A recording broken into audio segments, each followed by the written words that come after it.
Hey guys, before watching, please like, share and subscribe. 5 years after the Kyuubi attack, it's the anniversary of the attack of the Kyuubi and sacrifice of the Yondaime Hokage, festivals in place to pay respect. On this night, we can find our favorite blonde running down the streets of Konoha. The young boy is in a hurry, sweat dropping down his face, his expression full of fear and his breath heavy from the amount of running he's doing. You might be wondering why he is in such a hurry. The cause can be seen behind him, slowly catching up. A mob, mostly civilians and some shinobi, all with weapons and fists ready. As Naruto turns a corner, he is stopped as he runs into a drunk middle-aged man who turns and sees the boy. "Oh. Look, hiccup, who we have here," the demon brat, the man slurred. As Naruto got up, he tried to run past the drunk man but was only hit with pain in his left leg. The mob had caught up with him and one of the shinobi had threw their kunai into his leg. What happened next was one of the most brutal beatings Naruto would ever face. The boy was punched, stabbed and hit with blunt weapons until he was near unmoving and bloodied. Despite the attempts to get them to stop, all he would get in reply was, "Shut up, demon, you killed our families," or "Demons like you should just shut up and die." As the mob stopped satisfied with their beatings given to the boy, Naruto laid in the alleyway in a pool of his own blood. His clothes ripped and covered in blood and unable to move or breathe properly, his half-closed eyes, shining, not his brilliant ocean blue eyes, but a shade of dark red with a single tomo in each, and the last thing he saw, before falling to unconsciousness, was a woman. A very beautiful woman at that, with hip-long white hair, two thin but long horns protruding horns on her forehead and dressed in a black dress adorned with silver dragons. She had just killed half of the people who had been there beating on him in cold blood. She had walked over to him with sorrow and guilt, knowing such a child had to go through this. This woman had just picked up Naruto and turned to leave, but was stopped by new arrivals, Sandaime Hokage and his Umbu. The old man had witnessed the scene through his crystal ball and immediately left with his Umbu to come to Naruto, however being late and finding someone here. "Excuse me, can you come with me and bring Naruto-kun to the hospital? We have much to discuss," Hiruzen stated. It wasn't a question but an order. As the woman turned, Hiruzen's eyes widened. "Saris? He's not met this person in many years, not since Kushina last used her summoning jutsu, which was rare due to her preferring kenjutsu and fuinjutsu over ninjutsu and summoning. Saris-sama, what brings you here, and for Naruto-kun for that matter?" "We can talk about this later, boy.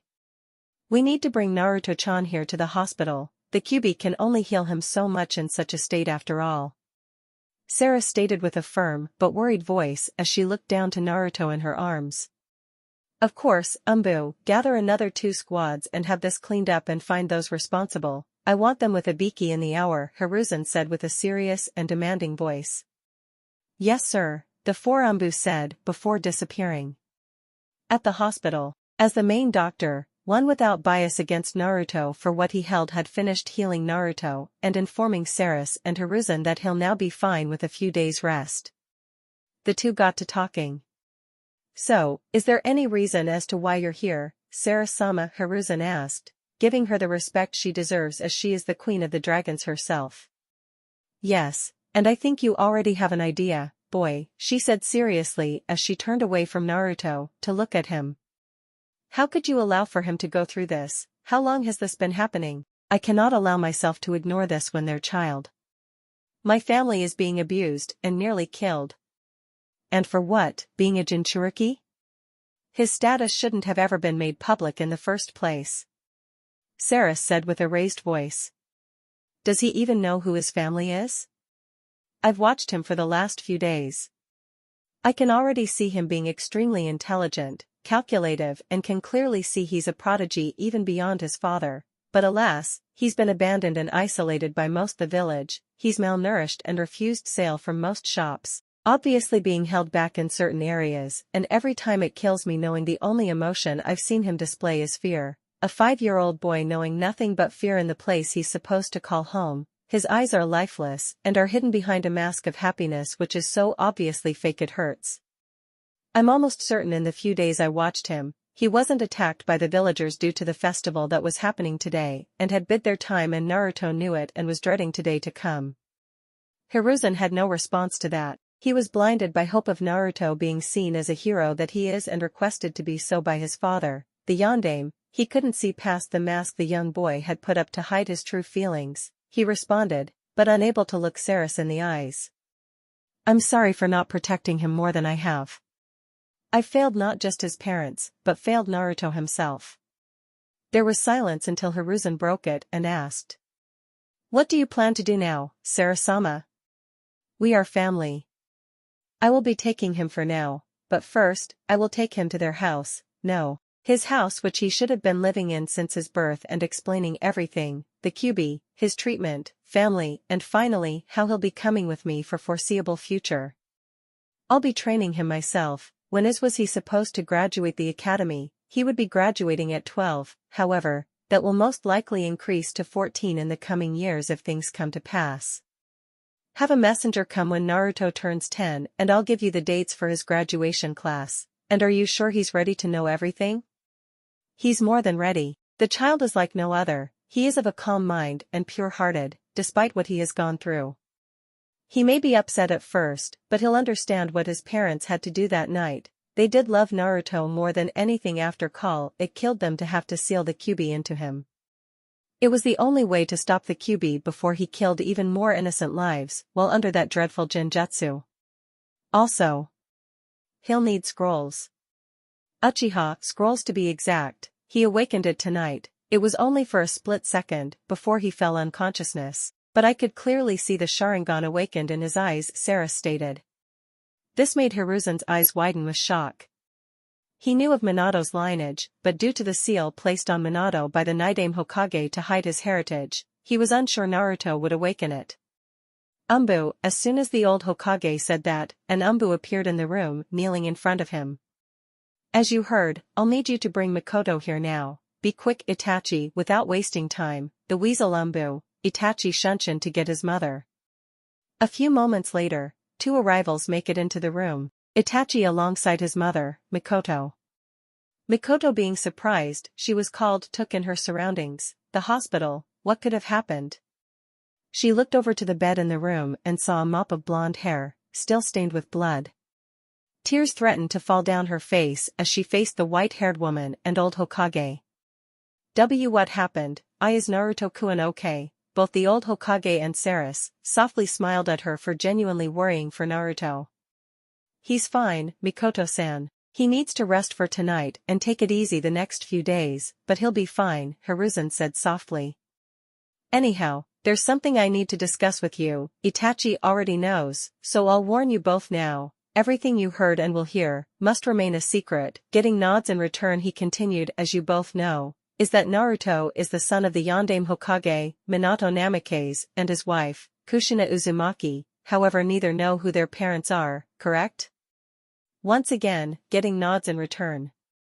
We'll start off with Kushina. Her father was an Uzumaki, the son of Mito Uzumaki, the wife of the Shodaime Hokage, while her mother was, as he trailed off to look at Saris. My niece, Kushina's mother was called Sylvia and like me was a dragon. She didn't want anything to do with us as she wasn't a fighter nor was she interested in the dragon arts, so got permission to wander the world as a human, and took the name Uzumaki after meeting and marrying Kushina's father, the Uzukage at the time before she was killed when Whirlpool was attacked by the combined forces of Iwa, Kiri, and Kumo. She had no idea of the relation to us dragons even after signing the summoning contract. She never used the summonings despite it being a contract for the Uzumaki royal bloodline, but that's a story for another day. Getting brief nods, she passed it back to Hiruzen. Correct, now on to Minato-kun. His mother was Elaine Namikaze, and his father Madara Uchiha. This gained gasps from Mikoto and Itachi, for numerous reasons. Madara had lived after the fight with Hashirama. Second, this meant Naruto was not only related to them, but the last of the royal bloodline of the Uchiha, as Madara was the last one to be known of, and a third reason, which they now understood after putting two and two together. Naruto has the Sharingan. Does he have the Sharingan? Mikoto asked as she walked over to Naruto and smiled softly at him while stroking his hair. Hiruzen gave a simple reply. Yes, I see, then that's the reason you brought me. Did you want me to train him? Of course, I would have loved to adopt him as my own and train him. Kushina was my best friend, but I was denied that multiple times. I tried because of the council. Mikoto spat out, as much as I would love it if you would train him, unfortunately that won't be possible. You see, Saris has made it clear that she'll be taking him back home where it's safe and train him as they are family, and he will be gone for the next 7 to 9 years, depending on his growth and whether the council agree to up the graduation age. However, since he needs to take it easy, you're welcome to meet and talk to him for the next couple of days as he rests and prepares. I'm sure he would love to know more about his parents from your side after Saris explains everything to him, including the QB. This gained wide eyes from Mikoto as she processed what he said so long. I'll be there tomorrow. You needed something else, right? Hiruzen puffed on his smoking pipe and took a deep breath. Yes. Is it possible to give Naruto any information on the Sharingan and Jutsu for when he goes? He'll need it. I'm sure Sarasama only knows so much about it. Of course, that should be easy enough. Both me and Itachi can write up a scroll each tonight to help him. It's sad I can't help him myself, but I'll at least give him all I know for him to build onto and learn. Mikito answered softly. Hiruzen smiled. Thank you, it means a lot coming from you, considering you was the strongest Uchiha before retiring. I'm sure Naruto would love to know you care so much and appreciate everything you're doing for him. After everything was over, Naruto shifted, alerting the other people in the room as he opened his eyes. His normal ocean blue eyes were deep blue and without life, as he noticed he was in the hospital from the smell and white ceiling. Trying not to remember what he had gone through, he realizes there's people in the room and looks over to them. It was his Gigi, the beautiful woman who he saw before he blacked out, and 2 others he wasn't familiar with. Gigi, he said with some life appearing back into his eyes. Naruto-kun, I'm glad you're okay. Do you remember what happened tonight? He asked with a sad face. Yeah. I can still see it. Feel it and hear it. He said with tears in his eyes. Mikoto at that moment jumped to his side and hugged him, mumbling words he couldn't quite make out due to him being smothered, which brought a slight blush to his face. No one has ever cared for him so much other than a few he could count on his one hand. I'm sorry, but who are you? He asked in a low tone. I'm Mikoto Uchiha. I was your mother's best friend, so just call me Mikoto Obasan, she said with tears falling down her cheek. Why, you knew who my mother was? He asked with wide eyes, not knowing what he should feel. Happy? Scared? Fear? I did. She was a beautiful and kind woman, but was scary on the battlefield. Her skills were amazing. She loved you a lot, before you was born. You was all she talked about with your father, she said with a smile. Who were they? He asked, his eyes wide, curious, and scared. Which was noticed by everyone in the room. And, did they abandon me? Which made Mikoto's tears fall even more. Of course not, they loved you so much. Sadly they had died the night you was born. As to who they were, I cannot tell you, not because I don't want to, but because there's someone else who will, and she's here too. As Mikito said those words, his eyes went to the only other female in the room. He didn't really take it in when he first woke up, but this woman was very beautiful, her long white hair freely falling down to her hips, and dressed in a very fancy black dress with silver dragons along the edges, and slim long horns protruding from her forehead. She both gorgeous and intimidating when her face was without any emotion, however that changed when she walked up to him and smiled with a hug. I'm glad you're okay, Naruto-chan. I'll tell you all about your parents and family when I take you to their home. You're home now, but to tell you how I know them, your mother was my grandniece. You can also just call me Obasan, and from now, you'll be living with me, she said with a smile. Naruto's eyes lit up as he smiled and hugged Saris. This brought smiles to everyone's face, even the usual stoic Itachi. After an hour of talking and getting to know each other, the Uchihas decided to head home and prepare the scrolls for Naruto, and the old Hokage turns to Naruto and Saris. I'll be leaving too, the paperwork won't get itself done. Naruto, I have to speak with Saris-sama about a few things, but she'll be back tomorrow to take you home. For now, rest, I'm sure you need it after such a long day. The next morning, Naruto wakes up to see Saris already there waiting for him. As she sees him waking up, she slowly walks to him with a smile and helps him up. Once dressed and everything packed, they headed to his small apartment which they found to be in very bad shape. While in hospital, it seemed others decided to target the young boy and attack his apartment, possibly with hope he was there. The door was broken, walls graffitied, windows broken, inside was even worse. Most of his furniture was unusable, his belongings either gone or broken. This sight infuriated Saris, and before she let her anger slip, she followed Naruto to get all his belongings that were salvageable or hidden away and sealed them up. Just moments after everything was sealed up, Saris picked Naruto up and appeared at the Namake's estate. The compound was massive. While it wasn't as big as the Nara or Hyuga compound, it was still one of the bigger compounds of the village, even with the little amount of people that had lived here. However, it was created with the future in mind, with multiple smaller buildings and with one larger building a bit further into the compound along the main path, signaling to Naruto that this one was the main house. The compound laid on 120 acres of land, with a fairly large pond by the main house with a small bridge going on to the other side. The training grounds seemed to be in good shape, despite the fact no one has entered into the compound since the Kyuubi attack. Taking in the surroundings, Naruto couldn't help but let a few tears fall, as this could have been where he was raised from birth with his family had things been slightly different. Saris noticed this and smiled sadly at him. As they arrived at the main house, Saris had gotten Naruto to add blood to the seal she made visible, as she gave him a kunai. As he done so, Saris had made it so the blood seals would recognize Naruto as one of the people who can enter the compound. As they entered the house, Saris brought Naruto to the living room, to talk before allowing him to explore and find his room for the next few days before they left for her home.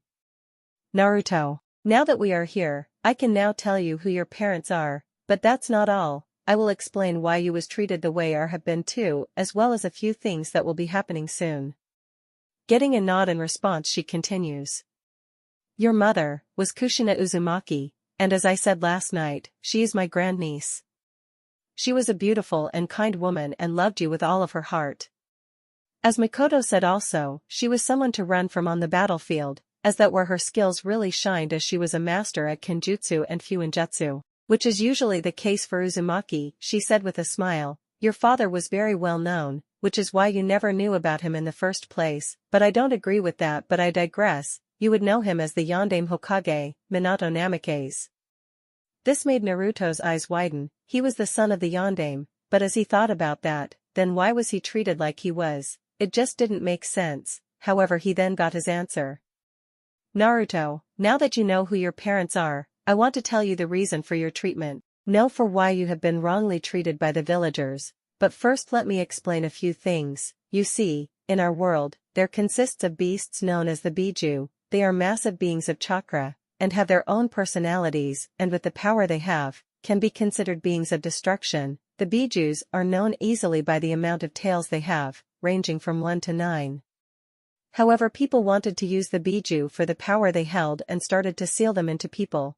These people became known as Jinchuriki. This isn't the same for everyone or each village, mind you, as Konoha hold the Kyuubi, and have done for many decades. The first Jinchuriki was your great aunt, from your mother's side, Mito Uzumaki. She had sealed the Kyuubi into herself right after the fight between Madara and Hashirama, and due to the Kyuubi still under the effects of a Genjutsu, she had sealed him inside of her to stop anyone from being killed. Later down the line, before she died, she had passed the Kyuubi onto another person. Not only to stop the Kyuubi from going on a rampage on the village, but to stop it from being used against us in the future. The person chosen was none other than your mother. Saris stated, making Naruto widen his eyes, but before making assumptions allowed Saris to continue. You see, Jinchuriki seals are at their weakest when they are giving birth, so when your mother gave birth to you, she done so outside of the village in a secret location only known to a select few. Your father being there, of course, not as he was her husband and your father, but as a seal master to make sure no problems came up, and none did. However, after giving birth, a man had attacked the secret base, killing the Umbu nurse who was there and took you away, holding you hostage. This forced your father to take you away, leaving Kushina alone in her weakened state. This was how the Kyuubi got out and attacked the village. However, the Kyuubi was forced to do so under a Genjutsu of an Uchiha. However, before you say anything, no. That person isn't in the village. He is an unknown Uchiha that either went rogue years ago or was considered Kia, due to the Kyuubi being in such a state. After your father fought off the man, with the Kyuubi being in the Genjutsu still, he had to seal him in someone. The first option was Kushina, but due to childbirth, she was too weakened and would not survive the process, killing both her and the Kyuubi. However, the Kyuubi would reform after a few years, so your father done the second best thing and chose you, his son, to seal the Kyuubi into. As Hokage, he couldn't ask another parent to hand over their child and so got to work.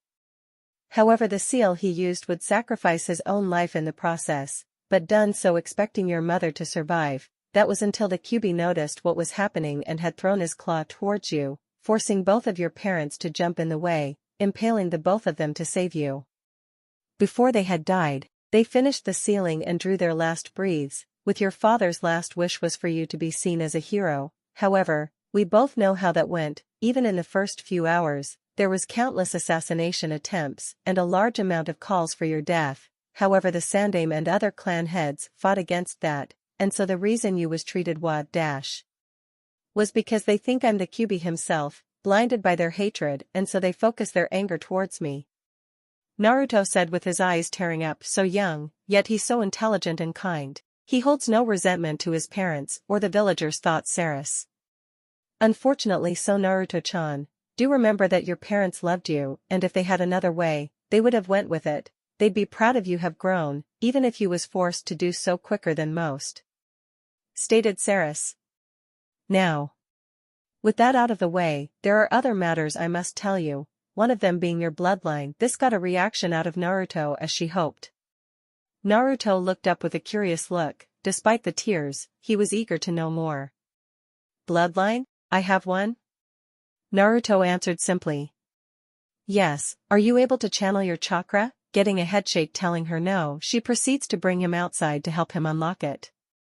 Outside in the compound's training ground we see Saris with Naruto, who is currently sitting in the middle of the field meditating, hoping to unlock his chakra. After 15 minutes, Saris was alerted when she feel a strange energy. Naruto had unlocked his chakra, however, she could feel it. As a dragon and one able to use sage arts, she could instantly feel the nature energy gather around Naruto and into his body. Usually without previous training and knowledge of nature energy, one would turn to stone. However, Naruto perfectly blended with the nature energy and his chakra spiked. The ground had cracked below him, the tree swaying from the strong winds from his release of chakra. Before it continued and put strain on his small body, she got his attention. Alright, Naruto-chan. You can stop now, you've succeeded in unlocking your chakra, well done. As he heard this, he instantly stopped and slowly opened his eyes. He looked up to Sari smiling at him, which made him blush. Now, channel chakra to your eyes, and then look into this mirror. Naruto had done what he was told and channeled chakra to his eyes. He opened them up and immediately noticed the difference. No longer were his eyes the normal ocean blue he was used to seeing, but now red with black tomoin, one in each eye. He looked to Sari as if signaling for an explanation. Sari then goes on to explain everything about his parents' heritage, which made Naruto shocked. Who would have thought? Not only am I the son of the Yondaime, but also the grandson of the Madara Uchiha. As he was about to ask Sari some questions, they both saw two people walking up to them, smiling. Naruto got up and ran to Mikoto and hugged her, which made her smile and kneel to hug him back. What are you two doing here? Naruto questioned curiously with his head tilted to the left slightly, which immediately made both women simultaneously think kawaii, but both held back from glomping him. You see, Naruto-kun, before you woke up, both me and Itachi learned of your heritage, along with the fact your Sharingan awakened and decided to help you out. So both me and Itachi have written down all we know in these scrolls, she said smiling. You didn't really need to go that far to help me, but I really do appreciate it, Mikoto Obasan, he said with a smile and once again hugging her. It's the least I can do. After all, I wasn't allowed to adopt you, so I'll give you all my knowledge on this Sharingan for you to learn from, and even if I can't train you myself, I wanted to give something that could help you. I've also included a lot my notes on jutsus in the scroll for you to look at, but no rushing things, you hear me, young man? Mikoto said firmly, which resulted in Naruto nodding frantically before he stopped and asked. What do you mean, can't train me, Obasan? He asked, curiously. I can answer that, Naruto-chan. After all, that was the second thing I wanted to talk to you about. You see, I will be taking you to my home of the dragons, to allow you to grow up without fear of another attack and to train you, not only in the shinobi arts, but everything I know, I will pass on to you and more, Sarah stated with a small smile. This didn't the reaction she expected. Naruto with tears ran to her and hugged her tightly and thanked her for everything. She smiled back, with tears of her own, and hugged him. After that, Naruto spent the next few days resting, exploring the compound and packing. He knew Saris would have a lot to learn from, scrolls and books alike, but wanted things from his parents to learn and master, and so sealed away a large portion of the library he had into scrolls labeled into different shinobi arts and subjects. It was now the day he would leave for the next 7 to 9 years. He was eager than ever. He had new goals and things to strive for, and not only that, he now had a family. Before they went on their way, they went to the Hokage's office, as Hiruzen had mentioned for her to do so before they left, as a few people would want to say bye to Naruto. As they entered the office, Naruto noticed others already there. Funnily enough, they were people he held dear to him. Two of them, Umbu, Nico, and Inu, the two who would often talk and save him all the time, the Ikarakus, who fed him on days he would normally starve, the closest people he could call a family. The old man himself, of course, but also two others he had the pleasure to meet due to Nico, the Umbu, Anko Madarashi, and Kurina Yuhi. Nico, soon to be known as Yugao to Naruto, took off her mask, making the boy blush, which got a whisper of a comment from Anko about the two. She went over to Naruto and hugged him. "Make sure you grow strong and never forget about us, okay?" I won't, Nico-nichan. "Please, Naruto-kun, call me Yugao." "Then Yunichan?" he asked with his head tilting to the side, which brought a blush and made all the women want to glomp him for being kawaii. After saying his goodbyes to everyone, he turned to the old man and said, "I'll be back, old man. Thanks for everything, and I'll make sure I make my parents proud, but also you. I'll take that hat off you someday," he said with a big foxy grin. This made the old man smile, and as a tear fell down his cheek. He knew he couldn't protect Naruto as much as he wanted and wished he didn't have to go through all he had, but was glad Saris had got here and is taking him away for the time being. As he was in his thoughts, both Saris and Naruto disappeared through a cloud of smoke, taking him out of his stupor. "He's gone," was the comment from Yugao, who had a small sad smile with a tear running down her cheek. "Saris's home." "Okay, Naruto, this is where you'll be living for the next 7 to 9 years, so make yourself at home," Saris said softly.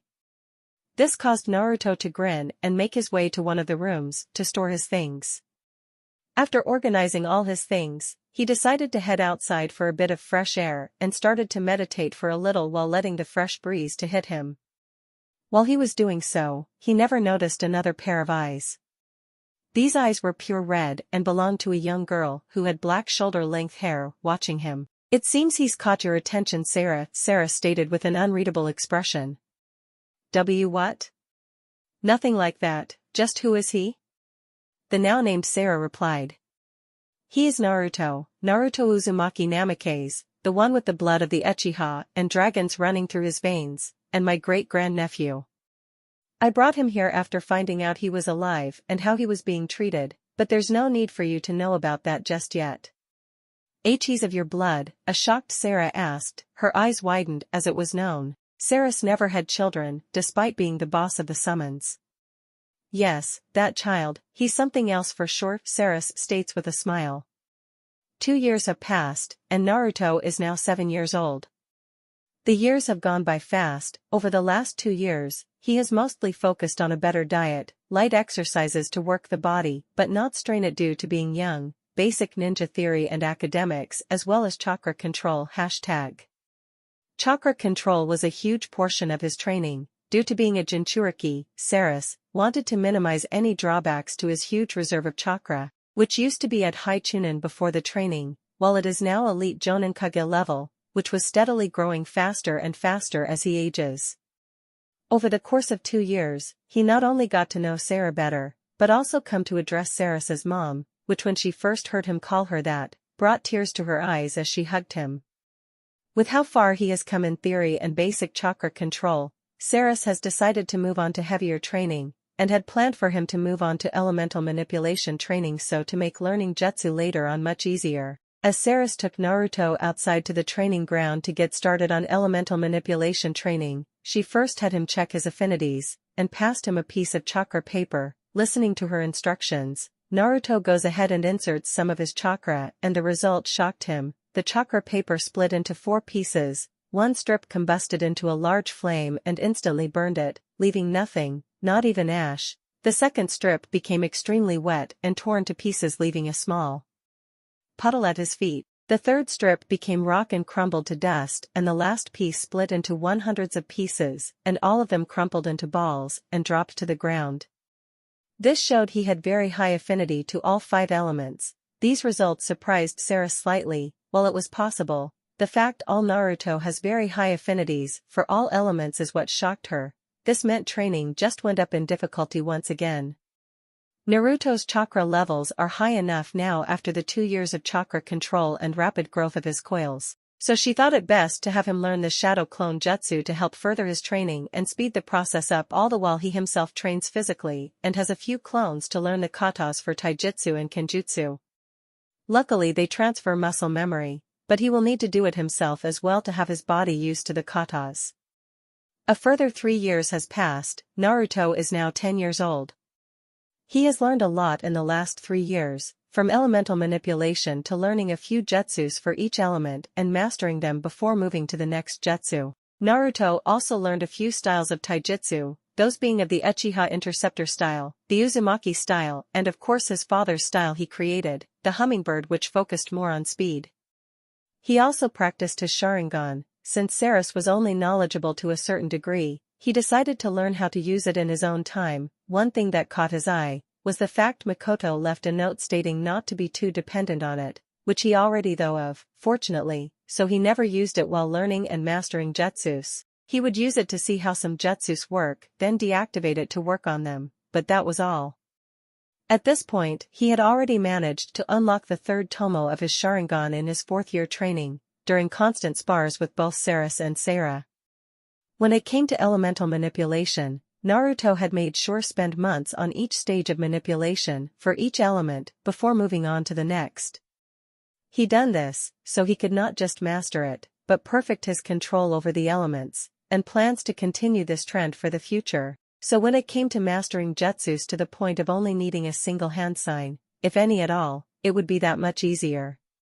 While he knows he could use more clones to help with this, but he wanted to set a certain amount so they would stay for an entire day training instead of just a few hours, and so, he had 500 clones, 100 for each element training daily instead of the thousands he could make. If Naruto was anything, it was perfection. He didn't want any of his skills to be okay or good enough. He wanted them perfect, as the shinobi world is deadly and that extra bit of training could save one's life. His taijutsu has come a long way. After he had learned the katas for each style, he then went on to mixing them up, creating his own style. He wanted to incorporate the dragon style, however, his body wasn't ready for such a style, so would need to wait a bit longer before adding it. His kenjutsu is something Saris was happy about. Despite his size, his mother's kodachi felt perfect in his hands, and kenjutsu was becoming one of his favorite arts and has learned a few styles including his mother's. He had previously tried creating his own, but wasn't knowledgeable enough to do so. While his skills were very good, his body, which was continuously growing, was proving to be annoying when creating a new style. Fuinjutsu.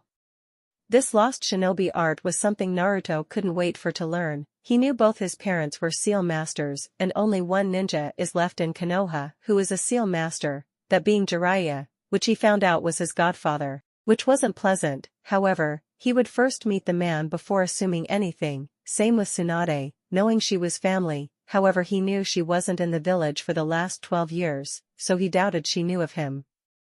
As Naruto sat down after a short spar with Sarah, he thought about home, and wondered what everyone was doing, but before his thoughts could take over, Sarah came over with refreshments before they were to continue with the spar.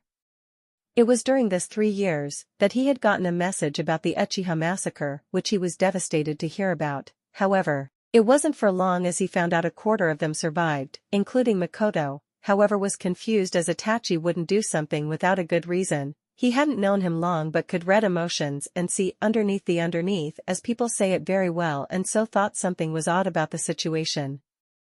In this 3-year gap, Naruto was forced to do an IQ test from Saris, and a surprise to her and Sarah, Naruto scored 225, showing his genius. The day Naruto had been dreading. It's been close to 4 years, and in total, 9 years, it was time to go home. And he was going back with Sarah, but leaving Saris, his mother, behind, at least for now, that is, as she has to stay behind in the summoning world for a while. However, was happy Sarah was coming with him. Naruto now stood at a height of 5 feet 4 inches, and was one of the taller people his age. His blonde spiky hair had grown out to his liking. The back of his hair was tied into a ponytail, which fell to his mid-back, and his bangs fell down to his chin, with his fringe being held up by a black metal headband with dragon horns, similar to his mother's Saris, but smaller, with the kanji for Ryu on it. Imagine Jiraiya's, but blackened horns slightly larger. His face lacked baby fat and his chin was sharp, his whisker marks more defined but thinner, and his eyes from a lighter shade of ocean blue. He now had dark ocean blue eyes which were very captivating and intimidating. He wore a long-sleeved skin-tight black shirt with under mesh armor, a white yukata with black outlines and golden dragons adorned the edges of the yukata. On the back of the yukata, held the kanji for dragon sage. His left side hung down, leaving his left arm open, showing off the muscle he had gained over the years. He had a very slim but muscular build which showed off even through his clothes. He wore black ambu-style pants with white wrappings at his ankles and a black pair of geta. He also wore his mother's kodachi blade on his left hip. The blade itself had a black handle with white rope around it, and a blood-red blade. It was the blade that gave his mother the nickname Konoha's Red Death after all. Overall, Naruto had grown into a very handsome man, definitely a head-turner for sure. Sarah, on the other hand, stood at 5 feet 2 inches, standing slightly shorter than Naruto. Her long midnight blue silky hair fell down to her lower back, and was controlled by horn-like headbands made of a light metal. Her beautiful red eyes shine and are a very distinct feature of her. Like Naruto, she lacks any baby fat. She is wearing a tight white shirt which is slightly free at the lower part of her arms, a black under-mesh shirt which acted like scales reached up to her throat, with a necklace with a red ruby in. Above the white shirt, she also wore a minimalistic underbust. She had black skin-tight pants on with 2 belts, one sliding hanging down. She also had black steel cap boots on. On her hands, she wore black leather gloves that ran up to her forearm that had her shirt tucked into. On her left arm, she wore a metal shoulder guard that was black and gold in color. She also has her blade with her. It is rather large, around the same height as herself, a black silver handle and hilt with a red curved blade with golden patterns down the middle of the blade. Naruto had to admit, she was just beautiful. Over the years the two had gotten close. Very close, not girlfriend/boyfriend close, not yet at least, but he couldn't help but admire her beauty. For those wondering, look up Sarah for the beginning after the end, and you'll see how she looks, just a younger version. Saris came out of the house, and before anything was said, she hugged Naruto. "My son, it's that time now. I'm sorry I can't come with you at the moment, but Sarah will take care of you, and you better do so with her too. You've grown very strong over the 9 years, and I'm very proud. Your parents would be proud of you, Naruto," she said with soft loving smile. She turned to Sarah. "Be careful now. Naruto has grown very handsome, you might have some competition, you know," stated Saris, with a teasing grin. This got the exact reaction she was hoping for, a full-face blush and incoherent mumbling. "I'll miss you, mother," Naruto said, hugging her again. "I know, so will I, Naruto-chan. Now you both must go. Hiruzen should be waiting for you now." As she said that, the two disappeared. Outside Konoha, "I wonder if she done it on purpose or not," a blonde said to his partner. "Yeah, she definitely did. It was probably revenge against you for those pranks you pulled within the first few years you arrived," the midnight blue-haired woman said slyly. "Hey, they were good, you know, my pranks and genius. It was criminal not to combine them both, you know," the young man said with a foxy grin, looking towards her as they are coming up to the Konoha gates. At the gates, Izumo and Kotetsu are sat waiting for something to happen and had to take a second look at the new arrivals. "Hey, Izumo, are my eyes playing tricks?" Is that who I think it is?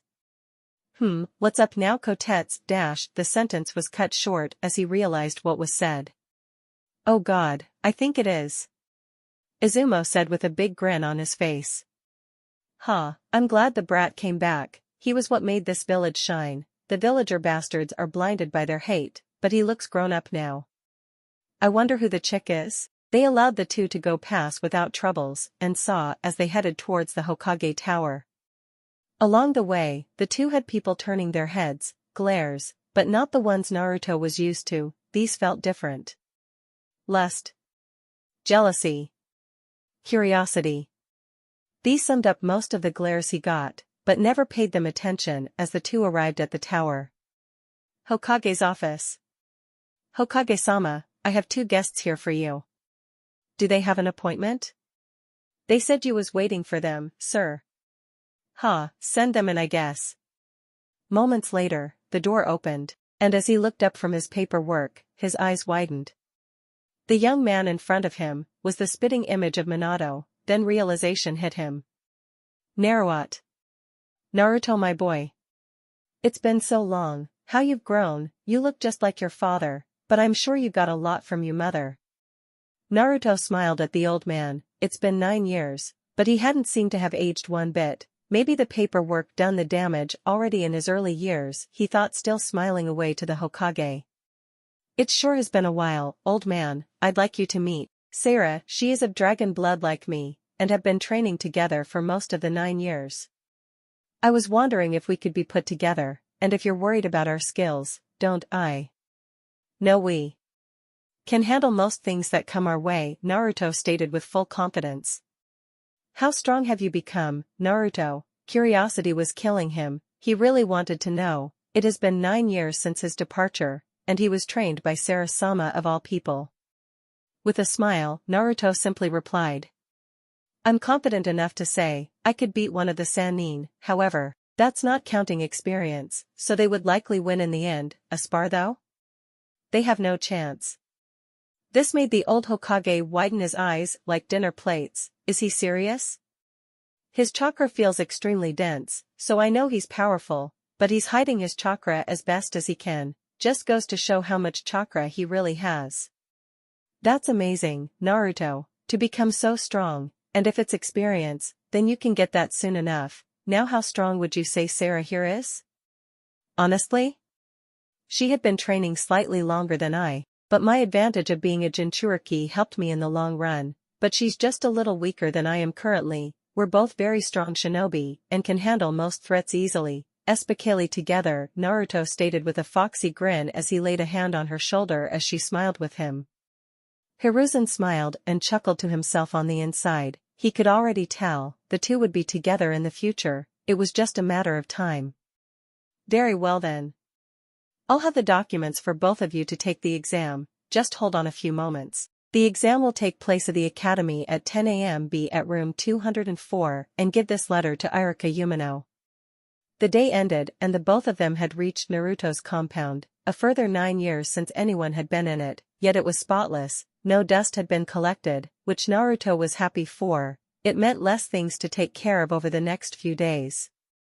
Naruto had headed back to the library to place back all the books and scrolls, while he only got through a handful of them even with clones. The fact he's put himself into a mindset of perfecting anything he learns anything had slowed him down a lot more than expected, and so, he has a ton to work for in the future, especially considering the family library was massive. The next day arrived and the two entered the academy and entered tomb 204 at 10 a.m. sharp. As the door opened, Iruka was confused but was given a letter which he read and was surprised. The quite blonde he had seen and taught at one point for only a few months was back. He smiled as he knew what type of background he had and the childhood he had to live through. Okay class, we have 2 students that will be joining us for today's exam, please introduce yourselves.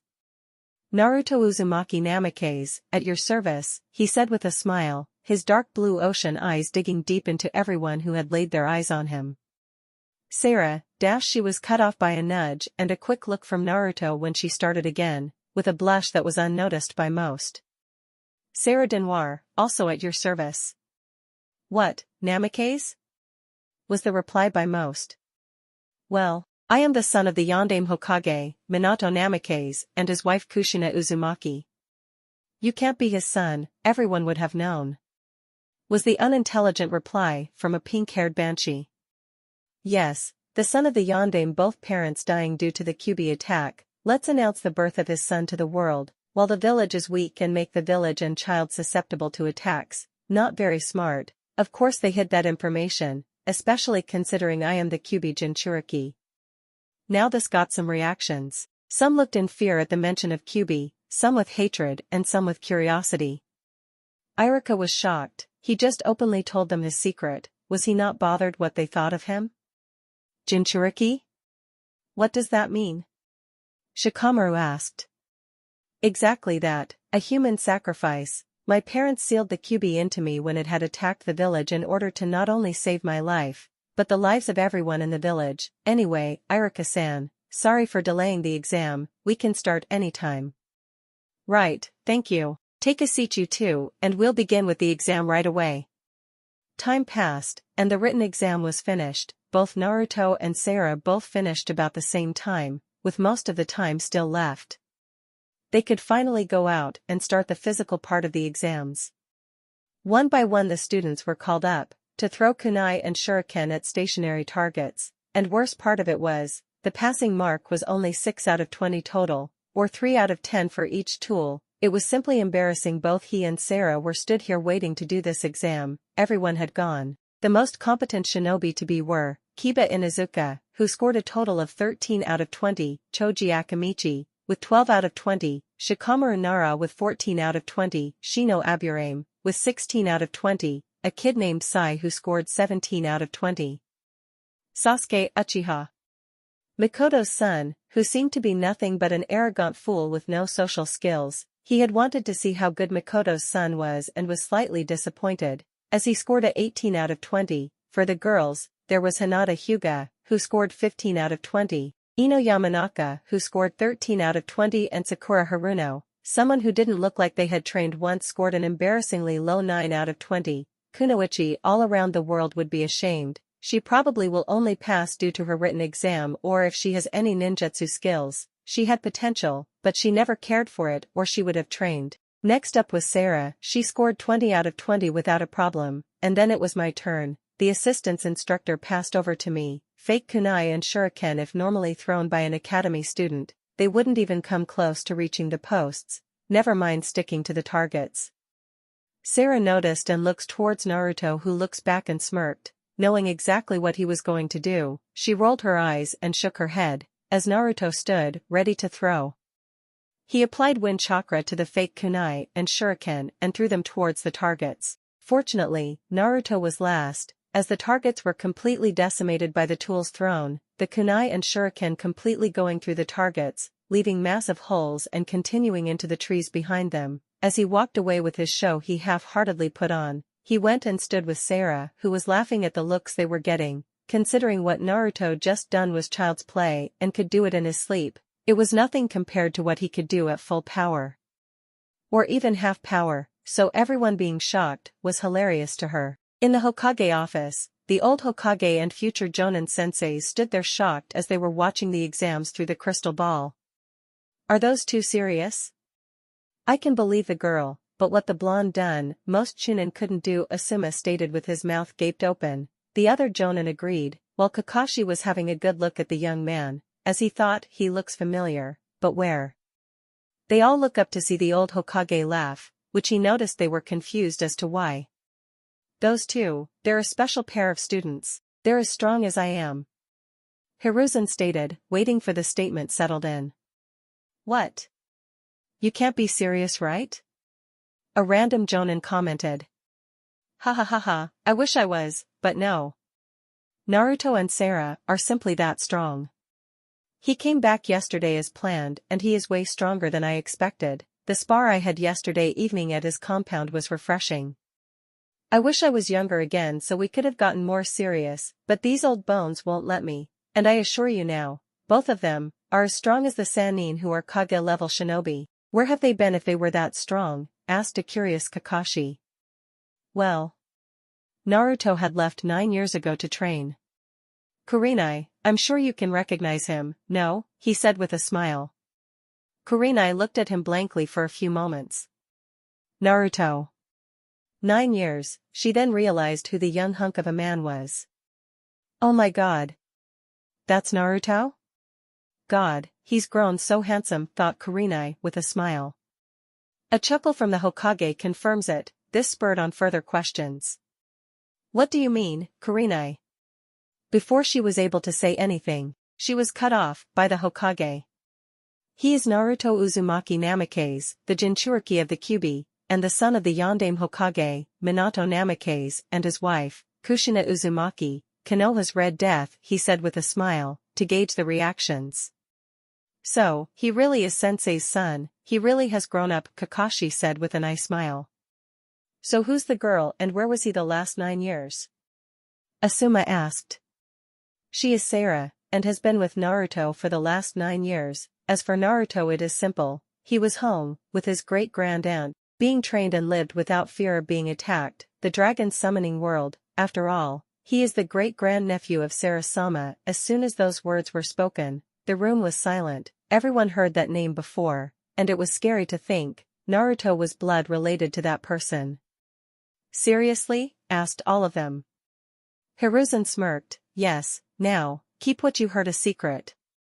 I'm unsure when Naruto wants it publicly announced by me, while he's strong enough to protect himself from any threat.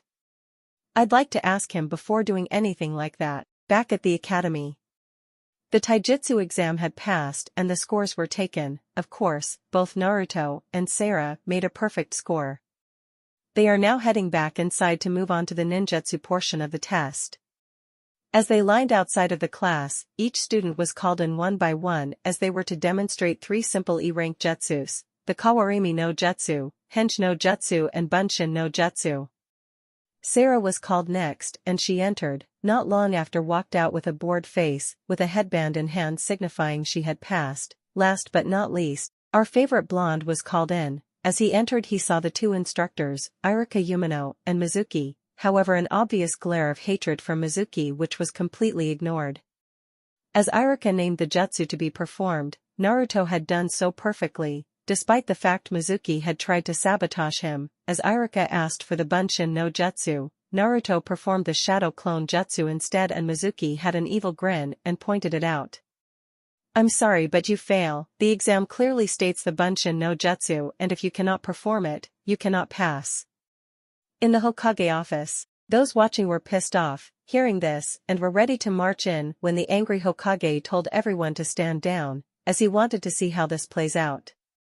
You're right, it does, however the Shadow Clone is exactly that, but better, harder and more dangerous of a technique. It actually has a use in battle while the standard Bunshin no Jutsu offers no real combat option against any shinobi above genin level. So you're welcome to fail me from performing a better variant of it if you'd like. Naruto smirked as he finished.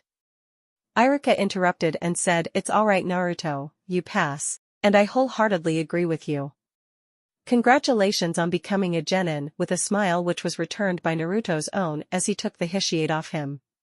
Naruto walked out of the into the hallway to see a bored Sarah waiting, who lit up seeing Naruto finally being out and able to go home. As the 2 headed home and prepared to spar, they were alerted to a presence outside, an Umbu, but not just any Umbu. Naruto knew exactly who it was, how could he forget the purple hair of the Umbu? Yunichin, Naruto said smiling as he went to the door. As the door opened, the Nico Umbu stood still, unable to speak, her body shivering slightly. It was Naruto, he was finally back, and has grown a lot since. She couldn't do anything other than tackle him in a hug. And had started to cry, not letting him go. As Naruto heard her crying, he couldn't do anything other than hold her tightly in a hug. It was good to see her again, it was a long 9 years after all, he never forgot them as promised and grew strong. I'm back Yunichin, he said as he stroked her hair. The Umbu took off her mask and stared at him, he really has grown up, he's so handsome now. She thought as she backed off smiling, it's really good to see you Naruto-kun, but unfortunately we don't have the time right now, you and Sarah are being called into the council meeting, she said putting her mask back on. Great, they didn't waste any time at all, well, let's get this over with, Thankfully, Mother made me read up on all the laws, since I'll be clan heir to two highly respected clans. Sarah, the spar is on hold, we got a meeting to crash, he shouted happily with a smile. That smile could only mean one thing. Naruto has something up his sleeve. Oh, it will be fun to watch. Council chambers. As Naruto and Sarah entered the room, there was obvious confusion and anger, mostly from the civilian council. Naruto had looked around, and on the shinobi council, he locked eyes with one member in particular, Mikoto Uchiha. As she was looking back at him, he smiled to her, gaining a smile and a slight blush back to his amusement. "What is that thing doing here?" asked one fat merchant. Naruto whipped back at the question. The thing as you put it, am none other than Naruto Uzumaki Namikaze, the son of the Yondaime Hokage and his wife, Kushina Uzumaki. There was outrage. That was impossible. How could the demon be the hero's son? "How dare you say you're the son of our hero, the Yondaime Hokage," was the unintelligent reply from one of the council members. As he said that, Naruto pulled out a scroll. "Then this scroll, that holds my blood tests and birth certificate as well as the fire daimyo stamp that confirm it, is nothing but fake. The Hokage himself as well as Jiraiya can attest to the fact that I am his son." As Naruto finished, the Hokage chuckled. He liked watching the civilian council squirm for once. "Also, do you really think my father would pick just any child to seal the QB into? He was a fair and honorable man. If he couldn't seal it inside me, then how could he, as Hokage, ask another family to give their child for the seal? You have no idea what happened that night, nor the intricacies of the seal itself. As a seal master myself, I can already tell you that none of you have any idea what the seal does, unless you was told by my parents." As he said this, he instantly got a question about that. Shikaku simply spoke. "What do you mean by that, Naruto-san?" With a curious look, he smiled, as none of the shinobi clans had done him wrong, and in fact helped when they could. "Simple really, the seal itself is not only one made to contain the QB, but also to take its chakra and add it to my own. I already had Kage-level chakra reserves when I was 7, it has been 7 years since, and my training has been leveled up in difficulty by a ton, so currently, I have about 10 times as much chakra than the Hokage himself. This process of the QB's chakra seeping into my own after conversion will last another 6 years before it stops. The QB doesn't get weaker, no, his chakra returns faster than it is taken. Also, let me tell you something about seals. You're all aware of how I was treated. Well, if I was killed successfully, like some people wanted, the QB wouldn't die, no. It would be reformed within a year or so, back here in the village where there was no longer any seal master of my parents' level left to handle it." This shocked everyone. The chakra conversion for the shinobi side, and the consequences of Naruto's death for the civilian council. Danzo decided to speak up next, which immediately put the Hokage on edge, as well as alert Naruto and Sarah, as they knew from Saris, that he was not one to be trusted. "If that is the case, how strong are you? And who is this woman?" "We are both on the level of Sannin, we could go toe-to-toe with them easily. They would most likely win in the end due to the experience they have gathered over the many years of their careers, but we can fix that soon enough. As for her, she is Sarah Denoir, and she is of dragon blood like me, but not related." Getting a nod in reply, from the old warhawk who no doubt has plans to kidnap one of them, a council member gained an evil grin at what he just heard, and tried to use the laws to his advantage. "I call for you to be placed in the CRA as well as the woman," said the council member as he smirked. However, everyone was hit with killing intent on a whole new level of what they had felt before. Naruto simply locks eyes with the man, and stated, "I don't care what you say or do about me, but those I care about, I'll happily slaughter you and everyone who dares to try anything." As he dropped the killing intent, he continued, "Unfortunately for you, I know the laws better than everyone here. I have a photographic memory and have memorized everything about them. I cannot be forced into the CRA and neither will Sarah. 1. The program is optional, and even if I entered it, the women I married would be of my choice, not yours. 2. Sarah is female and cannot be forced into it either way, nor are females be expected to take more than one husband. You should know this as it is under the 33rd clause at the bottom of page 2. Now, as you know, I'm the son of not only Minato, but Kushina, and therefore am heir to not one, but two clans, and when I turn of age, I will be taking up those seats as per my birthright. I already live in my compound, and before I continue, Danzo, send any more of your rude umbu to my compound or after anyone close to me, and I'll come and slaughter you and your men. That isn't a threat but a promise, I can assure you of that. Especially when my strength is based on my strength alone, and not with the Kyuubi's chakra. Now this got their attention, he easily tackled the council with the laws, however it was the statement aimed at Danzo. All of them simultaneously thought he's Sannin level, without the Kyuubi's chakra? How strong would he be with it? Hiruzen was also thinking about Danzo. I thought I told him to disband Root. What else have you been hiding from me, Shimura? If I was brought here just for that, then I will leave. I was going to spar with Sarah and the night is setting. Actually, we wanted to know where you were the last 9 years, was the statement from one of the elders. I was at home, with my great-grand-aunt, training alongside Sarah, and while we're on that topic. No, you cannot know nor will you know where I was. It is a family secret, however. Old man, I think it's best to tell them so I can freely use it. This comment made Hiruzen and Mikoto widen their eyes. Are you sure, Naruto? You know there will be a lot of trouble due to it. Getting a nod in reply, Hiruzen continued. Fine, then as you know, Naruto's parents were Kushina Uzumaki and Minato Namikaze. However, what you don't know is their parents. Kushina's I will leave out as you have no need to know, but Minato's is another story. His mother was Elaine Namikaze, and his father was none other than Madara Uchiha. Everyone's eyes widened at the news, but how, wasn't he killed in the fight against the Shodame? Before I finish, no, he was not killed. Hashirama-sensei did beat him in the fight, but never killed him, he allowed him to leave. No one knew Minato had the Sharingan outside of himself, me and Tobirama. However, when her arrived at the village, Tobirama sealed his Sharingan away to hide his heritage at the request of he and Madara's request, and so took his mother's name. As everyone turned to Naruto for confirmation, Naruto simply sighed and activated his Sharingan, however no one was prepared to see what happens next. Naruto's eyes changed from his dark ocean blue eyes and went straight to a 3-tomo Sharingan, however it continued spinning, the Sharingan changed completely, his gaze calm but intimidating. The tomo were now connected and instead of 3 tomo, now held 6 and were in a pinwheel pattern, the Manjikyu Sharingan, but his was different, unknown to most, it was the eternal Manjikyu Sharingan. How? Do you have the Manjikyu? Don't you have to kill your closest friend or lover? Was the question asked by Mikoto. Technically, it happened, you see, I mastered the Sharingan fairly quickly.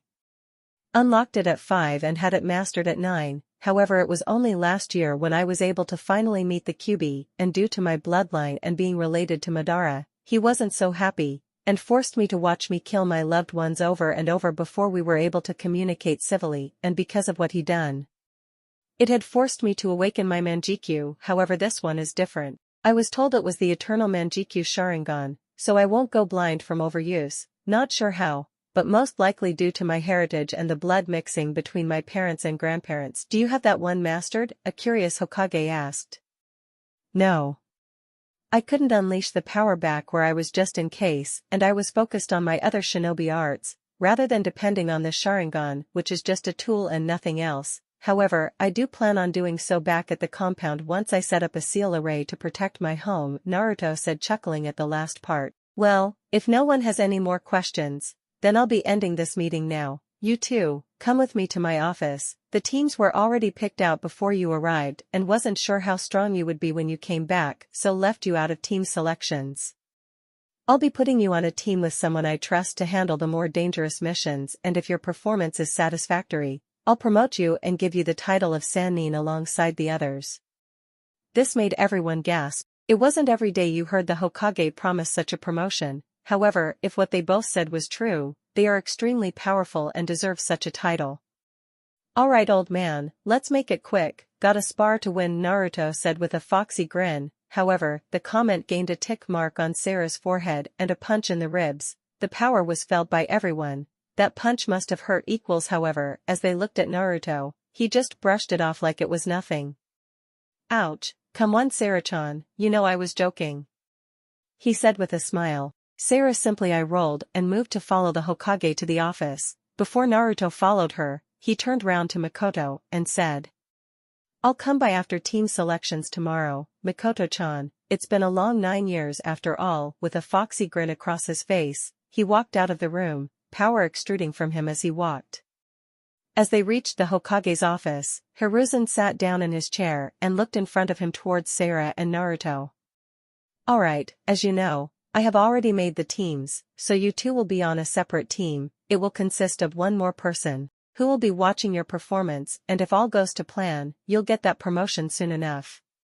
This person is Tenzo, you'll meet him tomorrow, and Naruto, he might be able to help you with your project. He is able to use Mokuton, which was done through an experiment from Orochimaru, so it isn't as strong as the Shodames, but definitely something you be helped with. Thanks, old man. We'll go and head home then, we got a long day tomorrow."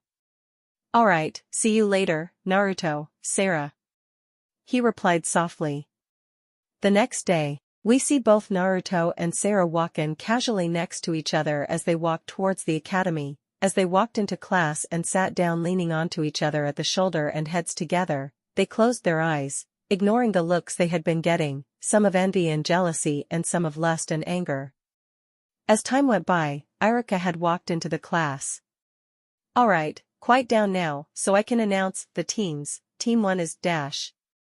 Team 7, Sakura Haruno, Sasuke Uchiha, and Sai. Your sensei is Kakashi Hatake." A big cheer from Sakura and a grunt from Sakura was heard. Team 8 will consist of Kiba Inuzuka, Shino Aburame, and Hinata Hyuga. Your sensei is Kurina Yuhi. At this, Naruto opened his eyes. Nai-chan, which got a few looks. Sarah knew as Naruto told her everything about his life before he came to the summoning world of dragons.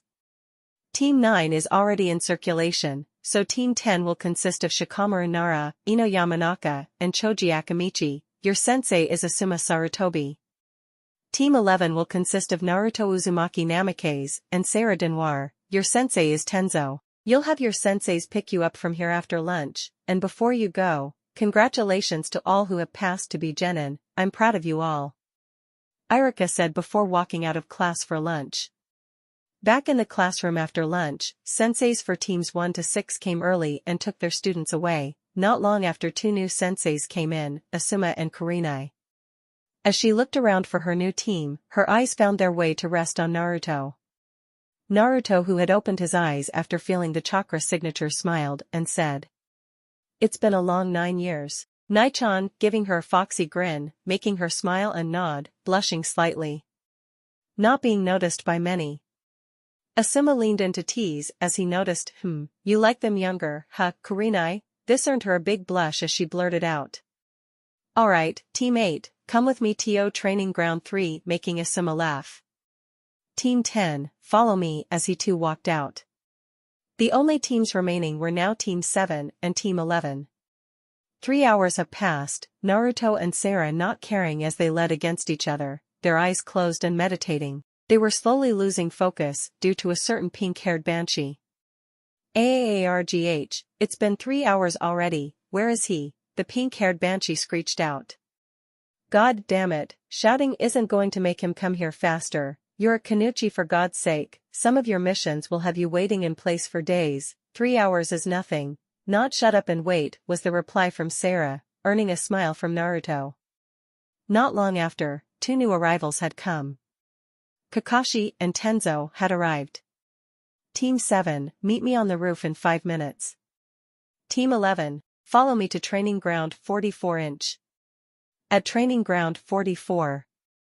As both Naruto and Sarah arrive at the training ground, they can see Tenzo waiting. He was made aware of how strong they are, so the normal team dynamics isn't going to work out, and so, Tenzo decided to have the two spar. After the spar, Tenzo was simply astonished. They're both extremely strong, and so training was to be done in their own time, as he thought the experience of real missions would be beneficial. He knew they wouldn't get D or even C rank missions, but BS rank missions, and so they headed towards the Hokage Tower for a mission. 2 months have passed, and Team 11 have completed a large sum of missions ranging from BS rank, 10B rank, 15A rank and 6S rank missions. For only 2 months, the two have done amazing and are on set for a promotion. As they headed to the Hokage Tower, they entered to get a mission. However, before anyone said anything, the old Hokage looked up to them and said, "Team 11, I have a mission for you." Team 7 had set off on a C-rank mission to Wave, however, it has turned out to be at least an A-rank mission. They had been confronted by the Demon Brothers, and as you probably know they usually work with Zabuza Momochi, and so your mission is to go and back Team 7 up. However, Naruto, I have a separate mission for you. I want you to kill Gato and the bandits he has hired. You got it, is there anything else I should know? Naruto asked, a little confused at the second part of the mission. Yeah, you see, Gato is known for hiring missing Nin, so you'll probably find others at his base other than Zabuza. Take care of them as well. However, that's not all. Once that is done, I want you to head to Uzushio-gakure. It is the homeland of your clan after all. No one had been there since the fall, not even your mother, so if there is anything left there, only you can find it. If there is, it belongs to you. Sure, I'd like to see what my clan's home was like before it fell, he smiled softly. Alright, Team 11, let's set out. Tenzo said in a firm tone. Team 11 are currently running through the forest following the trail of Team 7 and find them waiting where they had fought the Demon Brothers. Ah, our backup is here. Hello Tenzo, Kakashi said with his usual eye smile. Senpai, is your team good to set out? He replied simply. Yes, alright team, let's go. Kakashi said as he looked to his team. 2 hours later, we see ourselves walking up to a small clearing. Both senseis, Naruto and Sarah, noticed the object coming at them through the mist, and so Kakashi shouted for them to duck. The object came into view. It was a large sword spinning. As it hit a tree, a man appeared standing on it looking down towards the leaf shinobi. Not noticing Naruto or Sarah smirking. Zabuza Momochi, the demon of the mist, who would have thought to have seen you here, Kakashi said as he brought his headband up from covering his eye. Kakashi Hitaki of the Sharingan, it's a pleasure to meet you. You honor me with the Sharingan from the start. How nice of you. It seems you become a babysitter with those brats behind you. However, he trails off as he looks to his left to see Team 11. Smirking. Holy shit. It's you. Zabuza said in slight fear. This confused Team 7, even Kakashi. Naruto just smiled. Oh, you know of me already? I'm flattered, he said with a grin on his face, while Sarah was also smiling, shaking her head at his antics. Of course I know you. Zabuza said, pulling out a bingo book. Naruto Uzumaki Namikaze, 14 years old, known as the Dragon Sage of the Leaf. Parents are Minato Namikaze and Kushina Uzumaki. You have a high affinity to all of the elements, a master of each of the shinobi arts, chakra reservoirs that dwarf even the 5 Kage, and have a SS rank in the bingo book. Not just that, you're the Jinchuriki of the Kyuubi. You have a flea on sight warning. Like father like son, as you would say. However, what surprises me is that you have the Sharingan. This got a few reactions. Sakura and Sai confused. Kakashi had wondered how, while Sasuke was livid, how did he have the Sharingan? Only an Uchiha can have it.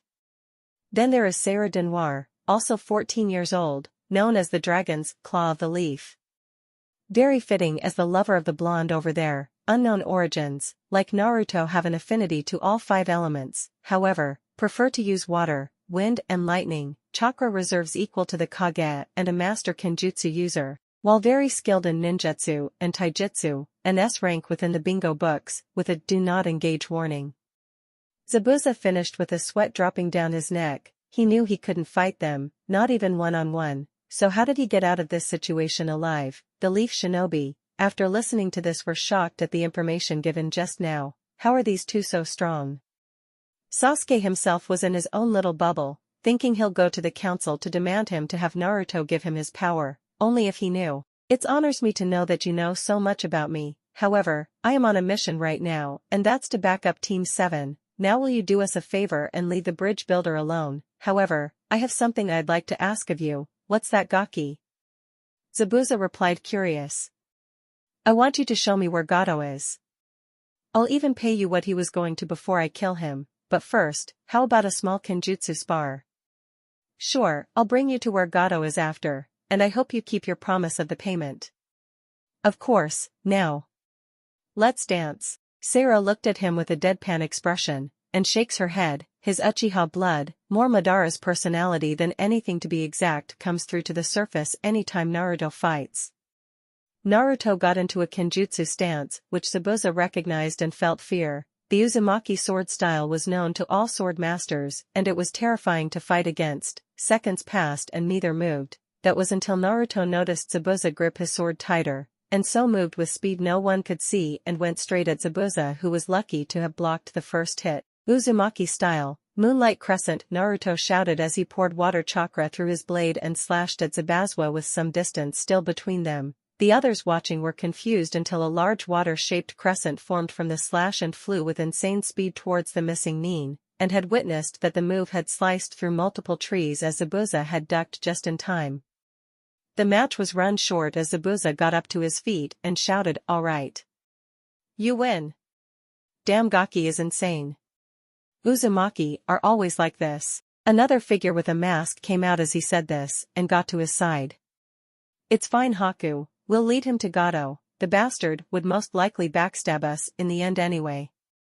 I'd rather get paid by the blonde Gaki than die anyway. My reputation can get ruined for all I care," Zabuza said, chuckling. Naruto turned to Tenzo and Sarah. "Alright, I'll be going with these two. I'll meet in a week's time." As he got nods of agreement, he disappeared with Zabuza and Haku. Kakashi looked to Tenzo and asked, "Was that wise for him to go alone?" Tenzo looked at him confused. "We'd hold him back if we went with him, and he had to go all out. The brat is strong enough, and it is a personal mission given to him by the Hokage, so I have no say." After hearing that, Kakashi immediately understood. A week has passed. Gato and his hired men were killed almost immediately. Zabuza had actually joined with him due to finding out the plans of Gato to betray him later on anyway. Everything he had stolen was sealed and kept on Naruto. Zabuza and Haku were paid double the original amount and had thanked him before heading back to Kirigakure to fight for the rebels. Now they had enough money. Naruto had made it to Uzushio-gakure. He had found it beautiful. Despite it having been destroyed, he found some buildings completely fine, one of them being the Uzukage Tower, probably from the seals all around it.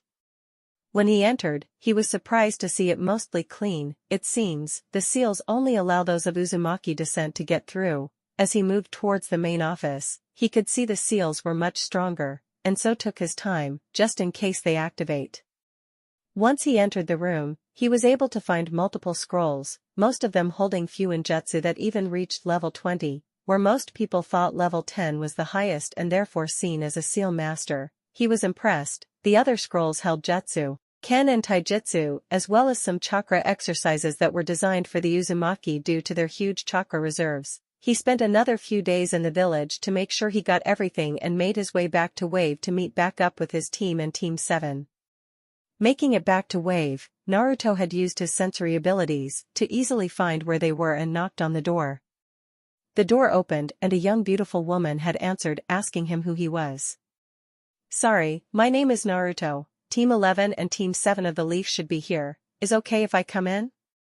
Naruto said, smiling, causing the woman to blush slightly. As he was let in, the others noticed him and welcomed him back. He walked over to Sarah and pulled her into a hug, causing her to blush heavily, before he sat down and leaned against her. "It's good to be back. How has everyone been?"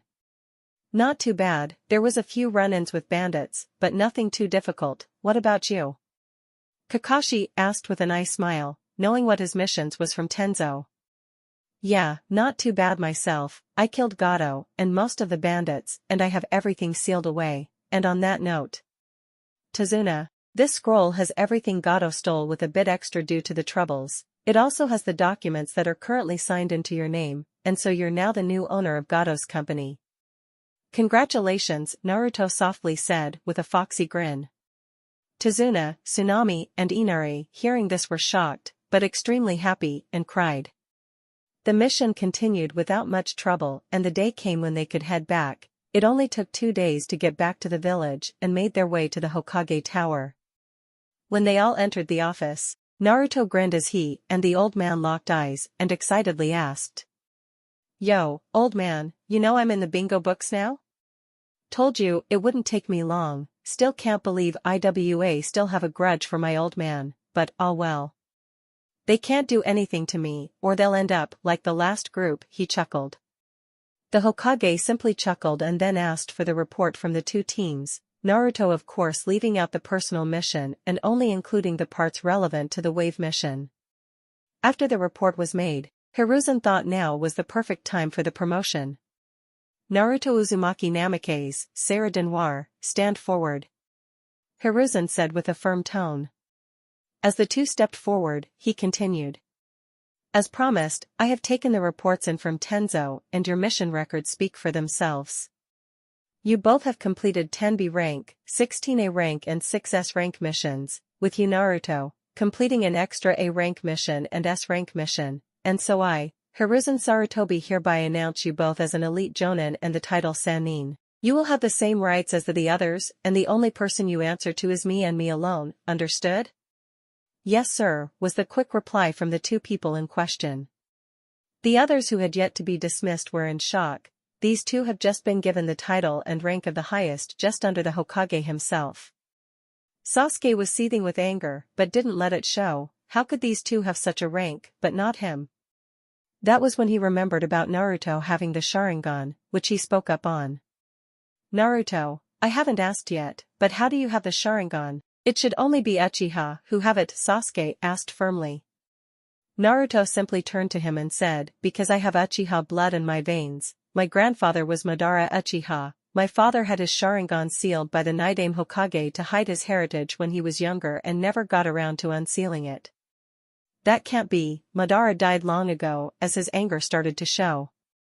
Not quite, was the answer, not from Naruto, but the Hokage, who continued, you see. I asked Hashirama-sensei about the fight with Madara when I was younger, and he told me he never killed him but left him beaten allowing him to live. No one was told anything and everyone assumed that the case was him dying to Hashirama. The only reason I see him not denying it is to allow Madara to live his own life outside of the village.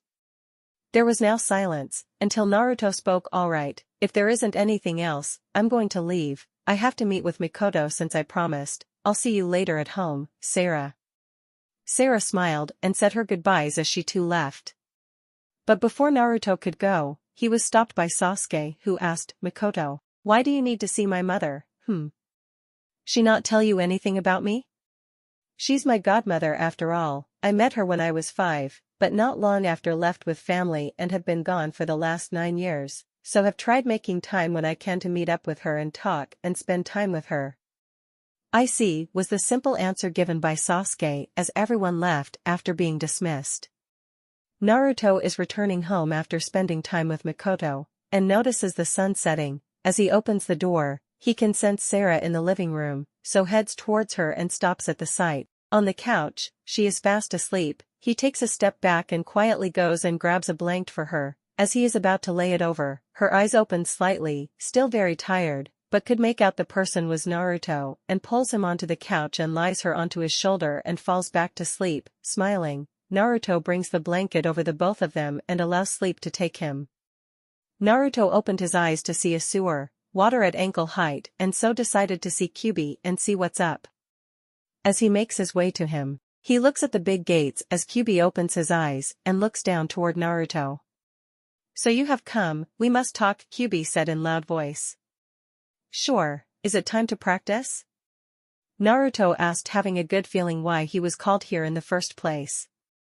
Yes, since you have used my minimal amounts of my chakra, your body wasn't affected, but if in your current state try and use any more than 3 taels worth of chakra, your body would start breaking down since it isn't used to it. You also need to allow the chakra to synchronize with your own without falling to the negative emotions. However, with practice you can overcome that, so get started on that. Also, can you do something about your mindscape? A sewer isn't something one should live in. Sure, hang on. Naruto closed his eyes and instead of the sewer, he decided to change his mindscape from the sewer to what looks to be an exact replica of his compound and surrounding area, with plenty of room for the Kyubi to roam about. Naruto opens his eyes and is impressed with himself. That should do it, Kyubi looks around, the fresh air reaching his nose, with the breeze hitting his fur. He wasn't expecting anything to be honest, but this kid has done so much for him already, despite being stuck in the seal, he can at least enjoy it now. Thanks Kit, and call me Kurama, Kurama said, giving him a foxy smile. Naruto just smiled back and said his goodbyes as he once again allowed sleep to take him.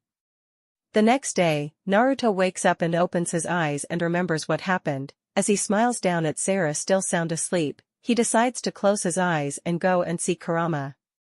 In the seal, the two are sat down on the grass as they are talking. Naruto, even though I've been with you since birth, however, it's been just over a year since we met, however, you have grown strong on your own and have shown me you have what it takes to become someone I can trust. I can tell you're different to any other human I've met, just like father, and so I will be giving you something before you start your training with my chakra. In a puff of smoke, a scroll appears within the mindscape at Naruto's feet as it unfolds, showing it was blank. Naruto looked up with a questioning look towards Kurama, who just smirks and answers the unasked question. It is a summoning scroll, that of the foxes. Be honored, you are the first to become a summoner. I am not the boss summon, but rather the guardian of the fox clan, and while the foxes are not as strong as I, the strongest can still be compared to that of some of the other Biju. His eyes widen at the thought of being the first fox summoner. He immediately bites his thumb and writes his name on the scroll. Afterwards he is told to wake up and get to work with summoning the foxes, and then his chakra. Not long after, we see Naruto standing in the middle of the training grounds. Naruto bites his thumb and performs the Kuchiyos no Jutsu, while thinking of the foxes, as he already has the dragon contract. Maybe a seal for both contracts would make this quicker and easier to perform, Naruto thought, but was taken out of his thoughts as the white puff of smoke was starting to clear. In its place was a large fox, white in color. Standing slightly taller than Naruto. The eyes, bright red with black slit pupils, the fox looks at Naruto with narrowed eyes. The smell was familiar. This child.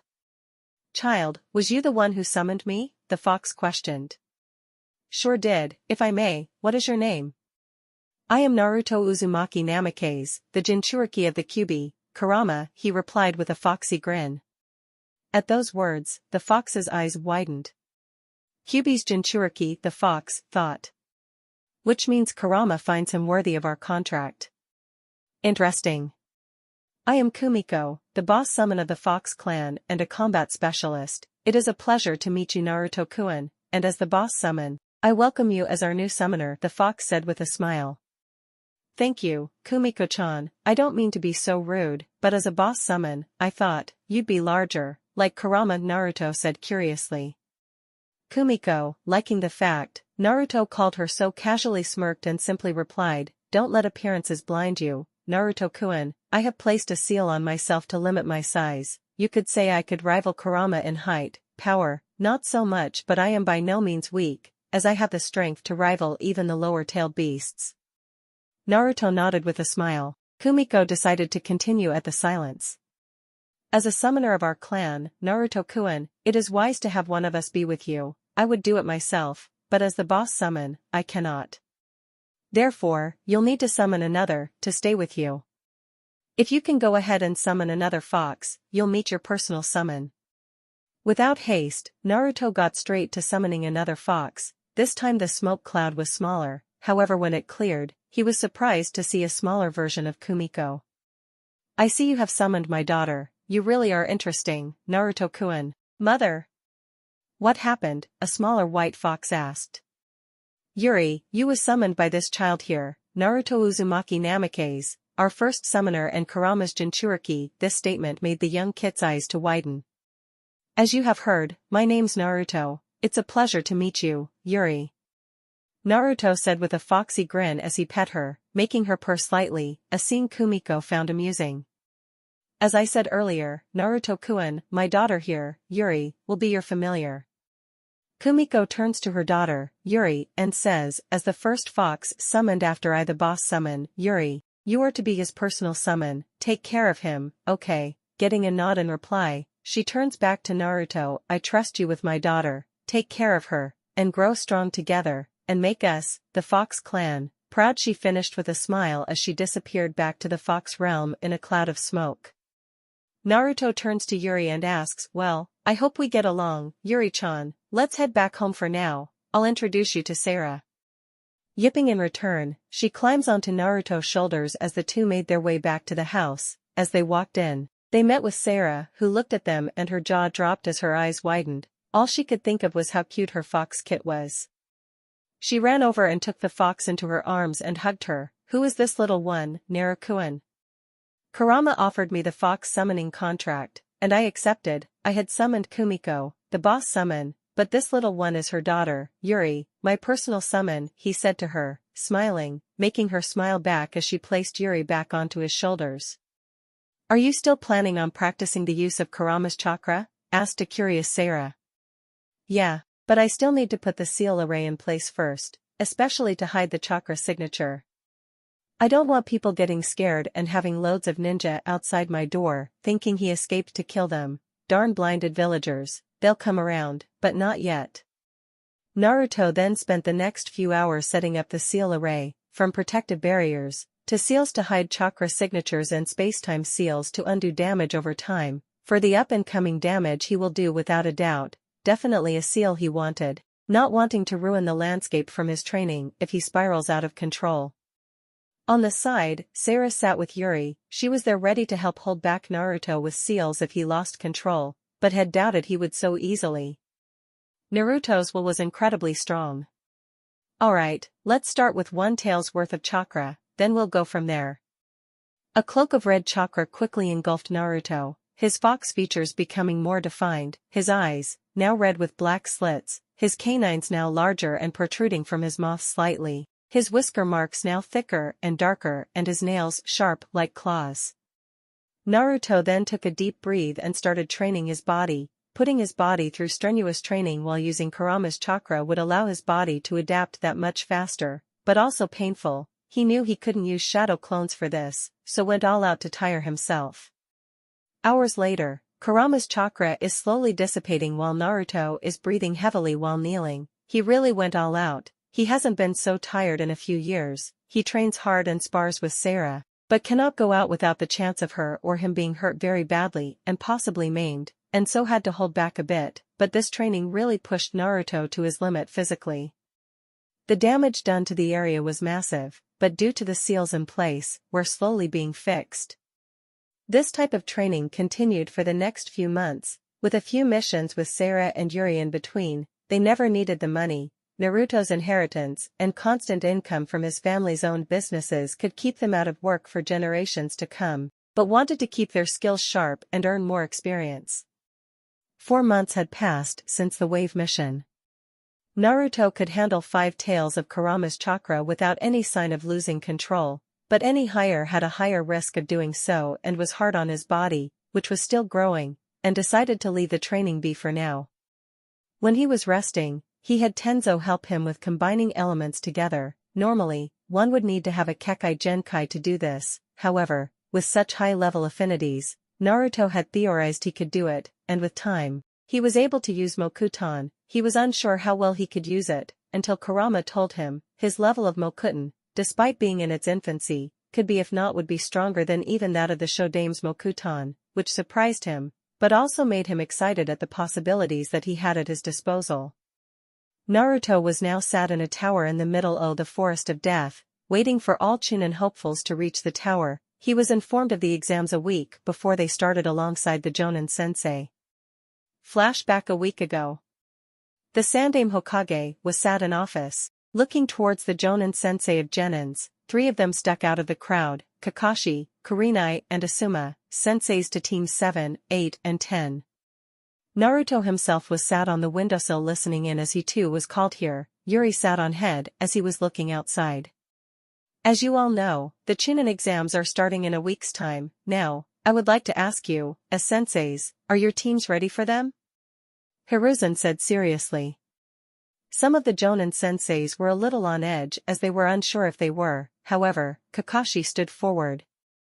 I, Kakashi Hatake, sensei to Team 7, consisting of Sasuke Uchiha, Sakura Haruno, and Sai, wish to enter them into the Chunin exams. Kurenai walked up and also said, I Kurenai Yuhi, sensei to Team 8, consisting of Kiba Inuzuka, Shino Aburame and Hinata Hyuga, wish to enter them into the Chunin exams. Asuma also took a few steps forward and said, I Asuma Sarutobi, sensei to Team 10, consisting of Shikamaru Nara, Ino Yamanaka, and Choji Akamichi wish to enter them into the Chunin exams. With a puff of smoke. Guy also walked up and with a huge smile said, I Mado Guy, sensei of Team 9, consisting of Rock Lee, Niji Hyuga and Ten, wish for them to show their youthfulness in the Chunin exams, as he gave the Hokage a thumbs up. The old man just shook his head at the man's antics and said, it seems like we have a good show of talent this year. Those of you who have not put their teams forward are dismissed. After everyone left, the Hokage turned his head slightly to Naruto. Naruto, I want you to be the proctor for the third stage of the exams, including a possible preliminaries. This surprised everyone, even Naruto, who replied, are you sure? You know I'm the same age as some of those participating, some people aren't going to be happy. The old man chuckled, same age, yes, but you're vastly more powerful and experienced. I also wish to show off the power of the leaf, by having you there, as well as officially announce who you are and your heritage, which should allow things to settle down despite if people know of your status as Jinchuriki, but I know it will also make you a target for others, even though the other villagers know who you are and of your heritage. Mr. Dragon Sage of the Leaf, now chuckling louder, which got curious looks from 3 of the 4 Jonins. Asuma was first to ask, what do you mean by that? Hiruzen still chuckling saw Naruto pull out a black book, the bingo book who gave it him. Page 134 and 135, includes both me and Sarah, everything to know is there, however, it doesn't include the fact I can now use up to 5 tails of Kyuubi's chakra without losing control. This shocked them, but not as much as the 3 saw and read in the book. After the finished, they all looked back up to him who's currently petting a white fox. Damn, Gaki has style, Asuma said laughing. Kurenai was just in thought, not only has he grown handsome, but is already so strong at his age. Guy noticed Kakashi wasn't surprised at the information and had to ask, my eternal rival, it seems you're not surprised to see such youthful information about Naruto-kun here, why is that? Kakashi lowered the book he was reading slightly, looking towards the others and replied. Well, I found this out 4 months ago when Sarah and Tenzo came to back up me and my team and ran into Zabuza Momochi. Seeing him fight firsthand was a sight to see. He really is like you, sensei, Kakashi added in though, I smiling. Flashback end. 5 days have passed and all the participants had arrived. He was now currently sat on top of the statue at the front of the room, where the battles will take place. The Hokage had made his speech and before he continued, Naruto spoke up. That's all that's needed, old man. I'll take it from here, a voice said, confusing everyone but the Hokage and Leaf Jonin senseis. That was until a figure with a fox on his shoulder had appeared next to the Hokage putting a hand on his shoulder, which made the old man smirk at his little entrance. The genin were shocked to see the appearance of this shinobi. Someone just as young as them was talking to the Hokage as if they were equals, but some had recognized him. Naruto took inspiration from his godfather who he had met a few months back and bit his thumb and performed the Kuchios no Jutsu, and a tall black fox, with pure green eyes appeared with Naruto sitting on top of the head. I am Naruto Uzumaki Namikaze, the Dragon Sage of the Leaf, and holder of the Fox and Dragon contracts, the newly appointed Sannin, and the proctor of the 3rd stage of the Chunin exams. Naruto spoke with foxy grin, allowing a small portion of his power to fall off him, making everyone in the room widen their eyes at the performance, only for the Hokage to face palm as he thought, just like Jiraiya. Luckily, Sarah wouldn't let him become perverted. So I don't need to worry about him being corrupted too much. The genin had just sweat dropped at the introduction, but eyes widened as they felt some of his power, even they could tell that was nothing but scratching the surface of his power, and wondered how strong he really was. Now, I'll say this once, when I say the fight is over, it is over. That goes especially for you, little Shikaku. This made some people shiver with fear. He knew what Gaara was, but how? Do not anger him or we will die, was the statement made from Shikaku. Gaara could only nod his head, knowing Shikaku was right. Alright, now. The screen behind me will randomly pick names, and the two will fight it out for a place in the finals, and it looks like the first picks are Sasuke Uchiha and Yoro Yakato. Everyone else go to the balcony until you're called up for your fight. The fights went by quickly, some disappointing and lackluster, while some were fun to watch.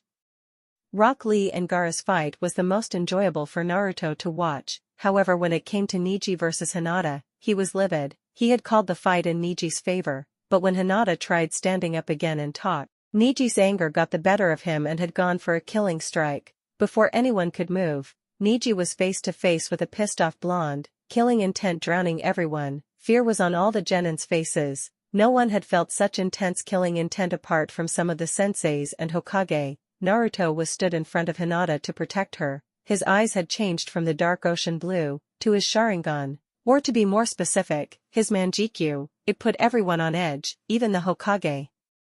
The power in those eyes were obvious. I told you, when I said it is over, it is over. Do not disobey your superior, now leave. Winner, Neji Hyuga. As he said that, he turned around and healed Hinata as best as he could, but with medical ninjutsu being of his weaker shinobi arts due to limited knowledge and no one to teach him, he could only do so much until the medics had arrived. The rest of the fights had continued without a problem and the matches for the third stage were picked out. Now that everyone was free, Hiruzen had asked Naruto to look at the seal on Sasuke and done so without haste. After a few hours of looking at it and working out a counter, he was finally ready to apply the seal. Get ready, as this will be painful, Naruto said, getting a nod from Sasuke. Uzumaki style, cursed heaven sealing technique, Naruto said as he applied the seal over the cursed mark, causing Sasuke to scream in agony until the process was over. Naruto turned to the old man. The seal was successful. The cursed seal won't be accessible, nor will it be able to corrupt him. It will take a while until I can completely remove it, so I'll have Anko-chan let me look at hers over the next month while Sasuke trains. One more thing. My seal cannot be broken or unsealed unless one was a seal master of the 14th level or above, meaning I alone am the only one able to do so. Sarah isn't far off from that, reaching that level though. The next month had gone by fast. Naruto had spent his time researching the cursed seal and made a lot of progress. He also had clones get a start on the Hiraishin no Jutsu, now that he was such a high-leveled seal master, and knew it was about time he learned this jutsu. He had made progress with Rasengan, even adding the different elements to it, surpassing his father in that regard, and wanted to do so with the jutsu he was most famous for next. He was able to figure out that the seal array on the kunai his father were attuned to him and him only through blood, so had to create his own, which took just under 2 weeks until it was ready. His clones had gone ahead and practiced the jutsu until he could use it in combat without thinking. He knew IWA were going to hate him for learning the technique, but doubted that would change much considering his past dealings with Stone Shinobi. We now find Naruto sitting on top of the head of a black fox who was laid down, with Yuri on his shoulders, all three with their eyes closed, waiting for everyone to arrive. In the last month, he was also told by Jiraiya that an invasion was most likely going to happen with Orochimaru being the lead of the assault, and so gave the old man Hokage a kunai, which shocked Hiruzen as he saw it. Looking at Naruto, he could see the smirk on his face, confirming that he indeed had mastered the jutsu his father made famous. As everyone made their way to the stadium, the Hokage stood up. Welcome everyone to the third stage of the Chunin exams. Here we will see the genin of multiple villages fight for their right to be promoted the Chunin. However, before we get to that, I have something to say. Something that is currently well known to many in the shinobi world, however, it is something I kept hidden for many years for the safety of not only the village, but a certain individual. Hiruzen said loudly, making everyone quiet and curious as to what was hidden from them. Naruto however kept his eyes closed as he smiled. 14 years ago, the Kyuubi had attacked the village. The Yondaime Hokage had died, sacrificing himself to stop the Kyuubi. However, what many don't know is he didn't kill it. It is impossible to kill a tailed beast forever, and so he done the second best thing. He sealed the Kyuubi into a child that was born not even hours before. However, he couldn't just pick any child, they must have the life force to hold it and not have chakra coils that are completely formed. But he couldn't ask another parent to give their child. He was the Hokage and too honorable to do so, so he sealed the Kyuubi into his own son. The first 5 years of life were hell. He was beaten and nearly killed hundreds of times before he was saved by myself or a select few who did not harbor hatred towards him before he left to train for the last 9 years, which I am greatly disappointed this village denied the fourth Hokage's wish for him to be seen as a hero. Although he is back and that person is the current proctor of this exam and one of the newly appointed Sannin, that I personally gave the title to due to his strength, he is none other than Naruto Uzumaki Namikaze, the dragon sage of the leaf. When the Hokage sat down after finishing his speech, the audience looked down in shame before crying out with cheers, causing Naruto to smirk. Behind the Hokage was Sarah and Jiraiya, both acting as his bodyguards who both just smiled. After a few moments, allowing the audience to cheer, Naruto looked up after opening his eyes, standing up and jump off the black fox, who at the same time disappears with a puff of smoke, shouts as the proctor of the third exam, I hereby announce the start of the exams. The fights passed by fast, the audience enjoying the show and participants being marked down on their performance. However, that stopped when a genjutsu hit the stadium during the Sasuke vs Gaara fight. Naruto wasn't affected by it and immediately got to work and sealed the Sand Jinchuriki, knocking him out, so he wouldn't release Shikaku. As he done this, he looked up to see a barrier seal being put into place by 4 sound ninja, a 4 violet flames formation barrier seal. Not one easy to break through, but was happy. Sarah and Jiraiya was with the old man, seeing they were fine. Naruto set out and took out as many sand and sound ninja as possible while keeping an eye out at the fight above. That was when he felt a large amount of chakra being used. He saw coffins, 4 of them. Having a bad feeling, he got ready to use the Hiroshin, with Sarah, Jiraiya, and Hiruzen. Coffins? Whatever it is, it's not good, Jiraiya stated, getting nods in reply. Orochimaru smiled at the 3 in front of him as the coffins opened up, revealing 4 figures. The Shodame, Nidame, Yondame Hokages as well as Kushina Uzumaki. The 4 figures took a few steps and noticed they were alive again and looked towards the group they were brought back to fight against. Saru? Hashirama said. Before getting a reply, a large amount of killing intent was felt. The chakra being released was extremely high too, but before any of them could see who it was, there was a flash of yellow and in front of Jiraiya, Sarah, and Hiruzen, now stood Naruto. Looking towards Orochimaru, all killing intent focused on him, making even him sweat. "Na Naruto?" Kushina asked with tears in her eyes. "Mom. Dad. It's good to see you, though not in the best of times," Naruto replied sadly with tears of his own. Hashirama and Tobirama looked at the young man with respect. At his age, he was already as strong as a Kage, and he wasn't even in his prime. "You've grown up well, Naruto," Minato said smiling. Sarah walked up to Naruto and put a hand on his shoulder to try and calm him down, and turned to his parents. "It's a pleasure to meet you, Kushina, Minato. I'm Seraph," Sarah stated with soft smile. Kushina smiled, already assuming they were together. Minato however was dense, and asked, "Are you perhaps Naruto's girlfriend?" and got a nod in reply. Both his parents were happy to know he had someone he loved and smiled. However, they were interrupted by the snake Sannin. "Enough of this, fight them like you should be." And put a kunai into their bodies. Their personalities stayed, but orders to kill them were given to them. Naruto, before anyone moved, told the others to handle. Orochimaru, Hashirama and Tobirama while handled his parents, as it was more personal to him, and before someone argued against it, Naruto closed his eyes and released everything he had, immediately entering sage mode and using 5 taels worth of Kurama's chakra. The power he showcased was amazing, and gained smiles and looks of respect from his opponents. Naruto opened his eyes and looked towards his opponents, his eternal Manjikyu Sharingan shining for all to see. Hashirama was surprised. Was he an Uchiha? No, something wasn't right. He had Uchiha blood, but his chakra was too similar to that of Mito's clan. An Uzumaki with a Sharingan, huh?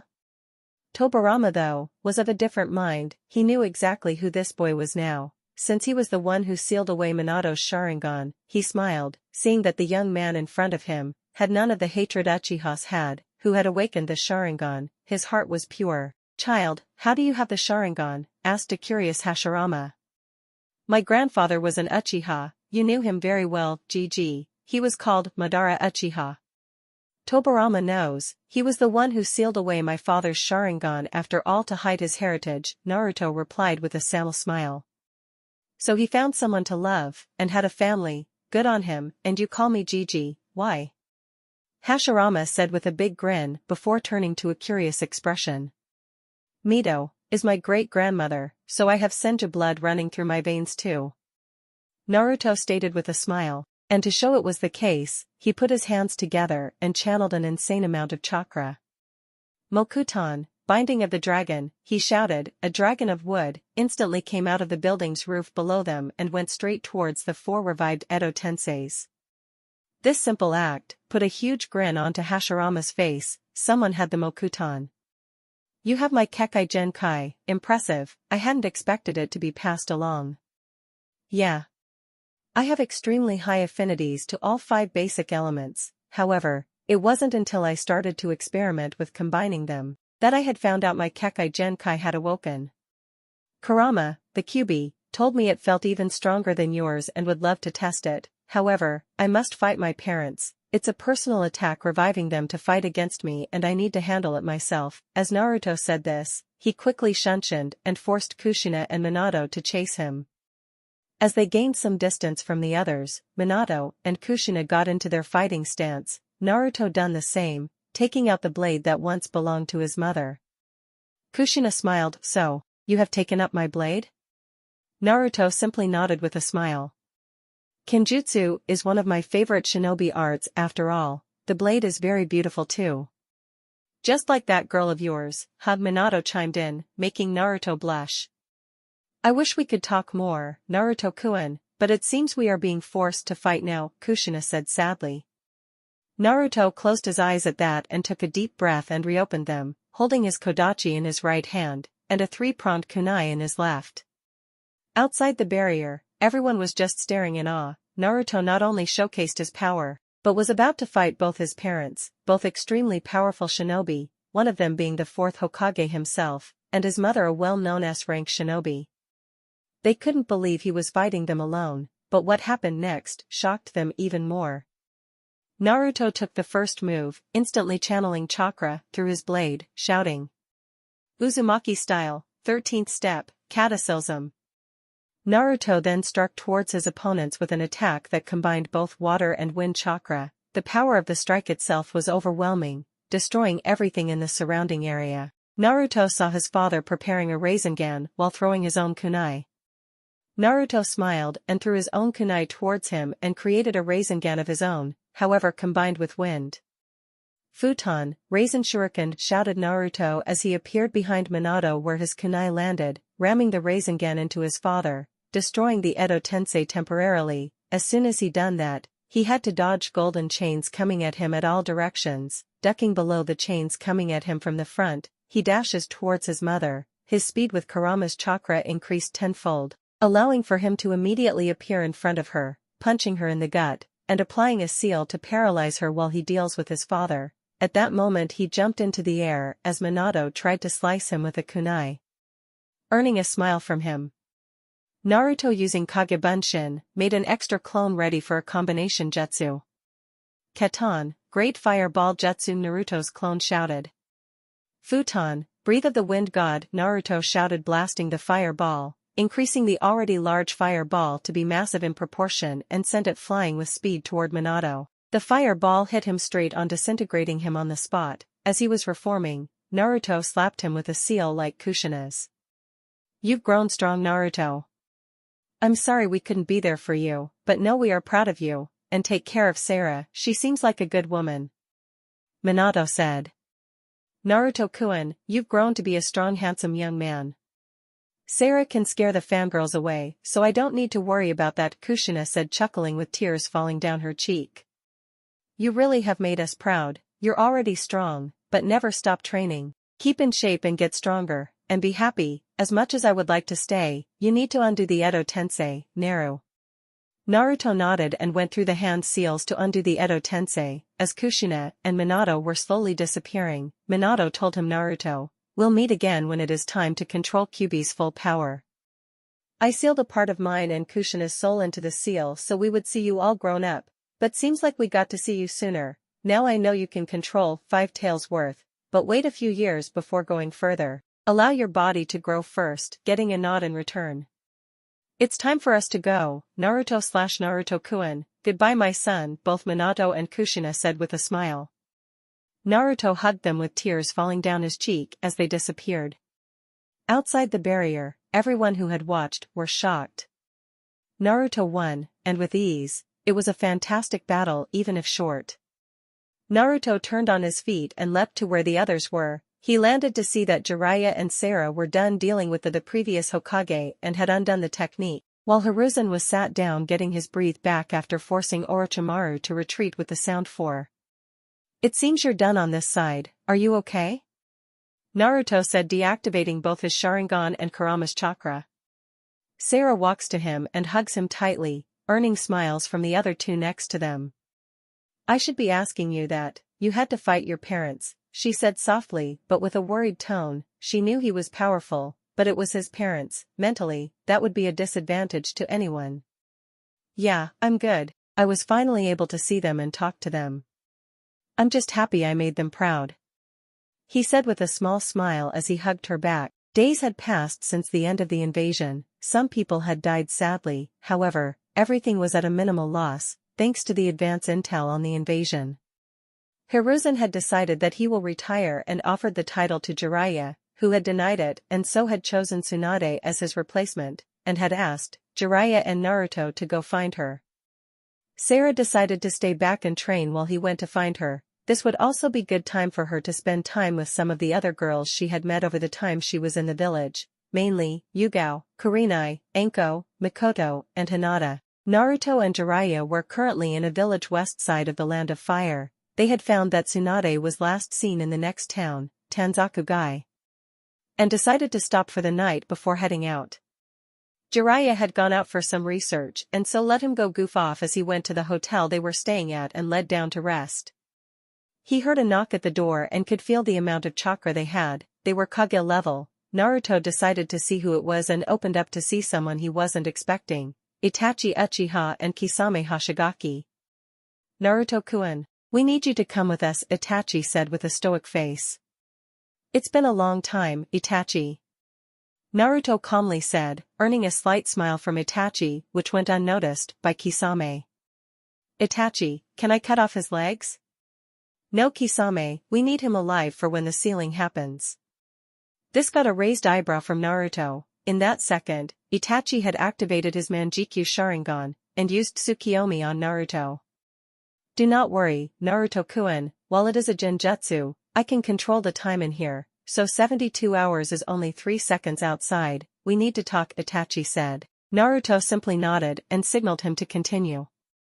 Itachi went on to explain why he killed most of the Uchiha clan, the Akatsuki, and the one known as Tobi, not only going by the name of his grandfather, but also being the one who released the Kyuubi on the night of his birth. Naruto also told him a bit about himself and his strength, which Itachi was happy about. He didn't need to stay in the Akatsuki for much longer, but still had a mission to complete before he could leave. Naruto, since people know of your Sharingan already, activate it to the Manjikyu and break out of the genjutsu. Akatsuki already know of your Sharingan, so use it. We cannot allow Kisame to find out. I am still loyal to the village and plan on leaving soon. Naruto quickly activated the Manjikyu and broke out of the genjutsu, forcing Itachi to his knees, as his eyes bled. Naruto unleashed Kuram's chakra and entered the fifth tail state, making the two Akatsuki members to back off. As they were about to start, Jiraiya showed up and made the two members retreat. It seems it's time to tell you about them now, Akatsuki, that is, Jiraiya pointed out. Nah, Itachi already told me everything, and how he is a spy, so no need to waste breath. Jiraiya's sweat dropped and simply replied, I see. A few days passed and Jiraiya and Naruto found themselves in a restaurant. As they walked to an empty booth, they found who they were walking. Tsunade. Jiraiya. Both Sanin said simultaneously. It's good to see you, Tsuhime, Jiraiya said softly, as both he and Naruto sat down at the booth. Wish I could say the same to you. Now why are you here? Tsunade said sternly. Do you know what happened to the leaf recently? Yeah, I heard an invasion happened, what of it? It was our teammate, Orochimaru, who led the invasion, Jiraiya said. What? Was her reply to that statement. Yes. He marked an Uchiha with the cursed mark, but it was sealed. He also planned to kill Sensei, by using the Edo Tensei to bring back the Shodame and Nidaime Hokages. However, plans had changed, and revived both, Minato and Kushina as well, because he wanted someone else to die too. He said in a serious, but aloof manner. Why would he do that with Minato and Kushina? Who was the other person, she asked curiously, as she took another drink of her sake. Me was the simple answer, given by the blonde. Tsunade hadn't took notice of him before and decided to take a look at him. Her eyes widened. He was a very handsome young man, but he looked so familiar. His chakra signature felt too similar to people she had known years ago. What's your name, Gaki, and why would he want you dead? She asked, wanting confirmation on her theory. Well, that's easy enough. The snake bastard wanted me dead, and decided to use my parents to try and achieve that, but he underestimated how strong I truly am, and so failed. And my name is Naruto Uzumaki Namikaze, he said with a small smile. Naruto knew he was related to her, by a close connection, due to his grandfather on his mother's side being her uncle. What? But I was told you died, she shouted, trying to hold her tears. Who told you that, and when? Jiraiya chimed in, curious as to who would say that. It was an Umbu. They said they were sent by the Hokage. They came to find me to alert me of Minato's and Kushina's as well as their child's death. Tsunade said grimly. Sensei would never do that. What mask were they wearing? Jiraiya asked. It was blank. Tsunade said in a low tone. Naruto let slip of his ki, as did Jiraiya, Danzo. They both said simultaneously. I warned him not to fuck with me, but finding out he denied me family for 5 years was the last straw. Naruto said angrily. 5 years? Tsunade asked hesitantly. When I was 5, I was saved and taken away by Saraskachan, but for the first 5 years of my life, I was alone, abused, and beaten nearly every day due to my Jinchuriki status being leaked, most likely by the bastard Danzo himself. I was also nearly killed on hundreds of occasions, but of course was saved by the old man and some Umbu or shinobi that see me for me and not the big ol' fox. Hearing this, Tsunade broke into tears, and even Shizun was tearing up. How could they do that to a child? What has the Leaf Village become? I know it's sudden, but Sensei wants you back, Suheim. He's getting old and needs a successor. You'll also be able to be with family again. Jiraiya said, adding the last bit even though he didn't want to manipulate her knowing what she had lost, but it was for the better, not just for the village, but both, Tsunade and Naruto. I don't know about being Hokage, but I'll come back, even if it's just for Naruto, she said with a soft smile. Shizun, go back Tati Hotel and pack, we're going home. She said firmly. Shizun teared up even more and nodded. She and her master can go back home. It took a few days to get back to the village, but headed straight for the Hokage Tower to inform old man Hiruzen that Tsunade was back. As the doors to his office opened up, he looked up to see Tsunade and Shizun, but before he could question about the other two, he looked the right and saw Naruto on the windowsill with Jiraiya standing, looking over him, both smiling. Hiruzen turned back to Tsunade. It's good to see you back, Tsunade-chan, he said, smiling. It sure has been a long time, Sensei. I heard about the invasion, and your offer, but I won't give you an answer right now. I just want to spend some time with my family, which we both were denied of for so long. Tsunade said softly. As she finished talking, Naruto remembered about Danzo and turned to the old Hokage. That reminds me. Old man. I'm killing Danzo when I find him. He was the one who informed Tsuchan of my death and the one who leaked my status of Jinchuriki. He denied me of my own blood for God's sake, all because he wanted to make me into a weapon that was loyal to him? Yeah, he is dead. The old Hokage could only sigh with regret. He had an idea as to who it was that leaked that information, but no proof. He also had done too much behind his back, and wondered if he had any dealings with any other serious matters. I understand Naruto. He's been a thorn in my side for a long time and had been unable to get proof of his doings to be able to do anything without backlash. Get me this proof, and I'll allow you to kill him. Hiruzen stated firmly, which gained him a nod in reply. Tsunade decided to speak up next. Since it is so late already, how about we call it a night and talk tomorrow? I have someone to meet back at Naruto's house, she said with a smile. Naruto smiled, since he told her about Sarah and was hoping the two would get along. Hiruzen simply smiled and said, sure, I don't want to do any more paperwork now anyway, so I'll head home myself. I'll speak to you and Jiraiya tomorrow then. Time skip an hour, at Naruto's compound.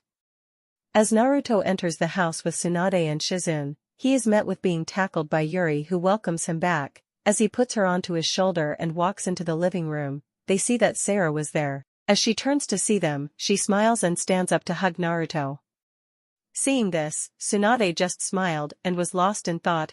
He sure picks them well, good going brat. As the two broke apart from the hug, Tsunade steps forward towards Sarah. I've heard a lot about you, Sarah, please do take care of Naruto, and thank you for having stayed with him these past 9 years. I'm Tsunade Senju, Naruto's cousin, and this is my student, Shizune, she said smiling. Of course, and it is a pleasure to meet you both, she replied back softly, also smiling to them. Beautiful, nice manners, and strong. Naru, you're one lucky guy, you know, Tsunade said smirking to Naruto. I know I am. She sure has done so much for me. I love her a lot, he said smiling as he looked at Sarah, to see her blush. The night soon passed, as the four continued to talk and get to know each other. It was not too long after, Naruto had shown them to their guest rooms for the night. A few days passed and Tsunade reluctantly agreed to become the Hokage and had helped heal people who were still hurt from the invasion. On one night, while the moon shined its brightest, a figure could be seen with a backpack on and was heading towards one of the village's side gates. Sasuke Uchiha felt he was not getting what he deserved in the Leaf Village, and that was power, still focused on revenge for what Itachi did, which Mikoto had tried her best to make him steer away from, but to no avail. He was stopped by his teammate, Sakura Haruno, and despite the efforts given by the girl, she wasn't able to stop him from leaving. However, before he did, he killed her in cold blood, in an attempt to sever the bonds he has created and achieve the Manjikyu stage of the Sharingan. He was unsuccessful in awakening it. Annoyed by the events that had occurred, he burned the body, leaving nothing but blood and ash, and immediately left to go meet the Sound Four who had recently got in contact with him. It was a few hours later when a team of genin was sent to retrieve him after finding out that he had left, not knowing what had happened before he left. However, Tsunade was given samples of blood which was found near a pile of ash by Umbu, who were out on patrol. After arriving at the hospital and doing a blood test, she was livid. The blood tested positive to one Sakura Haruno, and there was chakra residue on the blood and ash from Sasuke Uchiha. She immediately sent Umbu to get Naruto, and left to her office. Naruto was awake early morning, doing his routine workout, wearing nothing but loose-fitted pants, allowing for his muscular build to be on display for all to see. As he was about to continue, he felt a presence appear at the compound and turned to see who it was, finding what seemed to be a female Umbu. The Umbu in question looked to the young man with a deep blush, thanking the fact she had a mask on, and said, Naruto-sama, the Hokage has asked for your presence immediately. Knowing he wouldn't be called without a good reason, he knew something happened and replied seriously, thank you, Umbu-chan. I'll get dressed and come to her immediately. The blushing Umbu simply nodded her head and disappeared. As Naruto entered the house, he saw Sarah making breakfast, who had turned to him. Who was it? Umbu, I've been called, must be something serious if I'm called. I'll get dressed and head out to see what she wants. I'll see you later. At the Hokage's office. You called for me, Hokage-sama, Naruto said firmly, knowing now was not the appropriate time to be informal. Yes, Naruto, something happened late last night and what I have found out is disturbing. Tsunade said as she handed over some files to Naruto. It wasn't long until Naruto had looked back up towards the Hokage. Is this true? Getting a nod in reply. Mikoto's son had just murdered a fellow comrade and left the village towards the Orochimaru. He wasn't worried about the cursed mark since it was sealed by himself, but what Sasuke had done was unforgivable. Not just as a leaf ninja, but also betraying Mikoto, leaving her alone was something Naruto did not like. Not one bit. Does she know? No, not yet. I was going to call for her after sending you out. Tsunade quickly replied. Alright, she needs to know. I'll go ahead and leave now, and catch up to them and hopefully kill the sound ninja the snake bastard sent. With that, Naruto disappeared in a flash of lightning and fire, which Tsunade and the hidden Umbu had to admit, that was cool. Brat better teach me that one day. Naruto was currently running through the forest at high speeds, using Kurama's chakra to give him the boost as he needed to reach them in time. Naruto stopped the use of Kurama's chakra and made 4 clones, and sent them towards each chakra signature he felt. Knowing his clones were enough to handle the ninja at each location, he set off toward the stronger of the signatures he felt. Naruto had reached Sasuke in the Valley of the End. As he prepared to capture Sasuke, taking a few steps, his instincts took over and he leaned back, his head getting caught slightly by the object in front of him, a red scythe with 3 blades. The larger of the blades had made contact with Naruto and sliced downwards from his forehead through his left eye and down his cheek. He was lucky he leaned back when he did, or he would have lost his eye. However, he knew something was up when the wound wasn't healing correctly. Poison was the only thing he could think of, but Haiden was never known to use any. That thought was cut off and his suspicions were confirmed when 3 more figures revealed themselves. This was getting annoying. He had kept an eye on Sasuke despite the situation and had seen that he left after seeing the 4 figures ambushing Naruto, so had failed that mission, as he knew he couldn't lose all 4 of them without fighting them to the death. He looked back to the 4 figures, Sasori of the Red Sand. The wound he had was definitely being affected by poison made by him. Deidara the Mad Bomber, Haiden the Immortal and Kakuzu. So, the art duo and zombie duo have come after me, what a surprise. Nothing was said in reply. The Akatsuki members knew they couldn't be relaxed one bit in a fight against the young man in front of them, known as the Dragon Sage and Sannin of the Leaf, a well-known SS rank ninja in the shinobi world. They had to fight seriously to have a chance of beating him, which was why their leader had sent all 4 of them. Naruto took out his Kodachi and got into his Uzumaki style. Blood still dripping from his wound, he closed his eyes and activated his Eternal Manjikyu Sharingan and opened his eyes as he unleashed his full power, now at 5 tails of Kurama's chakra and allowing all of his own chakra to be unleashed. It made the 4 figures in front of him shiver slightly and sweat a bit. The pressure being released right now was insane.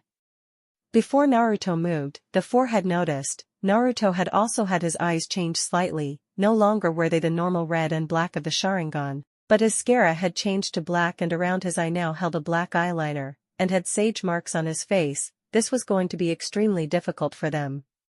Naruto with a burst of speed, Naruto appeared in front of Deidara, knowing he would be the biggest issue with his explosion release, swung his Kodachi towards and with added lightning chakra added to the mix, he was done for. Sasori had just in time applied his chakra threads onto Deidara and pulled him out of the way, but not before he had lost an arm. Kakuzu seeing this immediately got into stance and released his hearts. Naruto saw this and made 4 shadow clones to counter them. He knew he needed quality, not quantity for this fight. It was him versus 4 high-S ranked missing Nin after all. The clones had gone out to handle the heart monsters. Kakuzu released and allowed his Kenjutsu, the Jiangu, to transform his body. Naruto thought about using summoning jutsu, but decided against it. This was the perfect opportunity to test out something he had little practice with. Susanoo. Naruto with a blast of chakra activated his Susanoo. Due to not having too much practice, he had activated it to the half-body stage of the avatar. It was pure white, with black eyes staring down at the 4 men. Grabbing one of the katanas on its back, Naruto simply slashed down at the Akatsuki members with the Susanoo. Due to the fear and instant change of direction the fight had taken, stunned Deidara and was hit with the attack full force, while the others managed to get away just in time. The cloud of dust from the attack cleared, revealing a dead Deidara. This filled the members with both fear and anger. They, the Akatsuki, S-rank ninjas, were being beaten like they were weak. Haiden lost all composure and lashed out at Naruto, who had deactivated the Susanoo. While his immortality and the cursed jutsu, death possession blood, which he was glad to know he had not been able to get blood of his yet despite the wound earlier, as that would have made things difficult were dangerous to fight against, Haiden himself wasn't too much of a threat for Naruto, and so he went blade to blade and overpowered him. Naruto blocked a strike from Haiden and landed a kick to his side, sending him to the other side of the clearing, and instantly went into hand signs to perform Doton, Yomi Numa, which Jiraiya had taught him when searching for Tsunade. While he was good at it, it was by no means mastered, and so with Haiden stuck for the time being, made clones to fight Kakuzu to buy time while he handles Sasori. Sasori, seeing Deidara dead and Haiden out for the count, went all out, revealing his 100 puppets jutsu. Naruto saw this and put him into Tsukiyomi, something he had very little practice with, and so was only able to keep in the Tsukiyomi world for 24 hours, or 1 second in the real world. However, that was enough time for Naruto. With his speed, Naruto appeared behind Sasori and stabbed him in his heart, instantly killing him, forcing his puppets to drop. That's 2 dead and 1 captured, let's handle Kakuzu, were the thoughts of Naruto, who turned to Kakuzu. Kakuzu, seeing this, made a decision right there and then. He would retreat and report back to leader, calling back his remaining hearts. As one was killed by the clones, he immediately retreated. Naruto saw this and decided to leave him be, as he had to handle the immortal one, Haiden. He walked up to the man stuck inside the jutsu still and cleaved off his head, thinking that was all he needed to do. He put his kodachi away, back on his left hip. That was the moment Haiden spoke up. God damn it, it hurts, where is Kakuzu? He left. He knew he couldn't win or take you with him, so took his losses and fled. Before the decapitated head could speak any more, Naruto sealed him and the other bodies away and made his way back to the village. Upon reaching the gates, he noticed a few figures waiting. Tsunade, Jiraiya, Sarah, and Mikoto were standing there. As Naruto reached them, they had taken a look at him and were horrified. How did he end up in such a state? Tsunade spoke up first. What the hell happened to you? I know it wasn't Sasuke who did this. Who was it? She shouted with worry in her voice. Without speaking, he took out a few scrolls and unsealed them. 3 bodies of the Akatsuki appeared, however a head was speaking to them. Damn it, why did you seal me, you asshole? Yes, he's alive, don't ask how. Naruto simply replied, gaining sweat drops from the others. You're telling me you fought and won against 3 Akatsuki members? Jiraiya asked. No, there was a 4th, but Kakuzu fled after seeing he was going to die. Naruto, what the hell was you thinking? Now this surprised them, as it was Sarah who spoke up. She was usually fairly quiet and well-mannered. Sorry, love. I didn't have much of a choice, and I was ambushed, which is why I have this, Naruto said as he pointed to his wound on his face, which got grim looks from the 4 of them. Naruto walked up to her and hugged her tightly, apologizing to her for making her worry, and kissed her, making the others females awe with a smile, while the old pervert snickers as he wrote in his book with a snicker. Don't worry about it, Suchan, can you take a look at it later? Haiden hit me, but his blade was poisoned from something Sasori cooked up. It's fighting against Kurama's chakra, so isn't healing properly, getting a nod in reply. Another voice spoke up. Sasuke, what about Sasuke? Mikoto said. Naruto knew he would have to tell her, but didn't want to see her hurt. With a heavy sigh, Naruto replied, I'm sorry, I caught up with him and was ambushed by Akatsuki before he ran off. I'm sorry. Mikoto teared up but shook her head at Naruto. There's nothing for you to be sorry about, Naru, she said softly. Naruto, seeing that she was hurt, walked up to her and hugged her tightly. She was one of his precious people and it hurt seeing her like this. She was broken inside. Her own son had betrayed the village and killed one of his teammates. You're welcome to stay at mine, if you need to, Mikoto-chan. Naruto said softly while still hugging her. Mikoto didn't say anything but nodded into his chest. Naruto broke away from the hug and turned to Sarah. Can you take her to the house while I go with Suchan to check out this wound of mine? Of course, Naru-kun, she replied with a soft smile as she walked up to Mikoto to take her home. At the hospital, Naruto is currently sat on a bed, as Tsunade is taking a look at the wound. Good news is, I was able to remove the poison. The bad news is, too much time has passed, and with the wound healing due to Kyuubi's chakra, the wound will scar. A scar will just make me more handsome, girls love them, Naruto said with a foxy grin. Idiot, was all Tsunade said. Well, a battle scar isn't something I need to worry about, it just means my sensory abilities need mastering, if I don't want to be ambushed like that again. Naruto, come with me, I called a council meeting, we need to talk about what happened in the last 24 hours. Naruto simply nodded and followed her to the council chambers. Council chambers. Alright, I've called for a meeting to inform you of a few things that have occurred over the last 24 hours. Sasuke Uchiha has betrayed the village and has gone to Orochimaru for power. Tsunade simply said. What? How can you say he betrayed the village? What about the seal Orochimaru put on him? He could have been manipulated, said a civilian council member. Naruto looked up showing his new scar, and spoke, that's impossible, I sealed the cursed mark myself, and being a seal master that surpasses both my parents and Jiraiya, I can guarantee, he was not affected in the slightest, the seal itself can only be unsealed by me alone, as I highly doubt there is another Uzumaki out there, and even if they were they would not be at the level I am due to having retrieved everything seal-related from my clan's birthplace, Uzushiogakure a few months back, and so no one else had access to the higher levels of seals other than me. Naruto-sama, if I may, what happened to your face? Shibi Aburame asked. Of course, I'll inform you shortly, but Hokage-sama has something else to say first. As I said, Sasuke betrayed the village, but before he left, he was stopped by his teammate, Sakura Haruno, however despite her efforts, she couldn't stop him, however Sasuke had killed her in cold blood before leaving. One of my Umbu patrols found blood and a pile of ash. I rushed to the hospital and done tests to confirm whose it was and what could have happened. The blood tested positive to one Sakura Haruno and the residue of chakra from surrounding the blood and ash belonged to Sasuke. And oh, my baby can't be dead, the civilian council member Mabuki Haruno shouted with tears, as she broke down. I'm sorry to say, she is, however before I had confirmed this, I had sent a team out to retrieve Sasuke. But once I found this bit of information, I had an Umbu get Naruto who I sent out after them to help, Tsunade said as she looked to Naruto to continue. I caught up with the retrieval team and sent clones to help each person who were fighting. Fortunately, they had arrived in time before any of them had gotten too many injuries, so the most they had were broken bones or cuts.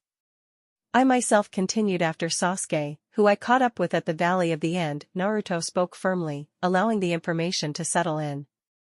If you caught up to him, how did he escape you? You're a Sannin aren't you? A civilian council member asked, not in a malicious way, but curious. Yeah, Sasuke wasn't an issue. I could have easily captured and brought him back, however that was where the issues came up. I was ambushed by Akatsuki. For members, Sasori of the Red Sand, Deidara the Mad Bomber, Haiden the Immortal and Kakuzu, that is how I got my scar as he pointed to his face but continued the ambush scored this wound, however, I went all out and fought them. Before the fight started though, is when Sasuke had made his escape, I couldn't retrieve him without fighting the 4S ranked ninja, I was however able to kill 2 of them and capture a third, the 4th member. Kakuzu accepted his losses and fled before I finished him off. Norot finished, taking out 3 scrolls and unsealing them, showing what he said was true, 3 bodies and a talking head? You bastard, stop sealing me away you asshole, I'll kill you when I get my body back you shitstain. Haiden shouted. Naruto simply sealed them all back and stated with a deadpan expression, don't ask. I don't know how he's still alive, knowing they all had the same thought, how was he talking?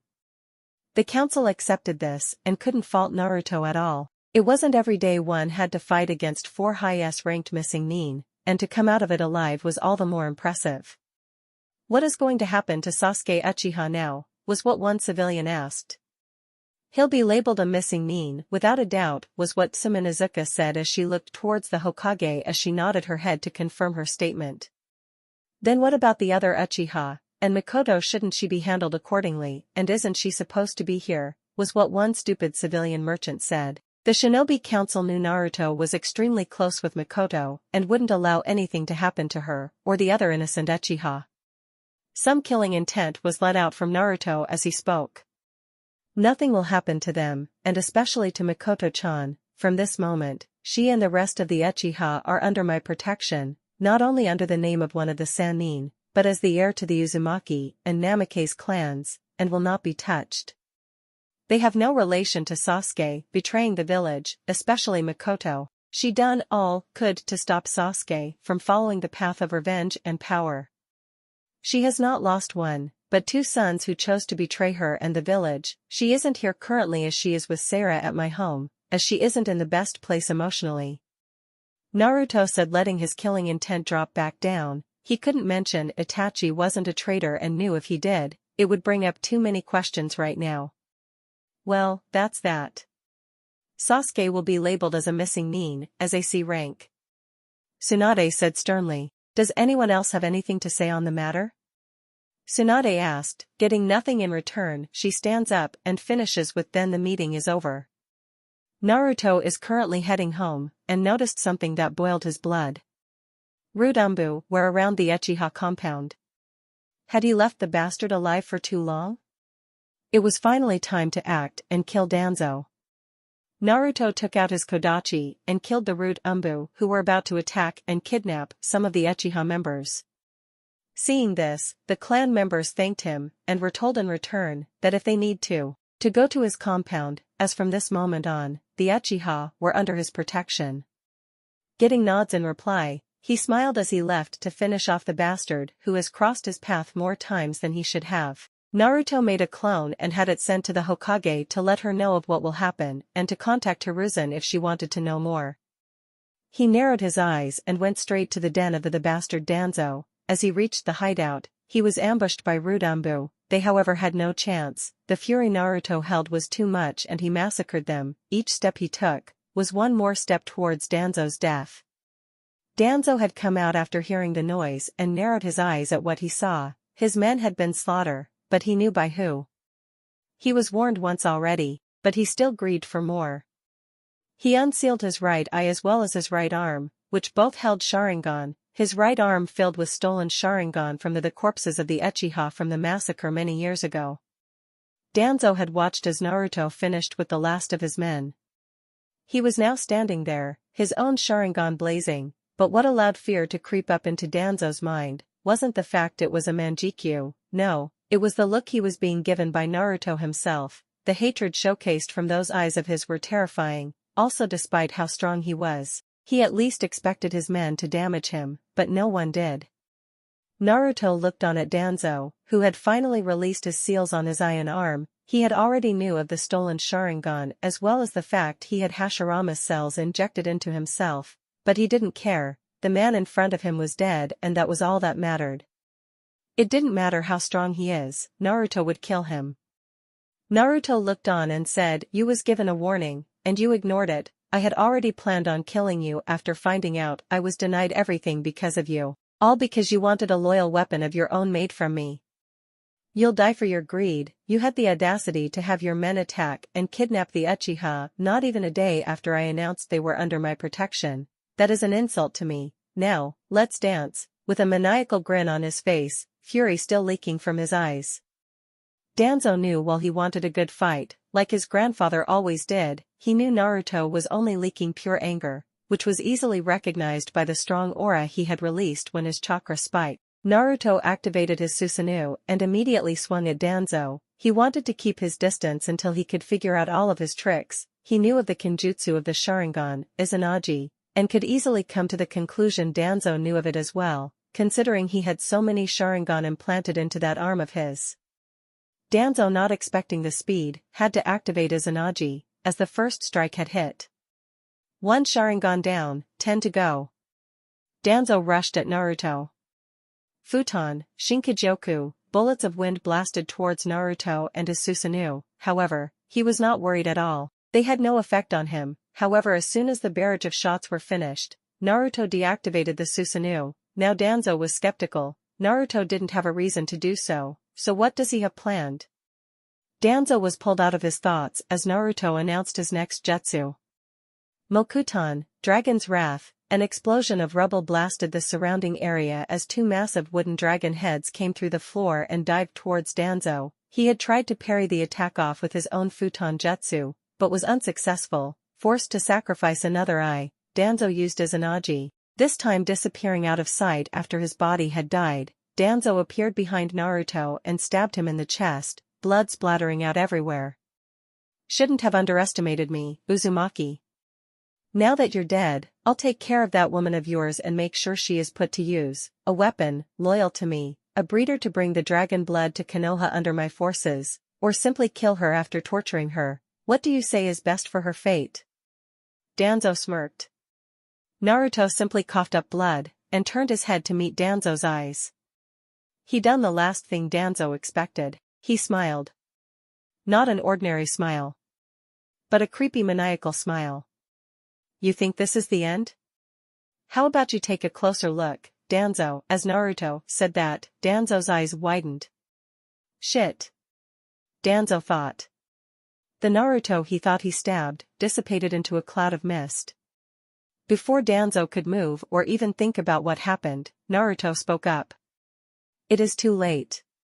You made your choice, you tried doing everything for your own sake, saying it was for the village, but that was a pile of shit. You know damn well what you was doing, and saying it was for the good of the village is just ridiculous. How many lives have you ruined, just for the sake of power? Why do you still work alongside Orochimaru? Why do you kidnap children, force people into being loyal to you and not allow them to fight for the village as a whole? You Danzo, are a monster. I know everything about you, and have my clones looking through every document right now as we are fighting. You really have been up to a lot.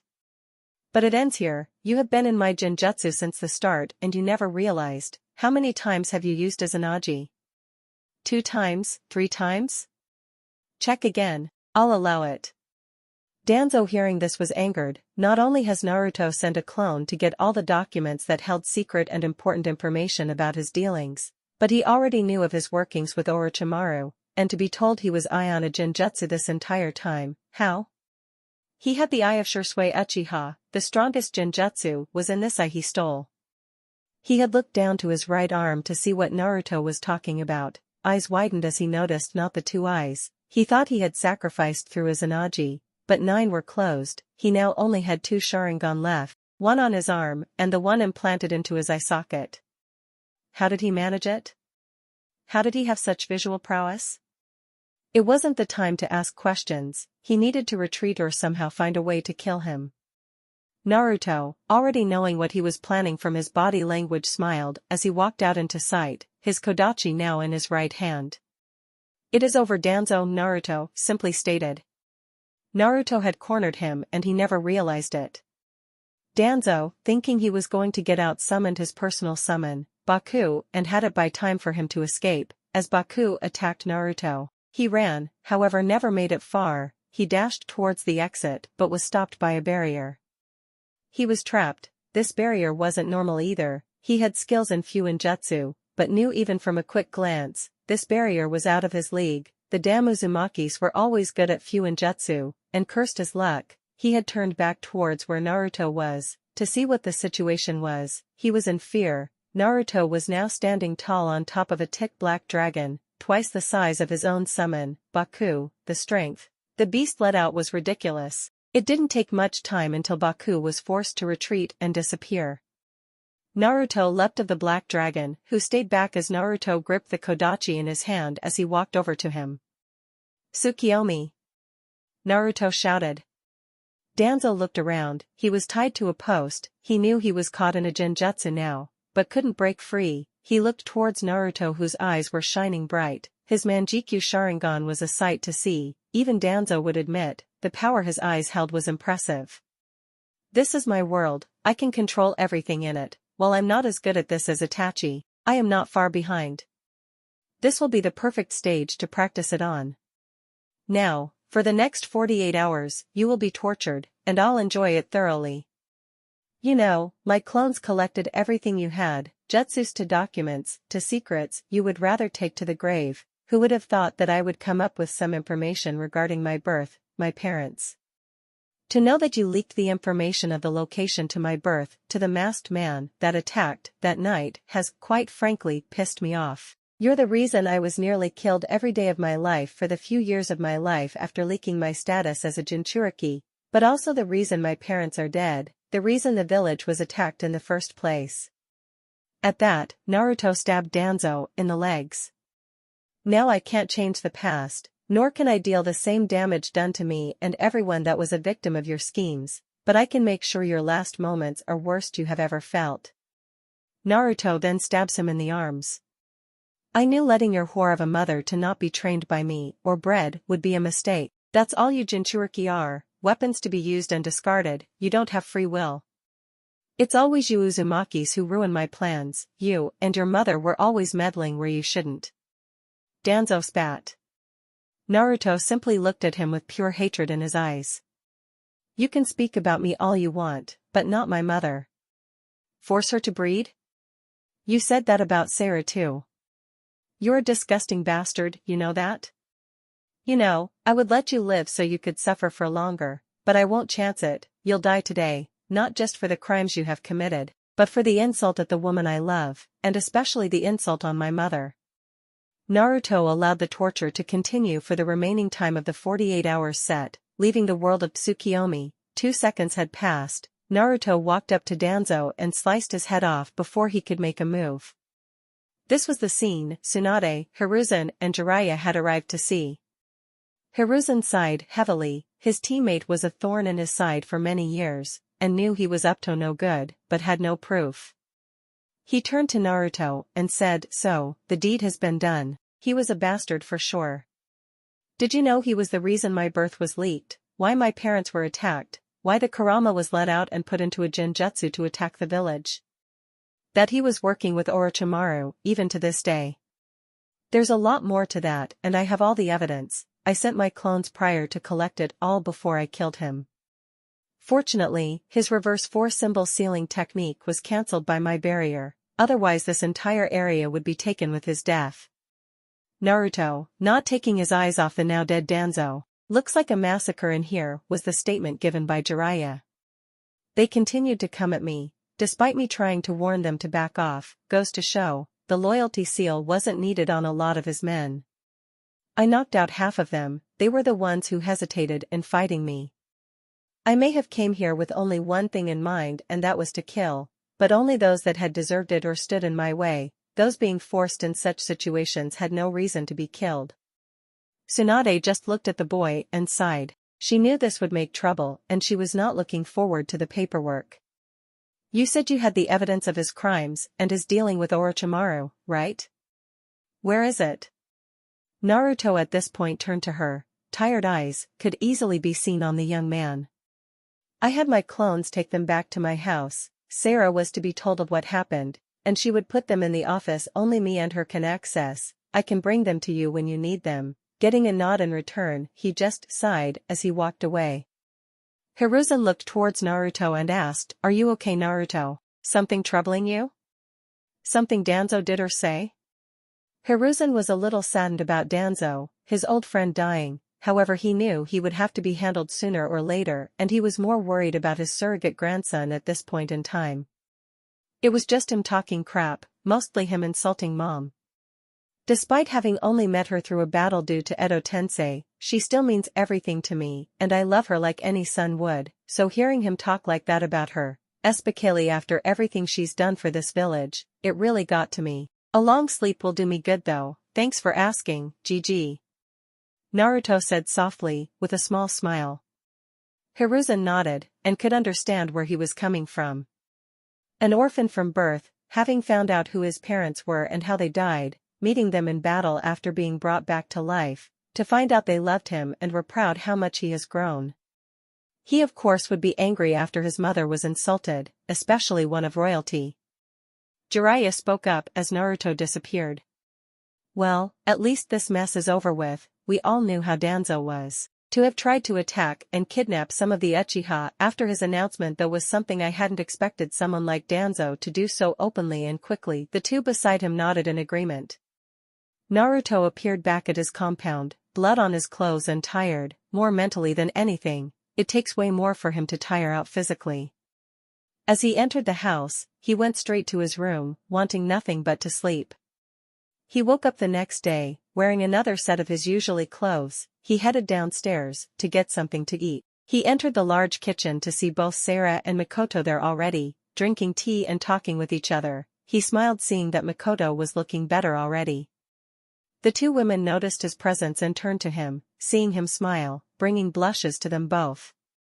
"Naruto-kun, you're awake. What even happened last night? You had a fair few clones bringing a lot of things back," Sarah asked. While she knew parts of what happened, she didn't know the whole story. Makoto at this point was curious. She had slept early so hadn't noticed the clones, but before Naruto spoke, she did. "Thank you for letting me stay the night, Naruto, I really needed it."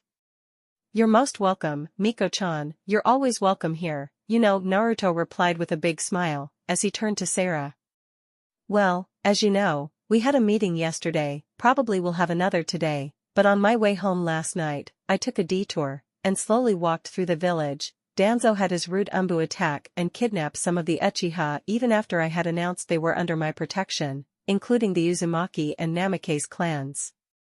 And before you say anything, Miko-chan, they're alright, I saved them before any were hurt. However, Danzo finally pushed me to my limit. Despite my warnings, I had already planned to kill him, but his actions just pushed my plans forward is all. I ended up killing him and half his men, but the documents and scrolls you saw my clones carrying, everything was evidence or jutsu and other useful information I could use. He was delving into some nasty stuff. I won't say much right now, but just know, people will be glad the bastard is dead when the evidence is shown." Sarah smiled and nodded, knowing a big thorn in their side was now gone, never to return. "Also, Makoto, I already told those I saved, but you and the Uchiha, if ever need to, are welcome to stay in my compound." Makoto smiled. She hadn't expected him to do so much for her. She didn't know if she could go back to her home, not after losing both her sons due to them both betraying the village. Her husband was another story. She had never loved him and was forced to marry due to clan laws and been forced to carry 2 children, but she had loved them both with all her heart, and it would break her heart if she returned to such an empty home. Thank you Naru, for everything," Makoto said with a smile and tears. Naruto just smiled as he walked up to her and hugged her. "No need to thank me, I'm always here for you, as you was with me when you was able to." This just made her cry even harder. An hour later, Makoto had gone back to sleep to rest as she was very clearly fatigued mentally.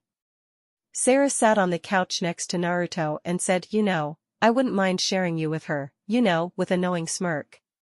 Naruto turned red, not expecting that at all, and turned his face to her as he tried to speak, failing miserably. He might be a genius, a prodigy, and extremely talented in the shinobi arts, but when it came to emotions and expressing them, he could be terrible at times, which was something she would tease often about.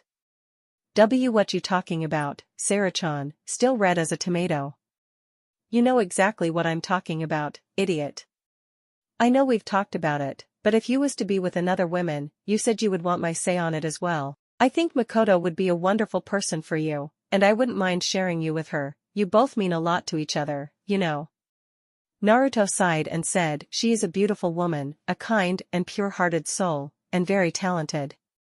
I would be lucky to be with her as I am with you. However, it's not something I want to force onto her or an issue I want to rush. Things like this take time, and if in the future, she felt the same about me, then great, we could see where it goes, but for now, let's just see how everything plays out."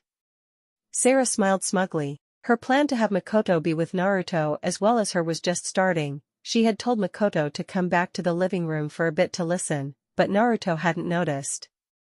Outside of the room, Makoto stood still, her face blushing a storm, her heart beating faster than ever. She had never felt like this before. These feelings were so strong. She could only think of Naruto's words about her and the blush would just deepen. She decided to go back to her room and sleep on it. Sarah noticed her move back upstairs and her smile grew larger. She became good friends with Makoto over the last few months with visiting her with Naruto and knew she deserved to be loved, and if it was with Naruto, she would be even happier to share him with her, knowing he had the expectancy to take more than one wife. despite his show in the council room a while back, so it would be a win-win situation for the both of them and her. Naruto went outside to do some light training, bringing Yuri along with him. He's been busy as of late and hasn't spent time with her, so decided to bring her with him from now on. She has grown slightly and so doesn't fit on his shoulders anymore, now coming up to his knees in height. The white fox has become fairly large, quite quickly. The two train until an Umbu arrives informing them of a council meeting. Naruto nodded with a sigh. He knew what this was going to be about, so went inside and gathered up the evidence and set out towards the council chambers. Yuri came along with him. Council chambers. Why was this meeting called, Hokage-sama? Hyuga Hayashi asked, a little curious for this meeting due to the last one being only yesterday. Unfortunately or fortunately, something had happened last night which involved one of our ninja. I have already called him to explain everything, Tsunade said firmly. Naruto entered the room, with Yuri following him, which gained raised eyebrows. You called for me, Hokage-sama? Naruto asked, already knowing why he was called. Yes, Naruto, can you explain everything that happened last night and why? Of course. Let's start with the short version. Danzo was a traitor, I killed him. Naruto said, eyes slightly narrowed, despite his lack of seriousness in his voice. This statement caught the attention of the council members right away. The Shinobi Council already knew he wasn't one to be trusted, so was glad he was dealt with. The civilian council and the elders, though, were in an outrage. How dare you kill Danzo-sama, one of the civilians said, with the others agreeing. Not even if he was the reason for the Kyuubi attack 14 years ago? Naruto calmly asked, eyes widened at the accusation. That was impossible. He couldn't have been the one to let it escape. Shikaku, with his high intelligence, knew something was weird about that night. Both Kushina and Minato were seal masters and had prepared for childbirth, so how did the Kyuubi escape? His curiousness overwhelmed him and had to ask. Could you elaborate, Naruto-sama? He asked. Gaining a nod in return from Naruto. Many of you already know, but I am not the first Jinchuriki of the Kyuubi. The first was my great-grandmother, Mito Uzumaki, wife of the Shodame Hokage, Hashirama Senju. The second was my mother, Kushina Uzumaki. What some people don't know, there is only one time the seal weakens for a Jinchuriki, and that is during childbirth. My parents were seal masters, even better than Jiraiya, and had prepared for childbirth since they found out about her pregnancy. However, information was leaked of the location, which was a few miles out of the village. After I was born, my parents were attacked, the Umbu stationed in the area, killed, and Lady Biwako, the wife of the third Hokage, also killed. A man in a mask had broken through the seal, after being given the information by Danzo, and took me hostage to force my father to leave my mother's side, and had the Kyuubi forced out of her, and the man then put the Kyuubi in a Genjutsu so it would attack the village. We know the rest of the story. Many died. My parents died saving me from the Kyuubi's claw, who was still in a Genjutsu. So, yes, in a way, he is the reason the Kyuubi attack happened all those years ago. Naruto stated. That wasn't what made me kill him, no, it was part of it. The bastard is the reason this village lost so many lives, why I was nearly killed on a daily basis for the first 5 years of my life, why my parents are dead. But no, the bastard was a traitor, and had dealings with many things, and to this day had contact with Orochimaru. He had helped Orochimaru sneak into the village during the Chunin exams. Fortunately, their plan to have Hiruzen killed was stopped, with Misera and Jiraiya being there with him as they fought. Naruto simply took out a scroll, not wanting to explain everything. A large pile of files had been unsealed. This pile is everything you need to know, evidence to his traitorous actions. Also, the reason I decided to kill him last night was he had his rude Umbu attack and kidnap the Uchiha, not even an hour after announcing they were in my protection and the protection my clan's. Naruto gave them the files to look through. Everyone had read them and were disgusted with the things he had done. It was official. Danzo Shumira was a traitor and were glad he was dead. The elders, on the other hand, were nervous. They knew of some of the things he had done already and had worked with him and were worried they would be caught. Their fears came to be when Naruto looked at them. Don't think you two are getting out of this freely. You two had worked with Danzo and knew of his work. even if partially, I'll let Tsunade handle you. Naruto narrowed his eyes. His angered face reminded everyone of Minato, however Naruto's was scarier. That scar of his really put fear into people's hearts with just a look. The Shinobi Council smirked as they all thought this. If that is all, Hokage-sama, I'll take my leave. Naruto said softly. Yeah, that was all I needed from you, Naruto, thank you. Tsunade replied. Alright, Yuri, let's get back to training. Yes, Naruto-sama. After those words were spoken, Naruto disappeared in a flash of lightning and fire, while the fox vanished with a splash of water. All who had watched the two were simply in awe, and was wondering how he had done that. Naruto returned to his compound and trained alongside Yuri. Two made a good duo and just needed practice. Hours passed, and as he was going to enter the house, Jiraiya was to the side, leaning against the house. Pervy Sage, what are you doing here? Naruto asked with curiosity. Just here to inform you that I want you to come with me for a few years on a training trip. Training trip? Naruto's eyebrows rose. He knew he was strong, but he had much to learn in the ways of the shinobi, so being white someone like Jiraiya for a few years would be amazing. Yeah, unfortunately, your decision to come has to come within the week. I leave next Friday and won't be back for at least 3 years. Jiraiya said, indirectly informing Naruto as to what has to think about. He did have 2 women living with him now, one his lover, the other a potential lover, but right now, a close friend. Alright, let me talk to Sarah and Mikoto, and I'll have the answer by tomorrow. Jiraiya nodded and disappeared, but not before locking eyes with Naruto and getting a perverted look and giggled, don't do anything I wouldn't do, as he poofed in a cloud of smoke. Naruto stared at the spot Jiraiya was with a massive tick mark on his head. Idiot pervert. Naruto walked into his house, and saw both women. He had sat down and talked to them about the trip, which surprisingly, had both Sarah and Mikoto support him to go with Jiraiya. After the long talk and thinking about it, he agreed. He had informed Sarah that while he was gone, she was the clan head in his absence due to her knowing him the best and knowing what he would do. Mikoto had decided to move into the house, not wanting to go back to her empty house, so neither Mikoto or Sarah would be alone, so he was at least happy about that. A week had passed and Jiraiya, Naruto, and Yuri were at the village's main gate. With them was Tsunade, Hiruzen, Sarah, and Mikoto. Hiruzen stepped up to Naruto and gave him a scroll. This scroll holds copies of everything I have known, jutsus, taijutsu, kenjutsu, and all other shinobi arts.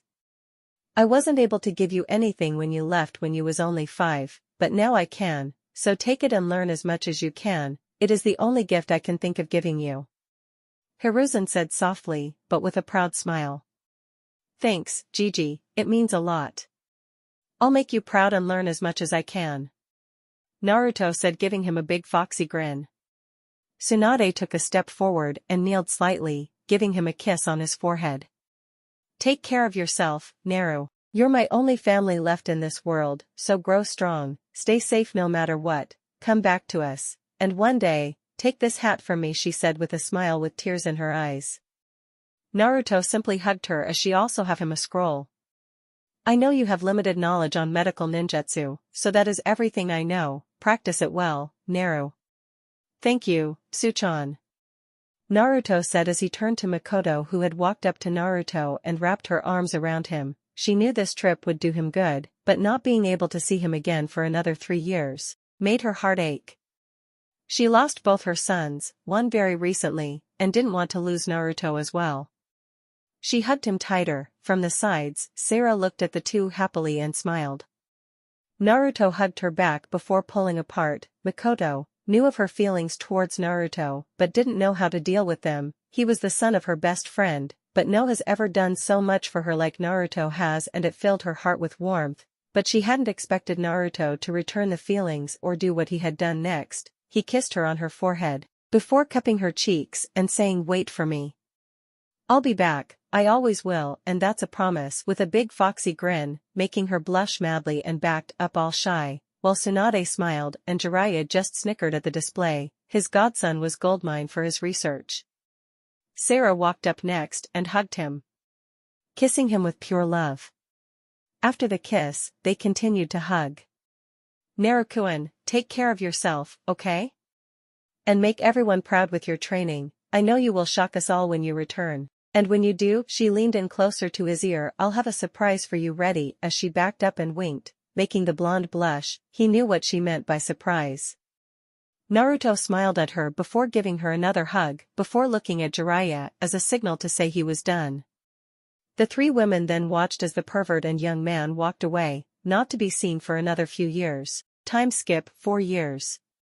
Naruto, now 18.5 years old, was returning to Konoha. It had been 4 years since he left for his training trip, and last saw his precious people. He now stood at 6 feet 1 inch with a slim but muscular build, his hair slightly longer and his face more chiseled. His scars had faded slightly and his whisker marks had stayed the same, still thin but darkened. His eyes, still the dark ocean blue eyes as they used to. However, they let out an aura of power. His clothes hadn't changed much from 4 years ago, however, he now had a long white haori, like his father, that had the kanji 4 dragons sage on the back. In black with a golden dragon running down the middle of the haori. Naruto was a very handsome man, and would be making heads turn in lust and envy. Next to the blonde, was a man slightly taller than Naruto himself. He hadn't changed at all, he was the same old Jiraiya everyone knew. He was smiling at the man beside him. The last 4 years was amazing for the both of them. Jiraiya was prideful on his strength, but knew he had room to grow, even in his age. He had not only trained and helped Naruto learn new things and make stronger, but he himself was much stronger and was glad this trip had extended a year. The two men reached the main gate and Izumo and Kotetsu could only drop their jaws as they saw the two men walking through. They were in awe. Not only had the two returned, but the blonde had changed a lot. Everyone had heard of his feats, and that he was now listed as a triple S ranked ninja, the first to be listed as such, and he was now returning home. He was known by many names: the Dragon Sage, the True God of Shinobi, Konoha's Yellow Death, and more. Naruto was a little happy about the Konoha's Yellow Death title as it was similar to his father's. Naruto and Jiraiya simply walked past the guards, as the privileges of Sanins is they have free reign to leave and enter when they want. The two guards, now out of their stupor, smiled. Their blonde friend was back. The two finally reached the Hokage's tower. They had gotten a lot of attention when they had walked here, mostly Naruto from the female population to Jiraiya's amusement. They both smirked as they knew there was only one entrance, and that was the window. Over the years, Naruto had adapted to Jiraiya's weird habit of entering places, usually through windows. Tsunade was doing paperwork. Hiruzen was sat beside her helping, due to him volunteering to become her advisor, despite now being able to retire. They both felt a breeze hit them, which made them turn their heads. Both of their eyes widened. Jiraiya and Naruto were both at the window. Naruto was sat leaning against the window frame with Jiraiya hovering over him, his arm just above Naruto's head as he too leaned. They both knew how to make an entrance, and thought this was the best way to do it here, a simple, but effective arrival. Naru. Naruto-kun, both Tsunade and Hiruzen said respectfully. Both very happy that he had come back. As they spoke, another figure appeared. An Umbu, with purple hair, had dropped down from her post, who had taken her mask off, who had tears running down her face and a big smile on her face. Naru, you're back. Naruto and Jiraiya stepped into the office as Naruto said, Yuchan, Tsuchan, GG, I'm home, with a soft smile, his voice now deeper in power. The two women rushed him with a hug, which he returned. It's good to see you two as well. Hiruzen smiled at this, and spoke up. It seems you have made a name, or shall I say, a few names for yourself. I especially like the True God of Shinobi, as he chuckled. Of course you would, since you had such a similar title after all. Yeah, I am here too, Jiraiya said as he deadpanned. So how was the trip? Tsunade asked after they pulled away from the hug, and Yugao had returned to her Umbu post, now much happier. It was good. I've learned and experienced a lot, and have grown much stronger. The old pervert has gotten stronger as well. Naruto answered with a chuckle at the last part, which earned him a slap at the back of the head. Damn Gaki, and the lack of the respect. Jiraiya chuckled, but he is right. I've gotten much stronger as well, he said with a smirk of his own. That's good. Naruto, you probably want to go home, you have two people waiting for you, right? Tsunade said with a smile. Yeah. It's been 4 years since I saw them. I wonder how they are. That reminds me, I should summon Yuri back once I get back to my compound. Naruto smiled and said his goodbyes, but before he disappeared a figure appeared in the office. Master, I brought you the files you want. Shizune entered and looked at the two new figures in the room. Naruto. Jiraiya-sama, she said, blushing slightly at Naruto's looks, which got smirks from the two men who had expected this reaction from most of the female population. Naruto was even more of a looker than his father, Minato, and he was a ladies' man. Well, would have been if not for Kushina fighting them all off him. Good to see you again, Shizu-chan. I would love to stay a bit longer, but there's two people waiting for me. I'll speak to you soon. At that, Naruto vanished in a black fire Shunshin. It was something he was able to learn to do. Due to his Amaterasu with his Sharingan, he attempted to use it in a Shunshin and had taken a few months to complete. It wasn't easy to create such a technique when the Manjikyu was usually needed to perform, but over time he pulled it off. The others just shook their head. Leave it to Naruto to create such intricate Shunshins, just to show off. Naruto arrived at his compound and summoned Yuri. She was now as big as Gamabunta but sealed herself into the form that was not much smaller than Naruto, just like her mother Kumiko. I see you have made it back, Naru. Indeed I did, Yuri. Now let's go see the beautiful ladies, shall we? Naruto replied with a big smile on his face. He's been waiting for this day for so long. It's been lonely at times, not having Sarah with him or being able to visit Makoto when he had free time. Naruto entered the house, Yuri following him. Sarah and Makoto were alerted by the new presence and were about to get ready to fight, before they noticed the figure walk into the living room, with a white fox following. It's been 4 years, Naruto said smiling. I've missed you Bo. Before Naruto could finish the sentence, he was tackled to the ground by both women. They were shocked when they first saw him. Naruto had grown taller, and much more handsome. They had blushed a lot before they both simultaneously jumped at him. Yuri was beside them smiling. She went ahead of them and led down on one of the couches, letting the three have their time together. Sarah was first to speak. I've missed you so much, Naru-kun. Tears falling down her face, her love was back. Back in her arms, and she was ecstatic. Her heart had been beating faster since she saw him and wasn't planning to let go anytime soon. Makoto was next as she too was crying. Getting her breath back and steady she said softly, you kept your promise, you're finally back, I've missed you. Makoto had locked her arms around Naruto, as did Sarah, but her hold was much tighter. Naruto still on the ground looked at the two with a loving smile. I've missed you both too. It's really good to see you both in good health. You've grown beautifully, Sarah, and you Makoto look even more beautiful than you did before I left, caressing both of their heads softly. The three spent the entire day catching up, telling each other of what happened over the last 4 years. Night soon set and Naruto had informed them that he was going to sleep, since it had been a while since he was last in a bed and had a proper sleep. As he got undressed, and was about to get into bed, he heard a knock at the door. He opened to see both Sarah and Makoto, only in their lingerie. He smiled, he knew it was going to be a long night. A few hours later, and a very happy Sarah and Makoto by his side, Naruto smiled and held them in his arms as he let sleep take him. Morning soon came. He felt refreshed. He had an amazing night. He had made love to the two women he loved most in his life and had the best sleep he has had in 4 years. He saw that both girls were still asleep, so had sneaked out of the bed, not waking them up. He arrived in the kitchen and saw Yuri had walked in. Seems you're feeling good this morning, Naru, with a foxy smirk.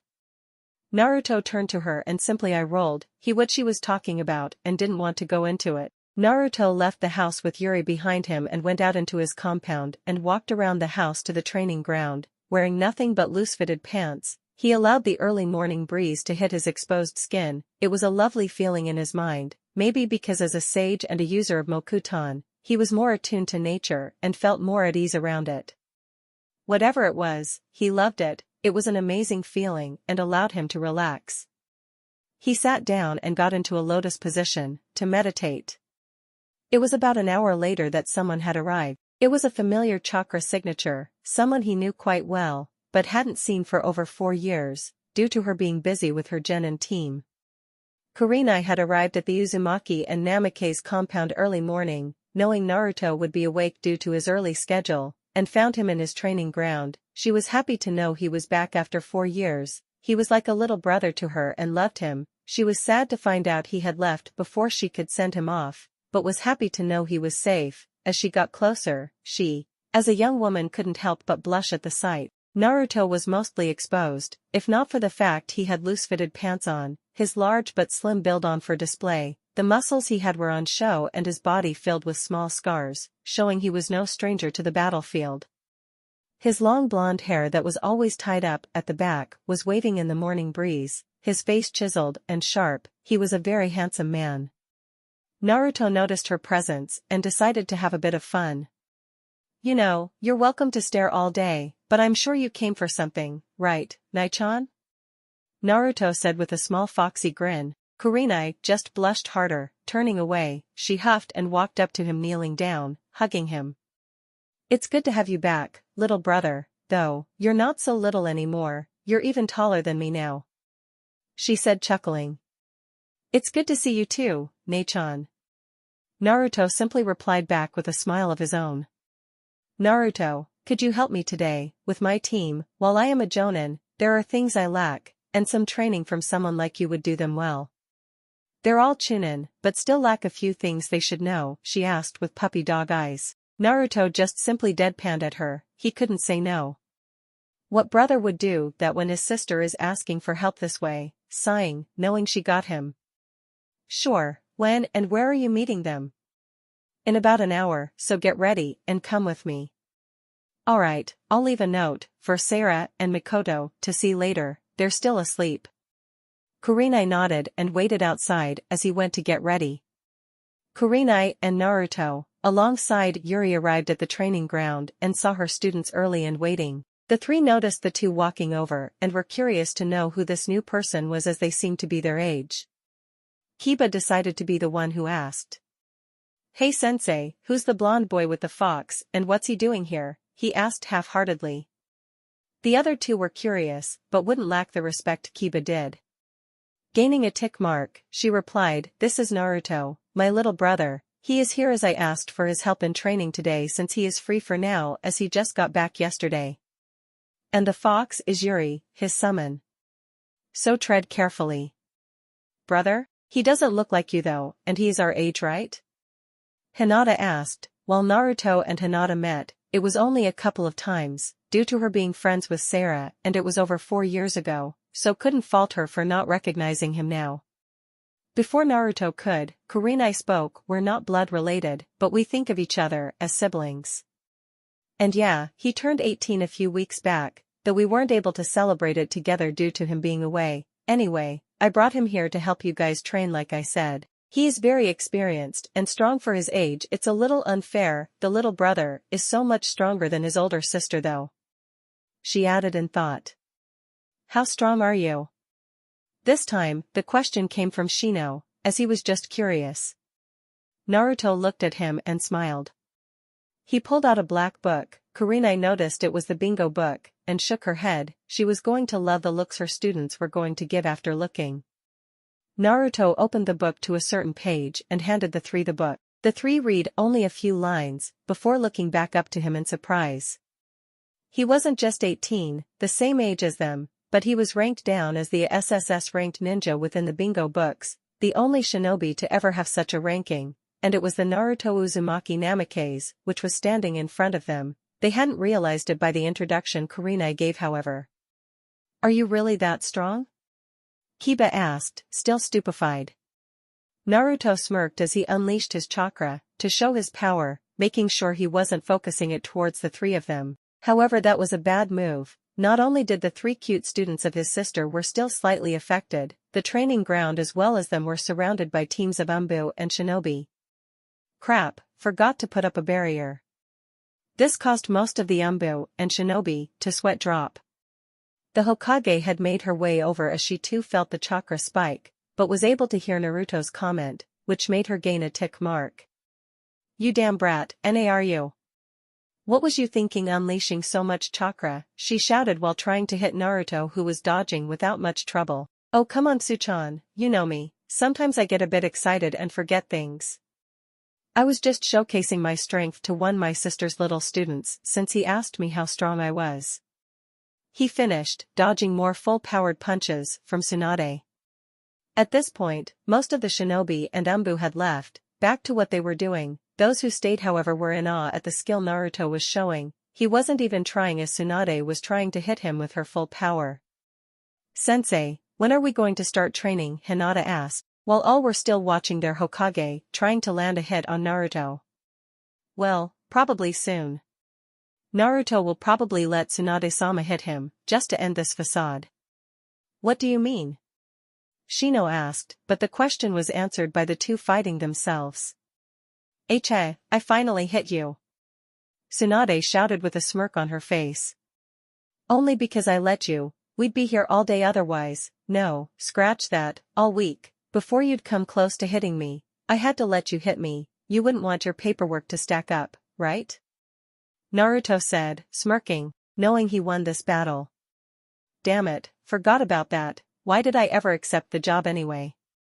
This was it. It had been 4 years since she had taken up the job of Hokage. He had told Hiruzen the secret to paperwork not long after he arrived back in the village after his 9 years away, but told him not to tell Tsunade until he did, which made the old man chuckle at the thought of her only finding out years later. Naruto smirked, which Tsunade noticed. She narrowed her eyes as he spoke. You haven't figured it out, have you?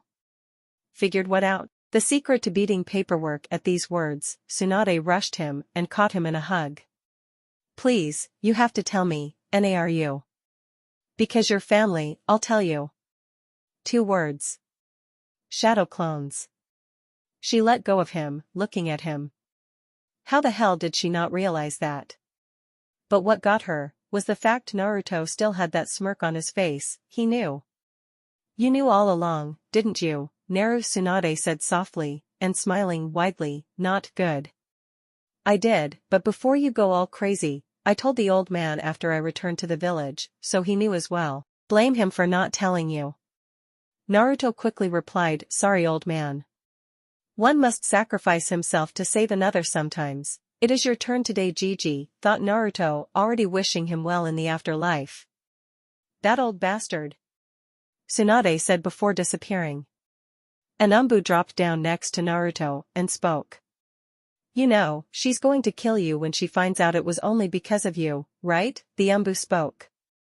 Oh, I know, but you'll get front row seats at the show if you hurry back. Tell me later how it turns out. Nico-chan, Naruto said before hugging the Umbu before she disappeared. Teammate had been watching with a sweat drop. Now that was all over with, training had gotten started. They spent hours training until it had hit noon. That was when Naruto called an end to the training for now, as they needed to rest for the day. He had heard a scream of an old man during the training and looked up and saluted, which confused the 3 students. However, Kurenai knew why. Naruto had told her a few weeks before he left about the prank he had in store for Tsunade and had laughed it off. She knew she'd get the details from Yugao later on, so wasted no time in keeping on her mind for now. A few hours later, Naruto was walking through the streets of Konoha, getting giggles from the female population, shaking his head in return. It was amusing to him. As he was walking, he ran into Kurenai, Enko and Yugao, and decided to go with them to a local bar. So, when was you going to tell me you was back, Gaki? Enko spoke. You know, I just came back, right? I've been busy and not much time to spare, Naruto spoke, taking a bite of the dango. Yeah, I bet probably spent the night with those girls of yours, Enko joked, not expecting Naruto's reaction. He simply smirked as he took a drink of sake. Enko's eyes slightly widened, while Yugao and Kurenai simply blushed at the thought of the young blonde. So, how has life treated you 3 the past 4 years? Naruto asked, curious to how the 3 have been since his departure. Yugao was first to answer. Same as always really, outside of hanging out with these 2, or resting, I was working. Umbu can be very demanding. I've been pretty busy with my Genin team, especially when it came to getting them ready to take the Chunin exams that took place in Suno last year. Kurenai said with a smile. Well, I've been having fun at TNI, taking on missions, spending time with these two and Dango. Anko said excitedly as she ate her dango. Naruto simply sweat dropped. When do you not have fun at TNI? He said teasingly. This got chuckles from the other two girls. Yugao turns back to Naruto and asks, what about you, Naruto? I'm sure you've been through a lot, from what I heard. Yeah, soon after leaving, me and the old pervert ended up going to Kiri. We spent a year, training and helping out the rebels in the Civil War. Flashback 4 years ago. Naruto and Jiraiya were making their way to Kiri, more specifically, the rebels' camp. They had heard the Civil War was still going strong, and decided to help, not just to stop the meaningless bloodshed, but to hopefully, train, gain experience and make friends and alliances for the future. Halt. State your names and business here, a guard demanded. I am Jiraiya of the Sannin, and this is Naruto Uzumaki Namikaze, also a Sannin. We are here to offer our help to the rebels in the war. The guard's eyes widened. Both people were well-known shinobi and extremely strong, and if what they said was true, their help would be amazing and be extremely appreciated. Follow me, I'll take you to the rebels' leader. Gaining nods from both Naruto and Jiraiya. Mei-sama, I have 2 guests here that want to see you, in offering their help to our cause. Mei's eyes widened. No one had offered to help from outside of Kiri, and was curious what kind of help she could gain if negotiations went right. Send them in and return to your post. Naruto and Jiraiya entered the tent. The rebel leader, Mei Terumi, was in. Mei Terumi, it is a pleasure to meet you. You probably already know me, the Toad Sage, Jiraiya, but this one with me is a fellow Sannin, Naruto Uzumaki Namikaze, the Dragon Sage. We are both here to help you in the war. Mei was shocked. Not only was she offered help in the war, but from 2 of the strongest shinobi in the world. She tried hiding her surprise, but failed. Naruto smiled, making her blush. Thank you for coming, and I'd be more than happy to accept your help, but if I may ask, why are you two of Konoha's strongest ninja doing helping us? Naruto was about to speak before Jiraiya cut in. Simple really, the blonde and I hate meaningless bloodshed, and want to stop this war, but we have other reasons, mainly, to have Naruto here gain experience and train, but also make friends and possible alliances in the future. Mei nodded. The reasons were solid, and they had no ulterior motives, and decided to officially accept their help. Then I, Mei Terumi, leader of the rebels, officially accept your offer to help in our war, thank you. Naruto smiled. You're welcome. Also, if you ever need it, I can use my Mokuton to create houses or small buildings. Outside of combat jutsus, I'm still limited to what I can do, since it isn't my main focus of fighting. Anything is appreciated, no matter how small. Mei said, with a small smile. Now, let me show you where you can set up camp. Time skip, 6 months. Naruto and Mei were currently on the outskirts of the camp, training, more specifically in lava release. Naruto, you've really grown in just a few months, to be able to combine earth and fire to create lava release to such degree that it even rivals my own Kekai Genkai is nothing but spectacular. It never ceases to amaze me every time I see you use it.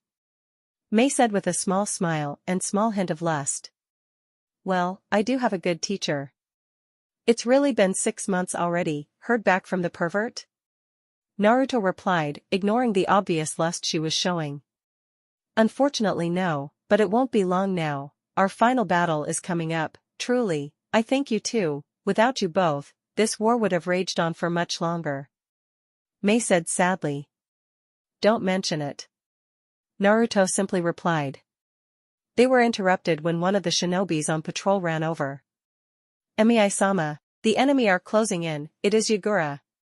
Mei's eyes widened. Damn it, this wasn't meant to happen so soon. She turned to Naruto, but before she could say anything, a smirk showed up on his face. It seems the war will be over sooner than expected, Mei. I'll go out and meet Yagura. You and your men should handle everything else. As a Jinchuriki myself, I am one of the only ones able to fight him currently. Naruto said, looking over to Mei, his smirk still on show. Alright. I'll trust you with this, be careful, Naruto. Mei said, a little worried for her new blonde friend. Don't worry, I got this. Make sure no one gets in the way, the collateral damage from our fight will be massive. Not long after, Naruto walked onto the battlefield, enemies in sight, as he sat alongside someone he hadn't seen in about a year. Sarus was standing next to Naruto, who was currently sitting on a fallen tree. It seems, you have brought me out for something interesting, Naru. Sorry, mother, but I need all the help I can get. Yugura is a Jinchuriki like me who has perfect control over his powers. I can handle him, but not the thousands alongside him as well. Even with my current strength, that would be asking too much. Take care of yourself, Naru, I'll keep everyone away from your fight, Sarah stated as she transformed into her dragon form, something she hadn't done in a long time. She was a massive dragon, a silver-white dragon, she was a sight to marvel at for sure. She was larger than even some of the Biju, her strength, just as much. It wasn't long until Yugura himself walked ahead. He knew he was going to fight against another Jinchuriki, he could sense it. So, Konoha have decided to help the rebels, Yugura muttered to himself. Naruto stood up as he was approached the threat and simply looked impassively upon the arrival. Sarus had already leapt forward to block anyone from getting past her. She could deal with the army at hand with relative ease, so Naruto wasn't worried about her, she was the one who trained him after all. So, you're the bastard who's been slaughtering Bloodline users, huh? Naruto said, activating his Manjikyu Sharingan. So, you're one of them too. I'll be glad to kill you and take the Kyuubi for myself. Yugura spat with hatred. Naruto simply took his Kodachi in his right hand and unleashed his killing intent. Even though Yugura was a Kage and a Jinchuriki, he had not felt such massive killing intent before. He took a moment to regain his bearings and unleashed all his power. He knew the young man in front of him was a threat and not someone he could hold back against. He took his stance in his bojutsu with his club and got ready to fight. Naruto saw this and got in his own. He knew the enemy was taking this seriously, but couldn't help want to test his skills in bojutsu, and with his kenjutsu style, he would see how much he has improved in the last 6 months. The fight started immediately, with the impact from each strike, would destroy the immediate area around them. Yugura attempted to use water jutsu, but quickly dismissed that idea, as Naruto was countering his own with lightning jutsu, and with his Sharingan, could have them copied. Yugura had to change tactics, and the only way he knew how was to use his tail beast. Naruto saw he was transforming into his version 2 state and decided to allow Kurama's chakra to seep through into his system, forming 3 tails himself in a cloak of chakra. Version 1 versus version 2. The fight continued, taijutsu mostly being used. Yugura, using his coral palm, tried to paralyze Naruto, but without much success. Naruto, even in the inferior version 1, was still matching up to him in strength and speed. Yugura was nothing but angered at the current situation. He now stood opposite of Naruto, the fight, currently at a stalemate. He was furious at how this young man was getting in his way of his plans to kill off all Bloodline users, but also matching him in strength. Him. A Kage. He decided he was done with the fight and decided to go all out and transformed into his tailed beast, Isabu, the Sanbai. Naruto looked on at the sight. He was impressed at the sight. He smiled maniacally, his Sharingan shined brighter, and he activated his perfect Susanoo. He had much better control since the last time used it and had gotten it to the last stage of Susanoo. The white Susanoo now stood slightly taller than the transformed Biju. Naruto laughed as his grin got wider. Let us dance, Yugura. Sarus in the distance, now back in her human form, looked over her shoulder as she heard Naruto shout. She knew of his blood relation to Madara, and could easily tell he took after him when it came to battle and could do nothing but shake her head with a small smile. As she continued to watch the fight, her job was now done. None of the army would dare to get involved in a fight with those two now. Don't get cocky, you Konoha scum, Yugura screamed, now in the form of Sanbai. He attempted to use the tailed beast bomb, but was too slow to dodge as Naruto's Susanoo struck down with its sword and cut into Yugura. Naruto, seeing he was in pain, continued the assault onto the transformed Biju, having to dodge strikes and a tailed beast bomb. The fight never lasted long. Yugura, even in his transformed state, was not a match for Naruto at his full strength.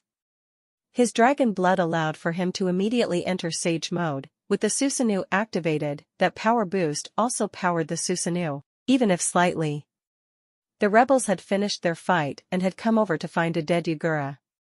The Sanbai would reform in the years to come, so we're not worried about that, but with the leader dead, the war was won. It would take some time for everything to officially over, and the village could start rebuilding, but the war was over. Cheers could be heard all over. Naruto deactivating his Susanoo and sat down. He may have gotten the perfect Susanoo, but it was still demanding to use at his age. Saris had made her way over and kneeled to him as she kissed his forehead. I'm glad you're safe, Naru. It seems your friend's on their way over, so I can leave without worry. Do come visit sometime soon, Naru. As Saris said that, she disappeared in poof of smoke. Some of the rebels had made their way over and Mei was the first one to speak. You really done, Naruto, thank you so much. There is no need to thank me, the man had done terrible things, but I did find something disturbing out. What would that be? Yugura. He was under a genjutsu, Naruto said with narrowed eyes. Really? Mei said out loud. Yeah, you seem surprised, but also not as much as I expected.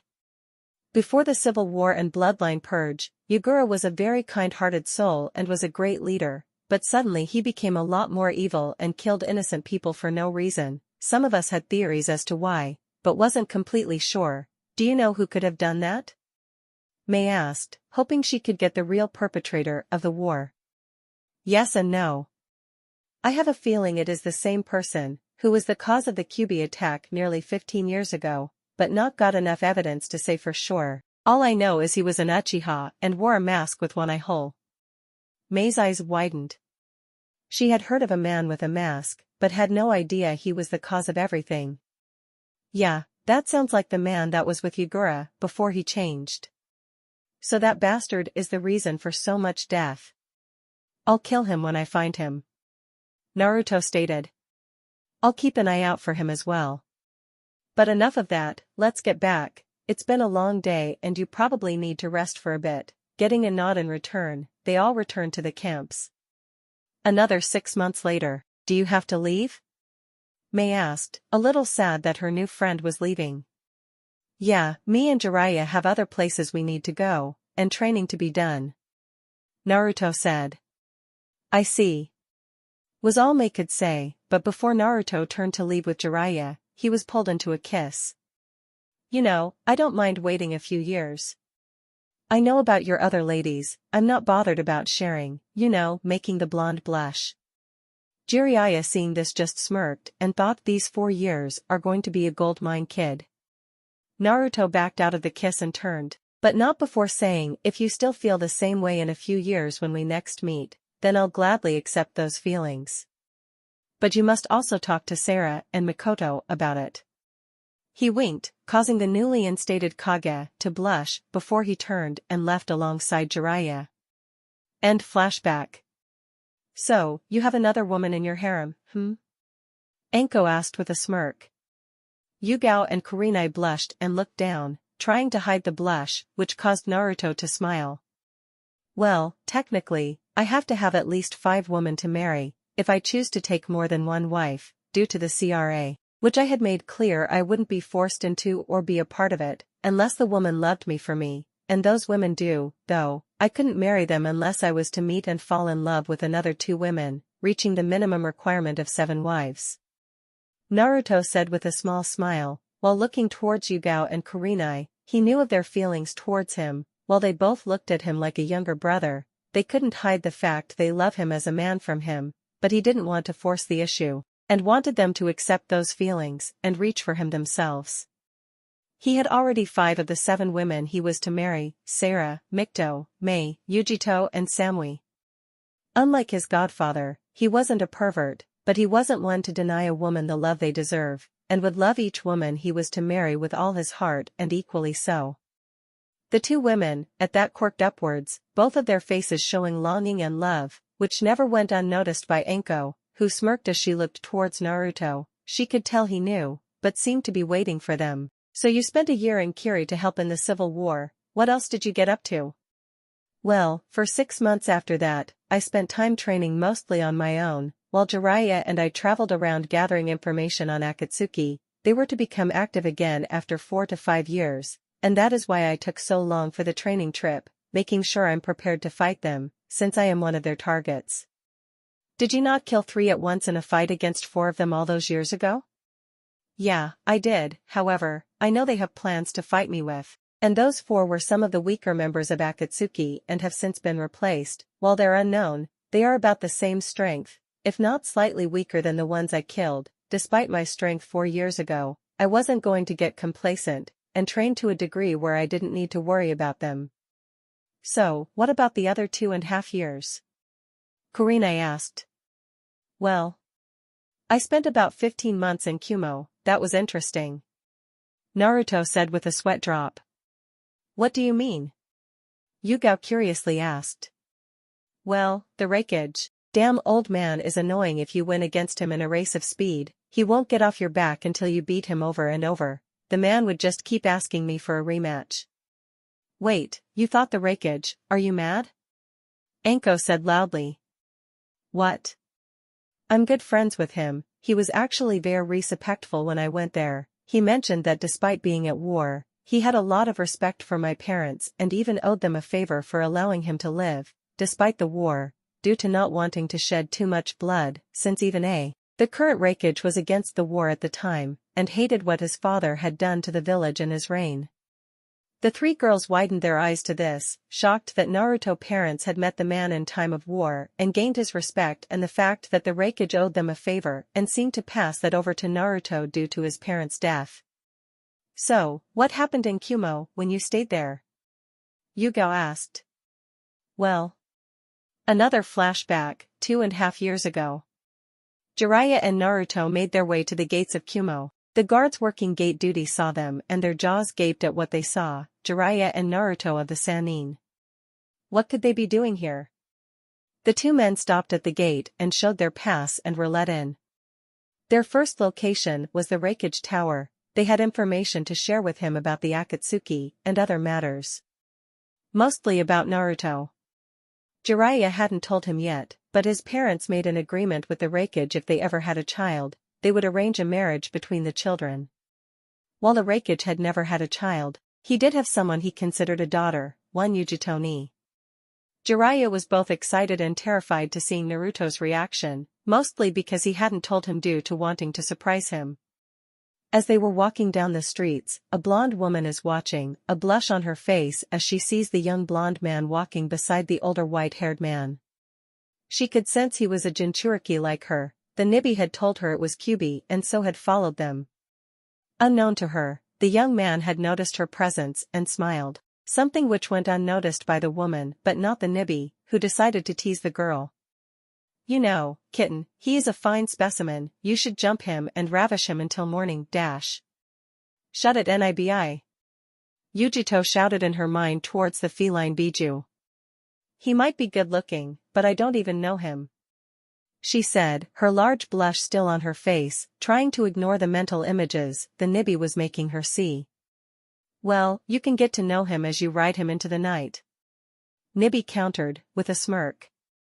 Damn it, Nibi, stop saying such things. Yujito quipped back, your choice, if you want, you can let me take over and I'll do it. I wouldn't mind getting some of that. Yujito had enough and cut the connection between her and Nibi. She didn't want to have to talk to her about this at all right now. She looked back towards where the 2 men were. She had finally noticed a small smile on his face as he turned into her direction as he waved. All Yujito could do was stand in place as she mumbled, with a slight blush. He knew. Jiraiya quirked an eyebrow at Naruto's actions and asked, what was that? It seems a kitten was watching us, Naruto said with a smile. That statement took a moment for Jiraiya to understand. Oh, you mean the Nibi, which got a nod from Naruto. Jiraiya and Naruto entered the Raikage Tower and were taken to the office by the receptionist. Raikage-sama, you have visitors who want to see you. Send them in, Mabui. Naruto and Jiraiya entered the office and walked towards the Raikage's desk. It's been a while since I last saw you, Jiraiya. What can I do for you? As I said this, he looked over to the other man in the room. he immediately smirked. Naruto Uzumaki Namikaze, the child of Minato and Kushina. He was intrigued when he first learned of Naruto through the bingo books, and for IWA to list him later on as a triple S ranked ninja made him laugh. The son of his rival in speed, Minato had surpassed them in ranking, and he just had to challenge him in a battle of speed one day. We're here for a few reasons. We have information on Akatsuki, the organization that is looking to hunt Jinchuriki, and some other smaller matters, some including the blonde here. Naruto looked towards his godfather with a quizzical expression as he tilted his head. He had no idea what Jiraiya was talking about and decided to ignore it. Ah, yes, the agreement I and Minato made before he died. I can call for her now. Mabui. Call for Yujito immediately. Mabui, who was outside of the room, heard this and went ahead to contact her. Naruto was still confused, which saw and smirked. He never told you, did he? Told me what? Naruto replied, having no idea what he was talking about. The arranged marriage your parents and I had agreed upon, after the war. Despite being on opposite sides, we respected each other and had the same thoughts about the war. It was pointless and had no reason to begin in the first place. Wait, arranged marriage? He looked towards Jiraiya, who turned his head and started to whistle away, which gained a tick mark on Naruto's forehead. Naruto done the only logical thing possible and punched Jiraiya in the ribs. While I'm not completely against the idea of the marriage, I would have liked to know in advance, and would rather get to know the woman first. While I had decided to participate in the CRA, does the girl know about it, or anything about me? Before anyone could speak up, there was a knock at the door. When it opened, a young blonde woman entered. Looking down, she spoke. You called for me, Reikage-sama? Naruto immediately sensed her chakra and smiled at her. It seems we meet. Kitten-chan, the woman who hadn't noticed the men, looked up and blushed. It was the young man she had been caught watching. Before her blush grew bigger, she looked at her Kage, waiting for a response. Yujito, as you know, I called you here, as something came up. Something I would have told you many years ago, had I known the boy lived, but it was only recently I found out he was alive. As you probably already know, this is Naruto Uzumaki Namikaze, the child of Minato and Kushina, and your fiancé. Finished, allowing the information to settle in. Yujito hadn't moved an inch. She knew of Naruto, and had been watching him earlier, but the last sentence is what caught her attention. Fiancé? What does he mean by that? Nibby inside her seal was chuckling. Heh, seems you'll be ravishing him sooner than expected, huh, kitten? She completely ignored the comment from Nibby as she looked towards Naruto, then back to the Reikage. What do you mean, fiancé? The Reikage smirked. He didn't miss the blush she had and said, in the previous war, I had met his parents, Minato Namikaze and Kushina Uzumaki. I respected both their power and speed, and we had a similar mindset on the shinobi world as a whole. Afterwards we kept in contact and met often, planning out alliances between the villages, but that was before they sadly passed away. However, before they did, they found out they were pregnant with Naruto here. We came up with the agreement, which was signed by all three of us. An arranged marriage would happen, that was to be with their child and mine. However, due to the war and poison, I am unable to have a child, so that fell onto you, my adoptive daughter. I am sorry if it is very sudden, but before you give an answer, the both of you both should spend some time with each other, and before you do note, that as the last of his clan, he will have multiple wives. In Kumo, the minimum is 10, however, from what I know, and if it hasn't changed, that number is 7 in Konoha, am I right? Jiraiya nodded to confirm his answer. Naruto decided to speak up, since this also was about him. Her turned to the young woman and said, I think it's acceptable, if we spend time together, we both can give an answer in the future whether the marriage will go through. As for the CRA, I do not plan on being with a woman who doesn't love me and vice versa, so it would be appreciated if we have at least a year to give an answer. Is that acceptable to you, Yujito-chan? Naruto smiled, making the woman blush. Why yeah, that's fine with me, so long as I have a choice in the matter, then I'm more than happy to give it a chance. She gave a small smile. Yujito thought about it. She wasn't against the idea. The man she was engaged to was not only extremely handsome, but strong too. It also seems he has his priorities straight and wasn't a perverted, like some nobles are. As she thought that, she had remembered how some nobles' sons had approached her, which put her off. A man like Naruto as a husband was amazing to her and had hoped that after this year, they both would agree to the marriage. She could also see how Naruto put her feelings forward before his own, showing he was selfless. A looked at the two and smiled. He and his adoptive daughter had been approached by noble men and their sons in pursuit of her marriage and were either huge perverts who only lusted over the woman's body or were abusive. He was glad Naruto was alive and well and had a good personality, a man he could trust his daughter with without worry.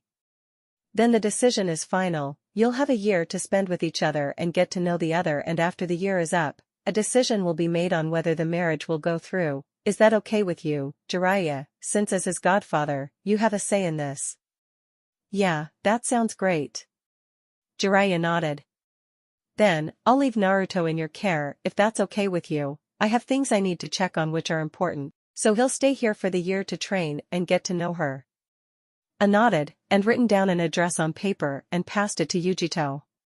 Could you show Naruto around the village and to his new home for the next year? He looked over to Naruto. Don't worry about the rent, I have that covered, everything else though, will be on you. Naruto simply nodded and thanked him for the hospitality. Yujito and Naruto soon left the office to tour the village. Well then, what do you say about getting something to eat? I'll show you my favorite spot, she asked with a smile. Oh, a date already? It would be my honor, do show me the way, Kitten-chan, he said with a foxy grin, making the woman blush. Idiot, come on, it's this way. A week had passed and Naruto was enjoying his stay in Kumo. He had met Yujito's friends yesterday and warmed up to them immediately, especially Samui. He was not sure why, but she was similar to him in many ways, so that was probably why. Either way, it was a joy to meet them. Alright Naruto, my friends came back from their mission last night, so how about going to meet them today? Yujito asked, her eyes slightly widened in excitement to introducing him to her friends. Naruto seeing this was happy, she was so excited, he couldn't help but smile as he replied, of course, it would be my pleasure. The two then got ready and set out to go meet her friends who she had already told to meet at her favorite restaurant, since she had a surprise for them. As the two entered, 3 figures were already seated at a booth and had turned to see their friend, but 2 of them had their jaws drop, who were wondering who this guy was who was with Yujito, while the third person was curious. She had recognized the young man from the bingo books as Naruto Uzumaki Namikaze, but was surprised to see him alongside Yujito. Karui got out of her stupor first, and asked, Yo, Yujito, who's the blonde with you? Yujito simply smiled and replied, well, first off, let me introduce you to him, he is Naruto Uzumaki Namikaze, and my fiancé. She stayed silent after speaking those words. She had blushed as she muttered those last words, which never went unnoticed by her blonde friend, Samui. What, your fiancé? When did that happen? Karui asked. Omoi was just surprised at the news and didn't utter a word. Naruto just chuckled at them and spoke, well, we are engaged. We both agreed to take it slow and spend a year together before we both either agree or disagree with the engagement. A smile planted on his face, causing blushes to sprout on all the women present, even those in close proximity. No matter what, you better not hurt her. You got that, Blondie? Karui said firmly. You don't have to worry about that, I wouldn't dream of hurting her. Naruto replied as he glanced towards Yujito. Samui took notice of the glance and smiled slightly. Her friend had met someone perfect for her. He wasn't like the nobles or men in the village that went after her for only her body. The man in front of her seemed to genuinely care for her and was happy for that. She decided to speak up and ask Naruto, so, you said you was to spend a year with her, what do you plan to do over the next year? Well, I've had a few days to think about it. Mostly, I'll be spending time with Yugi-chan, hanging out, or training with her. Outside of that, has given me permission to go out on missions with her if the rank requires it. Other than that, I haven't really thought of what to do. I was maybe thinking about learning to completely control the power of the Kyuubi since I have more time to myself. Naruto replied, as he propped his chin up with his hand in a thinking pose. Omoi was surprised and spoke up, you're a Jinchuriki too, which got a nod in reply. How many tails can you control at the moment? Yujito asked curiously as she hadn't known either. Without going out of control, I can perfectly use 5 tails worth of Kyuubi's chakra, but Kurama had been going on at me to learn to control his power completely over the last year, so I think it is about time. Naruto replied with a chuckle. Oh, so you know his name? Yujito asked. Matatabi said he was opposed to giving his name out so casually. Yeah, our first few meetings were not very pleasant. It was how I got these, Naruto said as he activated his Manjikyu Sharingan for a few moments before deactivating them again. Samui was curious, what do you mean, that's how you got those? Well, my grandfather on my father's side was Madara Uchiha himself, so activating my Sharingan was bound to happen earlier with the life I had for the first 5 years, and after mastering the Sharingan to the 3rd Tomo, I decided to meet Kurama. He was not happy due to my blood connection to Madara, and he forced me to watch myself kill the people I loved the most at the time. He done so to put me under mental torture to make me angry and go out of control, but his plan backfired as it forced my Sharingan to awaken the next stage, the Manjikyu Sharingan. However, due to my genes and having both Senju and Uchiha blood, I found out I had the eternal Manjikyu Sharingan instead, meaning I won't ever go blind from overusing it, though he does apologize to this day for what he put me through. He finished with a small smile. Sorry about that, Kit. There's nothing to be sorry about, Kurama, Naruto thought, as he smiled mentally. Kurama just sighed in the seal. He regretted what he had done that day, whether or not if it helped Naruto in the long run. What he done was terrible, and always felt guilty about it, but was happy to know Naruto held no hatred toward him for it, and got along with him well. The others were shocked, eyes had widened. Being forced to kill your most precious people, even if it was through the mind, would be terrifying. How old was you when it happened? It was when I was 13, the year before I returned to Konoha. Are you both on good terms now? Yujito asked. Yeah, we're cool. I tease him about our first meeting all the time. Naruto chuckled. I couldn't hate him, even if he done what he did. He was the one who kept me alive after all, for the first 5 years of my life. Naruto smiled sadly. What was your life like? Mine wasn't too bad, but still wasn't good. Fortunately, I had the Raikage and Uncle B, so it was mostly just people saying bad things about me, and ignoring me. Yujito stated, a little worried about what she was going to hear. Well, where can we start? The day I was born, after my mother gave birth, a masked man attacked us, and held me hostage, forcing my father to take me somewhere safe. In that time, he forced the Kurama out of my mother and put him in a genjutsu to attack the village. After my father fought the masked man and forced him to retreat, Kurama still in the genjutsu was being held down by my mother who was weakened as my father prepared to seal him again, but as he was finishing, a claw was heading towards me, intent to kill, but was blocked as my parents jumped in the way, which led to their deaths. And with Kurama sealed in me, the one who led to many deaths and destruction, I was the target. From day one, I had assassins after me. People called for my death and I was treated as an outcast. For 5 years. I was treated worse than scum, beaten nearly every day and nearly killed more times I can count. My great-grandaunt, Saris, one of the dragons of my summoning contract, yes, I am part dragon, told me I had about 2,000 attempts on my life by the time I was 5. She was the one who saved me on my 5th birthday and took me home for 9 years to train. There was very few people in the village at the time that I could count on, but now despite what happened, I hold no grudge against them. It is my home, my parents' home, and I couldn't hate it. Naruto finished as he opened his eyes after telling his story. He noticed the sad looks from Karui and Omoi, while Samui had a few tears in her eyes while Yujito was full on crying. Naruto smiled, she cared enough to cry for him. He leaned over to Yujito and wiped her tears away. You don't need to cry, kitten. It's in the past. Naruto spoke as he pulled her into a hug. He asked if Samui was okay, and got a nod in return. The day continued as the 5 spoke, and got to know each other. They got on well with each other and liked the company. As time passed, they decided to call it a day and head home. Naruto, Yujito, and Samui were heading in the same direction and Yujito found it funny that Naruto and Samui were living in the same apartment complex. She forgot to mention her friend stayed here, but found it funny to see their reaction, mostly Samui's as she usually keeps a stoic expression, and was rare to see emotion to show on her face. Months passed. Yujito and Naruto got along amazingly, the two felt happy together and both had already decided on their answer for the arranged marriage, they would accept it. But today was different.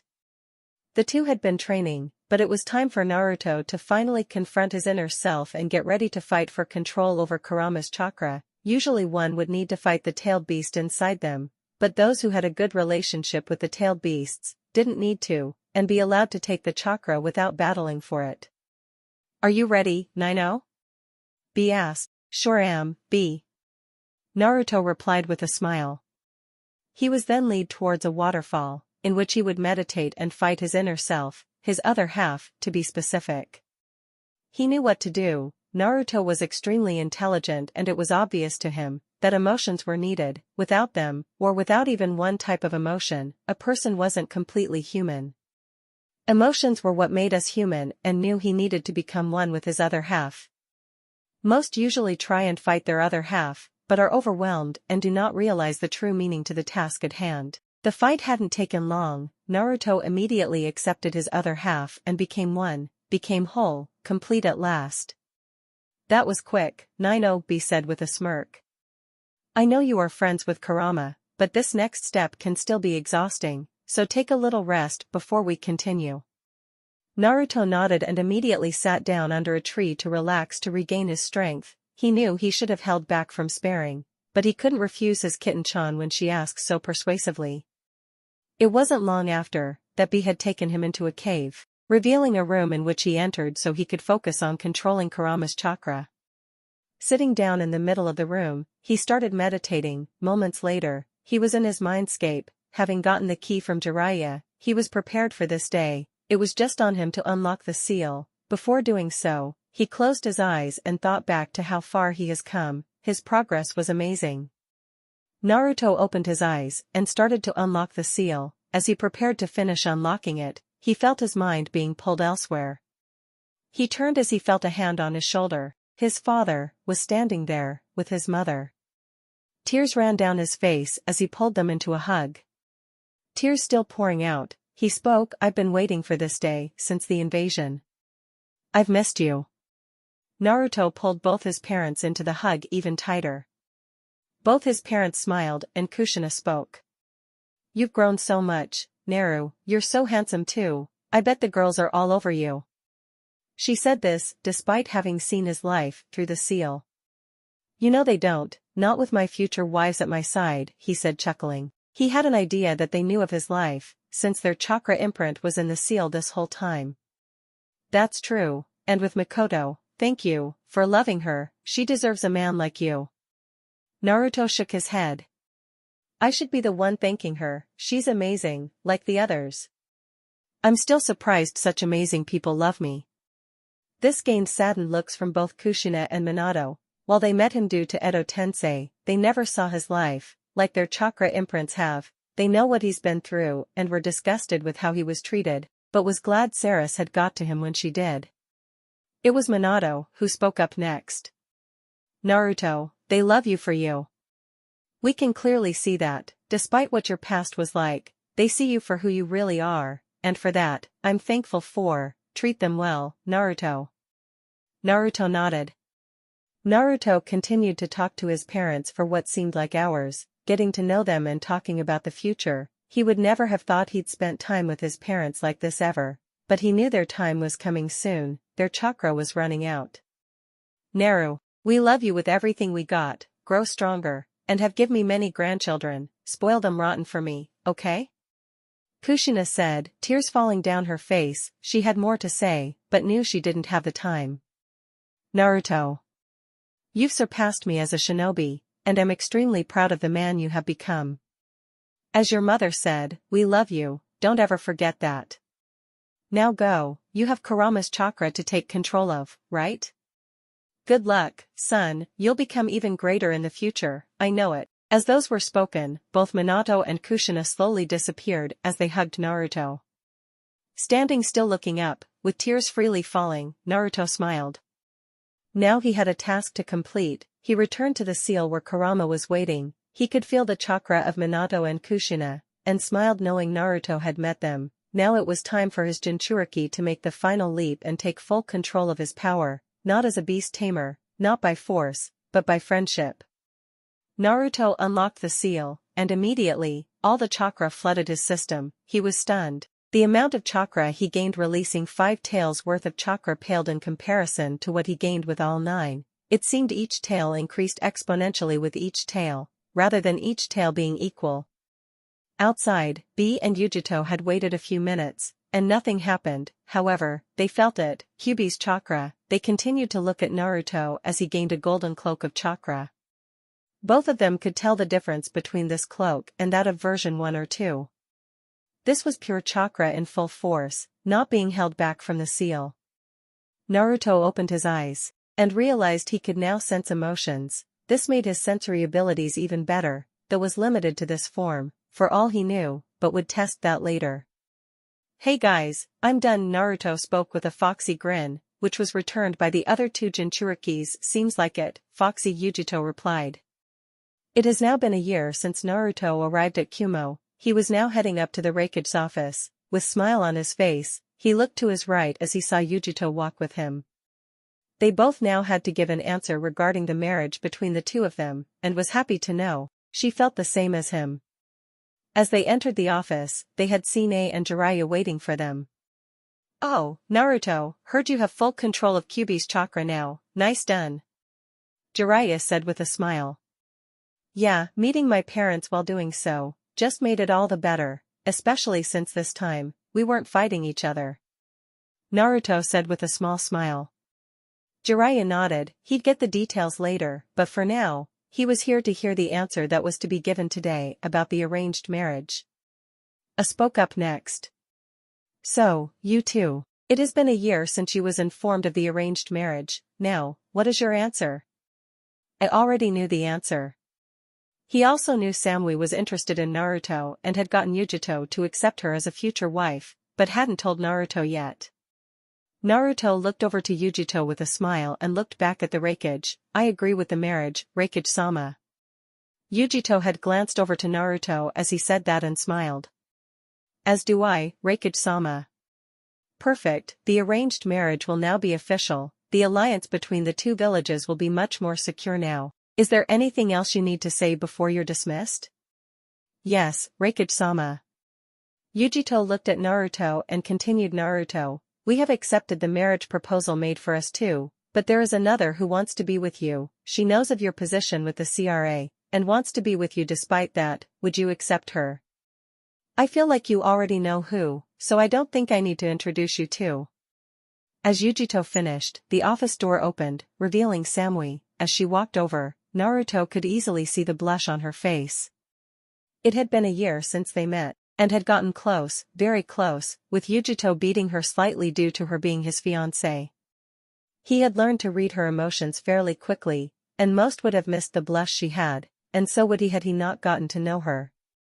"Raikage-sama." I looked over to Naruto with a smirk. It was amusing to see Naruto put in such positions without his knowledge. "Well, what do you say, Naruto? I can write up a marriage contract now."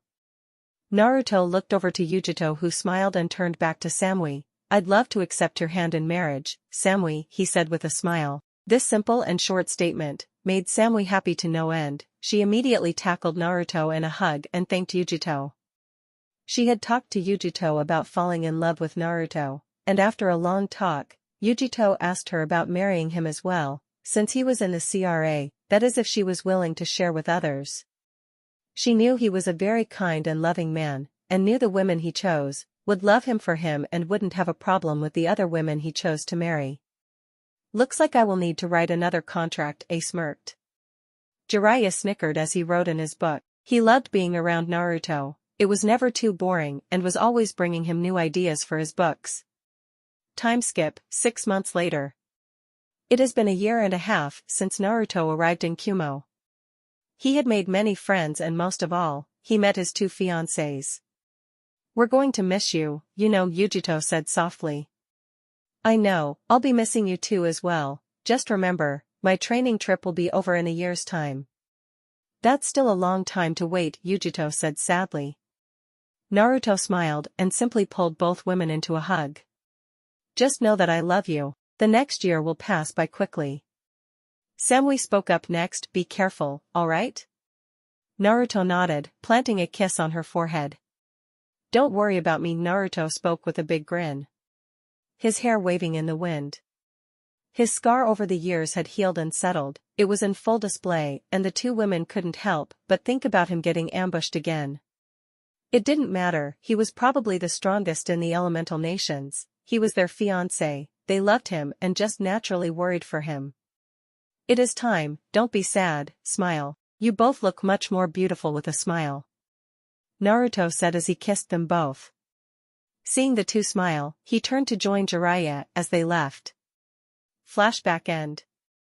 And that brings us here, me and Jiraiya spent a year training together. It was quite the experience, it was annoying when he dropped everything to do his research, but that gave me time to spend with Yuri and train alongside her. Kurenai smiled, it seems the last 4 years have been very exciting, I'm glad you're okay, she said with a loving smile. The other two girls nodded in agreement. Naruto checked the time and decided to leave, but not before giving the girls a hug goodbye. As the blonde disappeared, Enko turned to her two friends and asked a question they were not expecting. So, when are you two going to admit your feelings? You both call him your brother, but I can clearly see that you see him as much more. Hell, most people probably do, and with how good he is at reading people, he might have noticed. You shouldn't wait too long, as your chance might slip away, at least think about it, alright. The two girls were blushing and nodded. The three decided to go their own way and Kurenai and Yugao had spent the next few days thinking and sorting out their feelings towards Naruto. Yugao had come to an answer, she would tell him how she felt.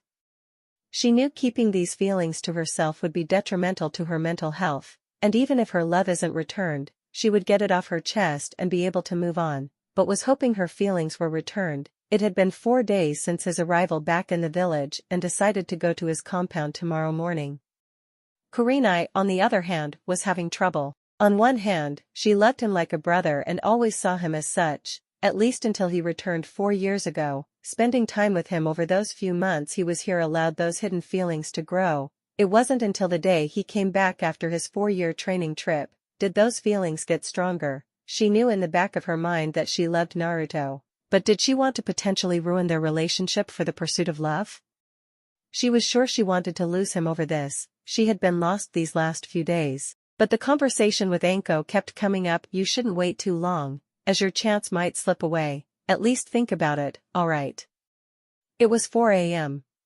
She just couldn't sleep, as she thought about Naruto more. She remembered he would be awake in about an hour training, so decided to get dressed and go see him, maybe seeing him would help her decide. It was now an hour later, Kurenai had found herself in Naruto's compound, her heart beating faster, she wasn't sure why, but she continued nonetheless. She walked up to the usually spot to find Naruto in a lotus position. She stood still, continuing to stare, her mind was going 1,000,000 miles per hour, going through her feelings over the situation, her mind and body came to the same conclusion. She walked up to Naruto and kneeled. He hadn't moved or said anything yet. She leaned in closer and kissed him on the lips. She pulled back, blushing and fearing for the worst. It seems, you have come to terms with your feelings, Nai-chan. Why you Kainu? Kurenai, she said in a fearful tone. Baka, of course I did, both you and Yugao's feelings. I didn't want to force the issue or force you to make a choice too quickly. I wanted the both of you to come to terms with it on your own. No matter the choice, I would have loved you the same. There was nothing to fear. Naruto spoke, opening his eyes and giving her a warm smile. Yugao is inside, she done the same thing, you know, Naruto chuckled. It's not often you see an umbu like her stutter so much, it's cute. I'll tell you the same thing I told her. You're aware of my position with the CRA, you will have to share me, so if you do want to go through with this, then I will return that love. If you accept, you will be the 7th and last woman I will pursue to marry. Yes, I want to try, Kurenai said, with tears in her eyes, as she hugged Naruto. Naruto returned the hug and said, Baka, let's head inside, the others are having breakfast, you also seem to be exhausted. Have you been sleeping well? And no. The last few nights have been hectic. I was too scared of my feelings, and couldn't sleep debating over whether I should pursue you or not, or keep our relationship as it is. Then, take your rest, you have nothing to worry about now. All right? Kurenai nodded and both headed inside to meet the others. It had been a few weeks since his return to Konoha. He was now officially with Yugao and Kurenai, and Yujito and Samui arrived at his compound. The only one of his future wives that wasn't here was Mei, but she was busy with Kirikigure, as the new Kage, which he was happy she got, despite not being able to spend as much time with her. Naruto, after leaving the house, after leaving a note, letting the girls know he will be gone for a week or two at most, was now heading to the Hokage Tower. He had gotten information from Itachi, informing him that he will be meeting Sasuke soon, and he might have been caught by Akatsuki and found to be a spy, so had warned Naruto in case he was ambushed. Naruto knew what Itachi wanted to do, and was willing to let the fight go on between the two brothers, but would step in before he died, and the same goes with a third-party interference. Naruto jumped to the window and climbed through. Yo, Tsuchan, I just wanted to let you know I'll be going out the village for a week or two. Tsunade turned to the window and grew a tick mark. That damn Jiraiya pushed his habit of coming through windows to Naruto. Damn it, Naru, what have I told you about coming in through the window? That it's the best entrance? Naruto said with a small smirk. Tsunade just sighed, she knew she wasn't going to win this one. So, what is so important, you have to inform me? Well, Itachi is meeting Sasuke soon. I plan to capture Sasuke and possibly kill Akatsuki members. Itachi told me they have found out he is a spy, so I'm going as his backup, and to bring them both home. Tsunade widened her eyes. I see, I don't seem to have the time to make a team for you, but I feel like you're good on your own anyway. Just be careful, and don't take any risks you don't need to. Don't worry, I won't. Itachi will most likely need to be healed though, so prepare a room just in case. Especially since only a few of us know of him being a spy and is still loyal to the village. Which reminds me, we'll need to make an announcement of Danzo's involvement in Th Uchiha massacre. It would be best to hide the fact they planned a coup d'état. We could blame it on Danzo, since he is already dead. Don't want the villagers to see the remaining innocent Uchihas in a bad light after all. Tsunade nodded at that and told Naruto she would think of something. I should get going. I'll see you soon, Tsuchan. Naruto spoke as he disappeared in a blaze of black flames. 2 days later, Naruto is sat on a tree, his Manjikyu Sharingan on full view. He was feeling the chakra of Itachi and Sasuke. They had started their fight. But he could also feel the chakra of 4 others. He could recognize the chakra signature of Kisame Hashigaki, but the other 3, he was not. Possibly, replacements of the 3 he killed 4 years ago. The Uchiha hideout was blown apart from the battle, but as they were going to continue, the 4 figures hidden away jumped in, attempting to kill Itachi, the one who betrayed their organization. Sasuke was fuming. Someone dared to interfere with his battle? That was the moment Naruto showed up, Kurama's chakra cloak on full blast, his eternal Manjikyu Sharingan activated, and his Dragon Sage mode activated. You 4 have made the wrong move. It seems I'll kill for this time. Naruto spoke. The pressure and killing intent Naruto was showcasing was overwhelming. Sasuke was on his hands and knees, coughing. Itachi wasn't affected as it wasn't focused on him, but even he was sweating slightly. The Akatsuki members on the other hand had fear in their eyes. Kisame was one of the strongest, at least based on chakra, yet he was being pressured, like a child. It infuriated him. Damn Kyuubi brat! Kisame shouted. Kisame ran at Naruto and swung for him with Samahata. Naruto tilted his head to him and blocked the strike with his Kodachi. The blade was beautiful, and with a single sentence, Kisame's right arm was cut off. Uzumaki style, Moon's Descent. Naruto swung his blade. A crescent-shaped water blade was formed with the slash and drove towards Kisame with speed most would conceive impossible. Kisame screamed in pain, his right arm was cut off, his sword dropping to the ground alongside his dominant arm. You fail as a swordsman, you rely too much on your physical strength and chakra reserves. and nothing else. You're a disappointment to the named swordsman. Naruto spoke, a stoic expression on show, before swinging his blade and beheading Kisame, his prone body dropping to the floor. He was now dead. Sasuke looked on at the fight in front of him. He was stunned, he knew how powerful Kisame was and was shocked to see him this helpless against the blonde. He could also see the other Akatsuki members trembling in fear. Before he could realize, Naruto had moved, his speed was levels above everyone else here. The 3 remaining Akatsuki members dropped dead in seconds. They were fodder, mere replacements to fill the void Naruto had made when he killed those members years ago. He turned his attention towards Itachi. Want me to unseal it, now, or later? Now, may as well get it over with, Orochimaru can't be allowed the chance to come back. Naruto appeared behind Sasuke and knocked him out. He went ahead and unsealed the curse mark and allowed Orochimaru to break free. However, he was overcome with fear. As Itachi and Naruto were waiting, Itachi sealed him using his Susanu's weapon, the Totsuka blade. When it was done, Naruto sealed Sasuke in a prisoner scroll. You know what may happen to him, right? Naruto asked. Yeah.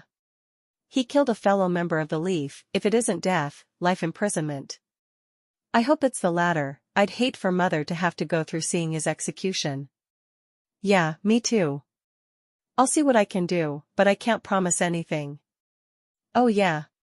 I need to go to one of Orochimaru's bases. Mind if we take a detour? I don't mind, but what for? Itachi asked, curiously. It seems the snake bastard had kept a family member of mine under his control. I'm bringing her home. Itachi nodded with a small smile. He too will be home soon. He has waited for this day for many years.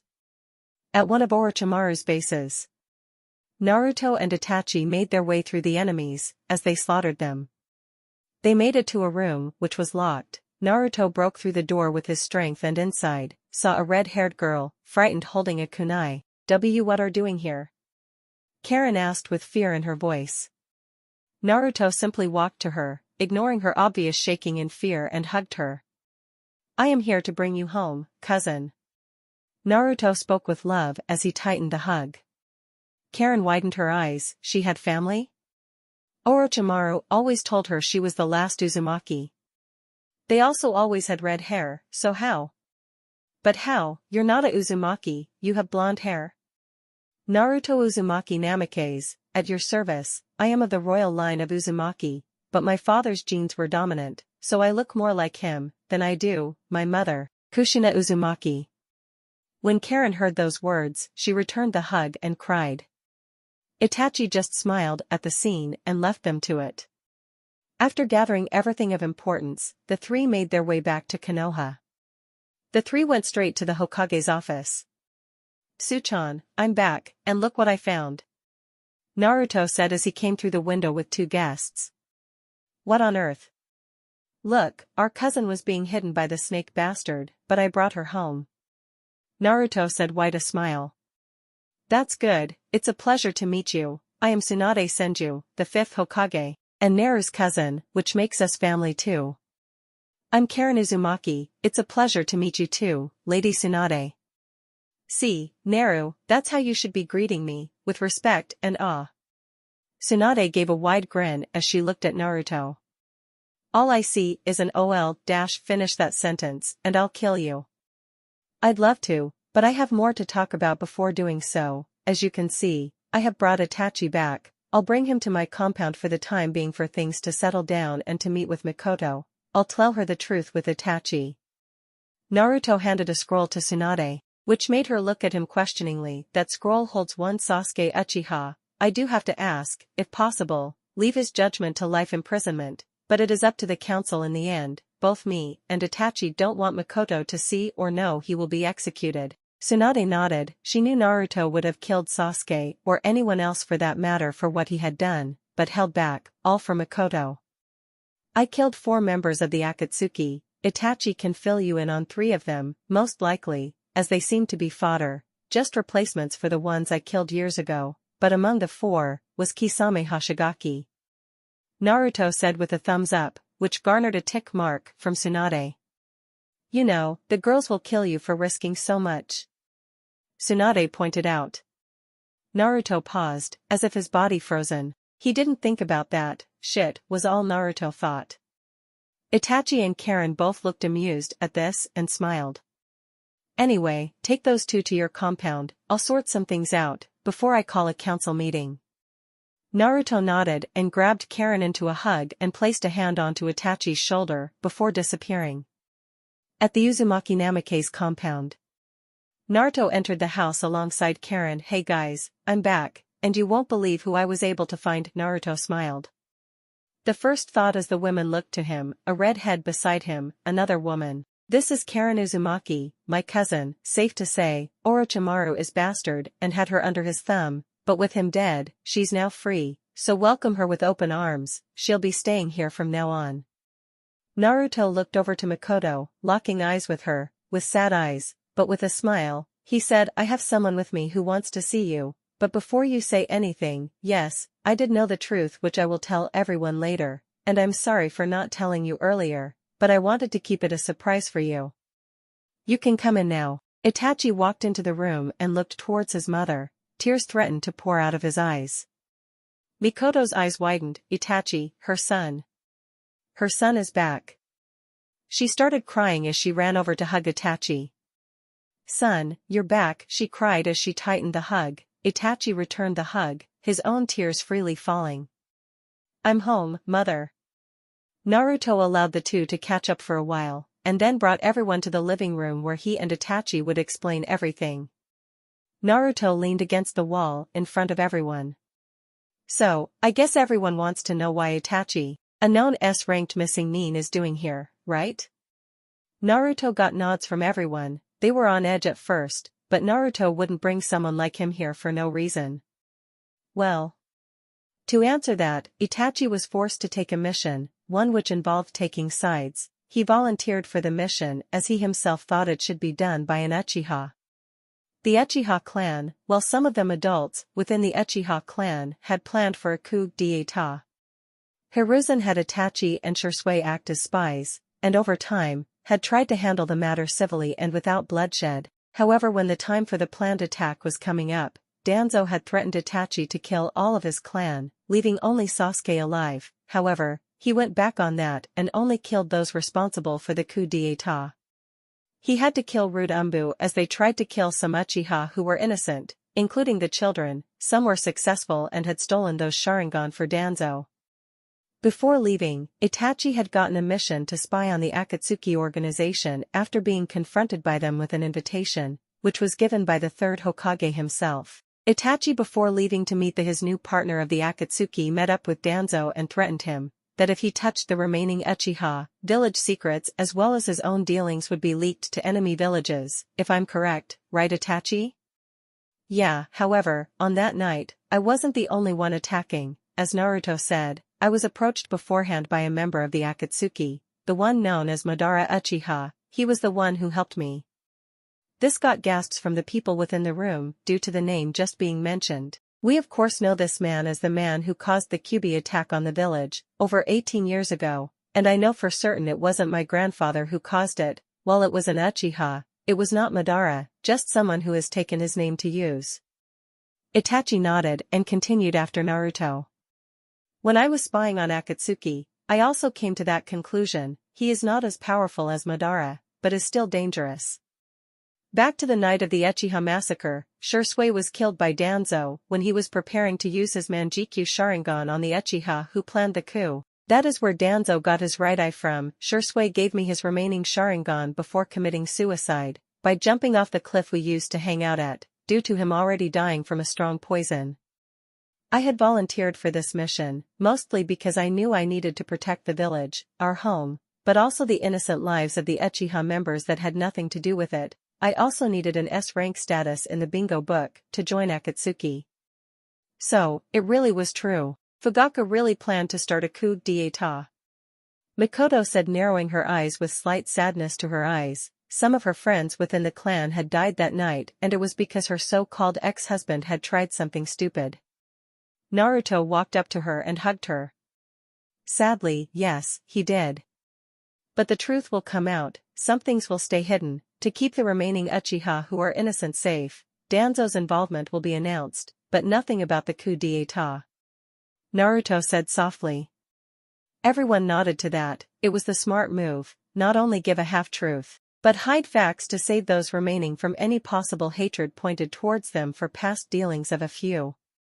The night soon passed. Mikoto and Itachi had talked most of the night, catching up and bonding. Naruto had left the two to talk early on, happy that Mikoto was smiling so brightly, despite the truth being revealed and the news of Sasuke being captured and a possible execution was at hand, but Naruto had asked for life imprisonment if possible, which made her greatly appreciate his attempt to help. She agreed, Sasuke should be punished, but didn't want to see him be killed. He was still her son after all. The next day came, and Naruto was alerted by the presence of an Umbu. Namike-sama, your presence is wanted at the council meeting. Thank you, I'll make my way there now. The Umbu nodded and disappeared in a cloud of smoke. Council chambers. The civilian and shinobi council were sitting down, waiting for Naruto to arrive. As Naruto entered the doors, the meeting started. Tsunade spoke up, all right, I have called you all here today. As last night, Naruto returned from a mission, he was able to kill 4 members of the Akatsuki. He mentioned 3 of them were very weak and mostly used to fill the void he created from the 3 kills he made years ago, but among them was Kisame Hoshigaki. The shinobi side of the council were impressed, not only 4 Akatsuki members, but among them was one of the stronger members, Kisame. The civilian council on the other hand were a bit confused, this couldn't be why this meeting was called. However, that is not all, he was able to run into Sasuke Uchiha, who he has captured. Both Sasuke and Itachi were fighting, and the Akatsuki had attacked Itachi after finding out he was a spy for us. Yes, you heard it right, and from the files from last time, which showed Danzo's schemes, Hiruzen had sent Itachi on a mission to pose as a rogue ninja and spy on this group due to their potential threat. Anyway, Naruto had interfered in the fight, killing the Akatsuki members, and the two turned their efforts to Sasuke, who still had a curse mark, something that held a part of Orochimaru's soul. Since Sasuke killed a weakened Orochimaru, his main body was gone, but he could have returned if the curse mark was left alone. Naruto unsealed the seal he placed and allowed him to come out, and Itachi sealed him within the Totsuka blade, his Susanoo holds, essentially killing him permanently. That is when Naruto captured Sasuke, and decided to go on a detour to one of Orochimaru's bases. There he found his cousin, Karen Uzumaki, and brought her home. I will say this now, the truth of the Uchiha massacre will be revealed, however, to make sure the remaining Uchiha, who are innocent and had no part in the coup d'état, the part about the coup will be hidden away as a double S-ranked secret. Now I know all that is a lot to take in, but we have one final issue, and that is the punishment of one Sasuke Uchiha. Both the shinobi and civilian council were quiet, all thinking about the punishment he deserves. A few minutes of thinking and talking, they all came to an agreement. Sasuke Uchiha will have his chakra sealed permanently, his Sharingan sealed, and imprisoned for 5 to 10 years. Very well, I the 5th Hokage, Tsunade Senju, officially order the punishment to be put in place immediately. Naruto, can you do the seals for me? Yeah, that won't be a problem, I'll use my clan's specialty for this one, so only one of my blood can unseal them. Tsunade nodded at that, the safety net, even if somehow he got out, or someone broke him out, he would never have the seal unlocked. Very well, come to the Umbu HQ with me, and we will handle it now. As of now, the meeting is over, dismissed. With that, everyone bowed and headed home. Naruto and Tsunade arrived at the Umbu headquarters and headed straight to the cells where Sasuke was being held. So, you're here. Why was you with Itachi? Why did you help him? He must die for what he did. Sasuke shouted. You have no idea of the truth, brat. Naruto spoke in a monotone voice. What do you mean truth? The only truth is he killed the Uchiha clan. Itachi was the one who killed some of the members, yes, but he didn't do so without good reason. Some of the members, your father being the leader, were planning a coup d'état, and he and Shisui were acting as spies for the 3rd Hokage. Hiruzen wanted to peacefully resolve all issue, but to no avail. As time passed by, coming closer to the planned net attack, Danzo forced Itachi to make a move, and was given a mission, to kill all Uchiha, except you, or to join them in being slaughtered. So he done what he needed to do, and killed only those involved in the coup. Shisui was meant to help him, but he was killed by Danzo for his Sharingan, which he was only able to get one of. The other was given to Itachi by Shisui himself. When Itachi was done, he had noticed Danzo sent men to make sure the job was done, so had to kill Rude Umbu as they were killing and stealing Sharingan from those who were innocent. Before he left, he threatened Danzo not to touch the remaining Uchiha, which he didn't for many years. He tried doing it a few years ago, but I stopped him, and killed him. I had a large grudge and hatred towards the man for the things he's done for me, and Mikoto was one of the few who helped me through my early life, so I made sure to protect the remaining Uchiha clan by putting them under the protection of my clans. But I also have Uchiha blood in my veins. My grandfather was none other than Madara Uchiha. Even so, I believe Itachi done the best thing he could have. He not only killed those who were going to shed blood of the innocent for power, but sacrificed himself to save even more, as a civil war would have started if the coup had gone through as planned, which would have allowed other villages to invade us. Sasuke was shocked to his core. This entire time, he thought Itachi was just a rogue ninja who killed his family. All he has known for most of his life was a lie, and he couldn't accept it. That's a lie. It has to be. Sasuke screamed. You're welcome to believe as such. These are the files which show the evidence that will tell you the truth. Naruto handed a copy of the files over to Sasuke through the cell's bars. Sasuke spent a few minutes going through it and dropped to his knees as he read through it. Sasuke, I am here to execute your punishment, which was agreed upon by the council. For the crimes of betraying the village, going Konoha's biggest and most vile traitor, and killing a fellow comrade of the Leaf, you will have your chakra and Sharingan sealed permanently, and be imprisoned for 5 to 10 years.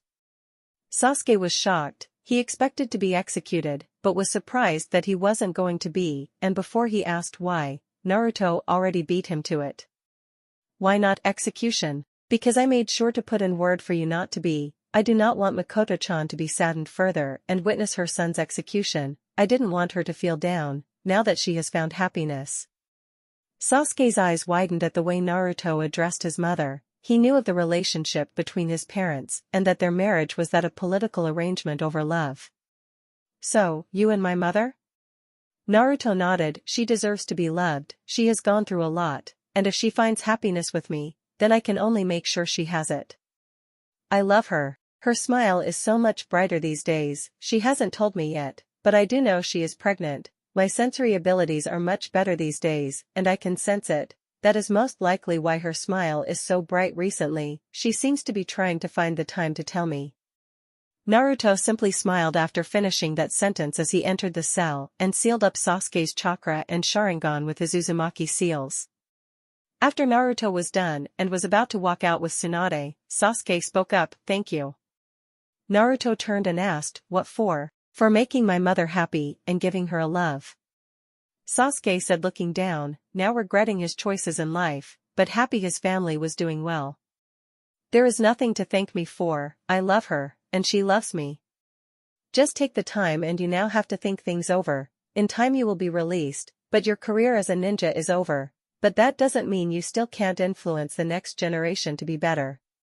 You cannot change the past, bring those lost back, but you can make sure people don't make the same mistakes you did," Naruto said, turning back to leave. Naruto and Tsunade part ways and Naruto heads home. As he enters the house, Mikoto and Sarah were in the living room, on their own, waiting for Naruto to arrive back home.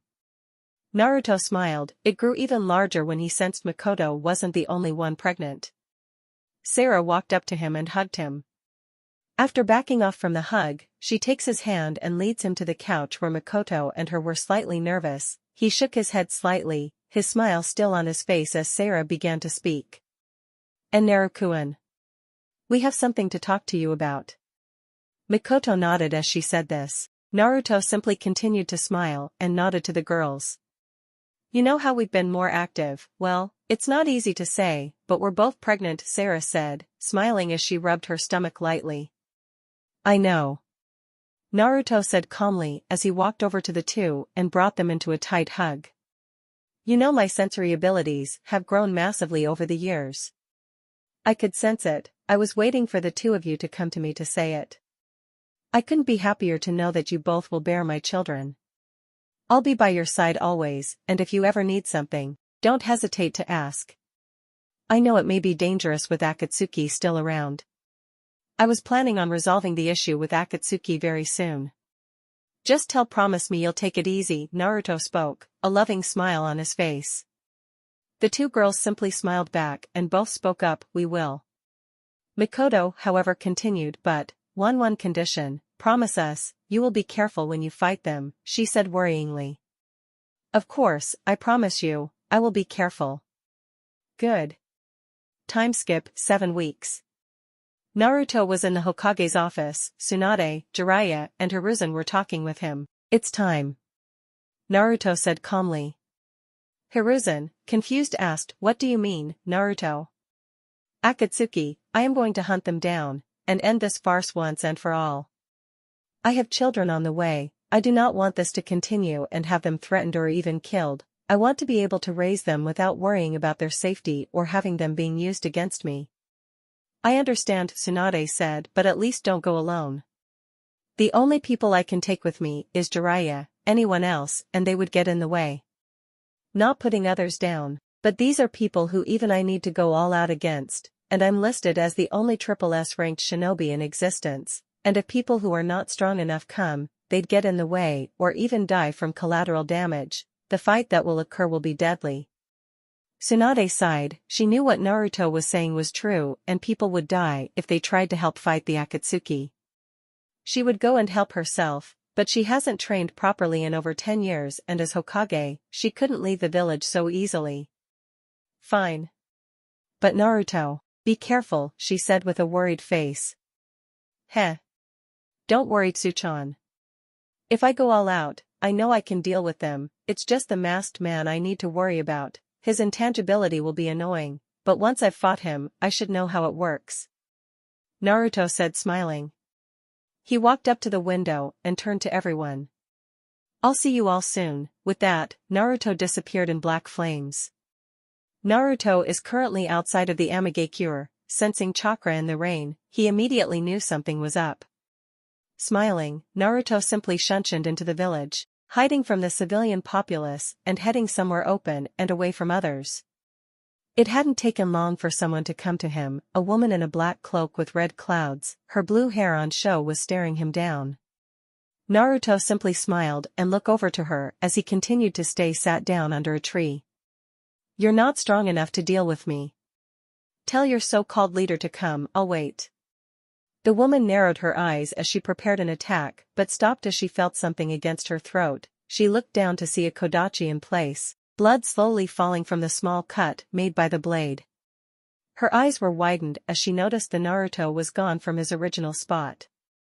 I told you, you're not strong enough, I could easily kill you, but I won't, I have business with your leader, and I don't mean the puppet leader known as Pain. I want the one who calls himself Madara Uchiha. Naruto's voice was deep and firm, she knew she couldn't do anything to stop this man and obliged to his request, she immediately nodded and started to head back to the tower Pain was. Panagato. He wants you to come to him, he's strong. The woman said with slight fear in her voice. Pain looked over to her with his usual stoic expression and said, Conan, it seems you have failed, but no matter, no one can stand up to a god with that. Pain disappeared. Conan stayed in place as she was deep in thought. I'm not so sure about that, Nagato. He is a lot stronger than you think. Naruto, sensing the presence of the new arrival, turned to him. So, you're the puppet leader, Pain, was it? To hide behind a dead body using the Rinnegan. Interesting. Kyuubi, I will capture you, and once we have captured all the Biju, we can finally have world peace. I'm not even going to go there. Your ideals may have some merit, and your goal for world peace is respectable, however the way you're doing things? No, you must be stopped, you have no idea what the real leader of Akatsuki wants, do you? Never mind that, so where is the one who calls himself Madara Uchiha? Pain narrowed his eyes, the man in front of him knew too much. I do not know where he is, however, If someone gets in my way of reaching peace, I will kill them, even Madara himself. Madara? Pfft, that man is not my grandfather. You think someone as strong as Madara would hide in the shadows? Hide behind a mask? No, my grandfather is not a coward. It matters not. Now Kyuubi, you will not get out of here alive. Naruto activated his Manjikyu Sharingan and stared into Pain's eyes, and with a firm voice stated, Pain. I will not fight here, you can't stop me anyway. I will not fight and kill innocent people, whether intentionally or through the collateral damage the fight brings on my hands. I will be at the border of the Land of Fire, for the next week. Do bring the rest of the Akatsuki with you, or you'll die, though you'll still die in the end. Naruto then burst into black flames, leaving no trace. All Pain could do was narrow his eyes as he turned around to head back to the tower. This isn't good, Pain thought. A week later, Naruto is found sat under a tree, his eyes closed. Chakra signatures were felt coming towards him. A smirk appeared on Naruto's face as he enters Sage mode. I didn't think you would all come, if I'm completely honest.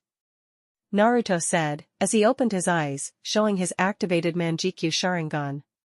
Naruto knew he would need to go all out to make sure Akatsuki ends once for all. In front of him stood 10 figures. Kakazu, Konan, Tobi the Masked Man, and the 6 Paths of Pain.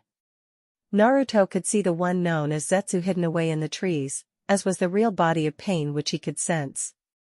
Kyuubi, you have been a thorn in our side for too long, you will die today. Tobi spoke, in a very angered and deep voice. Naruto simply kept the smirk on his face as he replied, You know, I've been waiting for this moment for a long while, the one who caused the Kurama's attack on the village all those years ago, the one who dares to soil my grandfather's name and the one who killed my parents.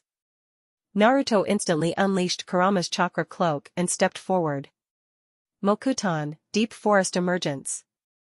Naruto shouted, at a burst of speed, most couldn't perceive, a forest of trees grew and sprung towards them. The Deva path rushed in front of everyone and used Shinra Tensei, blocking the forest's movement. While preoccupied with the jutsu, Naruto blitzed Kakazu and rammed a Raisin Shuriken into him, completely immobilizing him. Naruto knew he would just get in the way later and wanted him out of the fight as soon as possible. Konan decided to join the fight and immediately used her paper release to try and overwhelm Naruto. However, Naruto replied back with one of his stronger Katan jutsus, Katan, Great Fire Annihilation. Her papers were incinerated, instantly pushing her back. Pain had all of his bodies join in and tried to overwhelm him with numbers as he got back up from Konan. Naruto, however, was getting tired of their resistance and took out his Kodachi, immediately getting into his Uzumaki-style stance and preparing to end the weaker paths of Pain. Using a combination of Suiton and Right-Ton jutsus alongside his Kenjutsu, Naruto easily killed off 4 of the paths of Pain, leaving only the Deva and Preta path. 4 paths of Pain down and Kakazu left for dead, Naruto still had to kill 3 of Akatsuki's strongest members, Kona, Tobi, and Pain's real body. Getting tired of the fight, Naruto activated his perfect Susanoo. The pure white avatar of death was on show for everyone to see. Tobi was nervous, but nonetheless, his pride and sense of victory took priority as he still thought he could win. Pain, on the other hand, was too prideful to feel fear as he thought himself a god.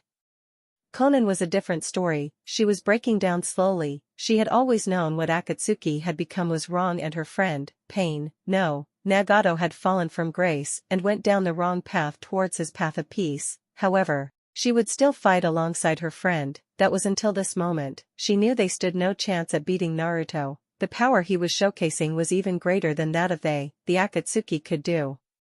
Naruto, now in his Susanoo, simply took a step forward, each step creating shockwaves of massive magnitudes, uprooting trees and creating massive craters where he had stepped. Pain simply looked upon the avatar of death and immediately tried to use Chibaku Tensei. A large amount of the land was uprooted and went towards the Susanoo in an effort to crush and trap it. Tobi looked on with some respect to Nagato's prowess with the Rinnegan. However, as the Susanoo was nearly completely trapped, Naruto had released a large amount of chakra, and released his swords that were on either side of his hip. This action sent massive airwaves of energy, which destroyed the mountains in the distance and the landscape around them. The members of the Akatsuki were doing their best to stay standing as the pressure was too strong for even them to withstand. That's enough now. Let's dance. Naruto shouted. A maniacal smile formed on his face as he swung the blade of the Susanoo down towards the enemy, destroying the land even more. Too slow to dodge, the Preta path was destroyed and the resulting airwaves from the swing had hit Konan, knocking her far away and putting her unconscious as she hit her head against a tree. Naruto stuck the swords into the ground and formed hand signs. Seconds later a mass of right-hand chakra was formed as a giant lightning dragon formed in the skies and struck down toward the remaining Akatsuki members. The 6 paths of pain were now destroyed. The main and real body was all that was left. However, even Nagato was feeling the effects, as blood trickled down his face. His attempt at creating such a large Chibaku Tensei was too much for his body and had taken a lot of his chakra and stamina to do so.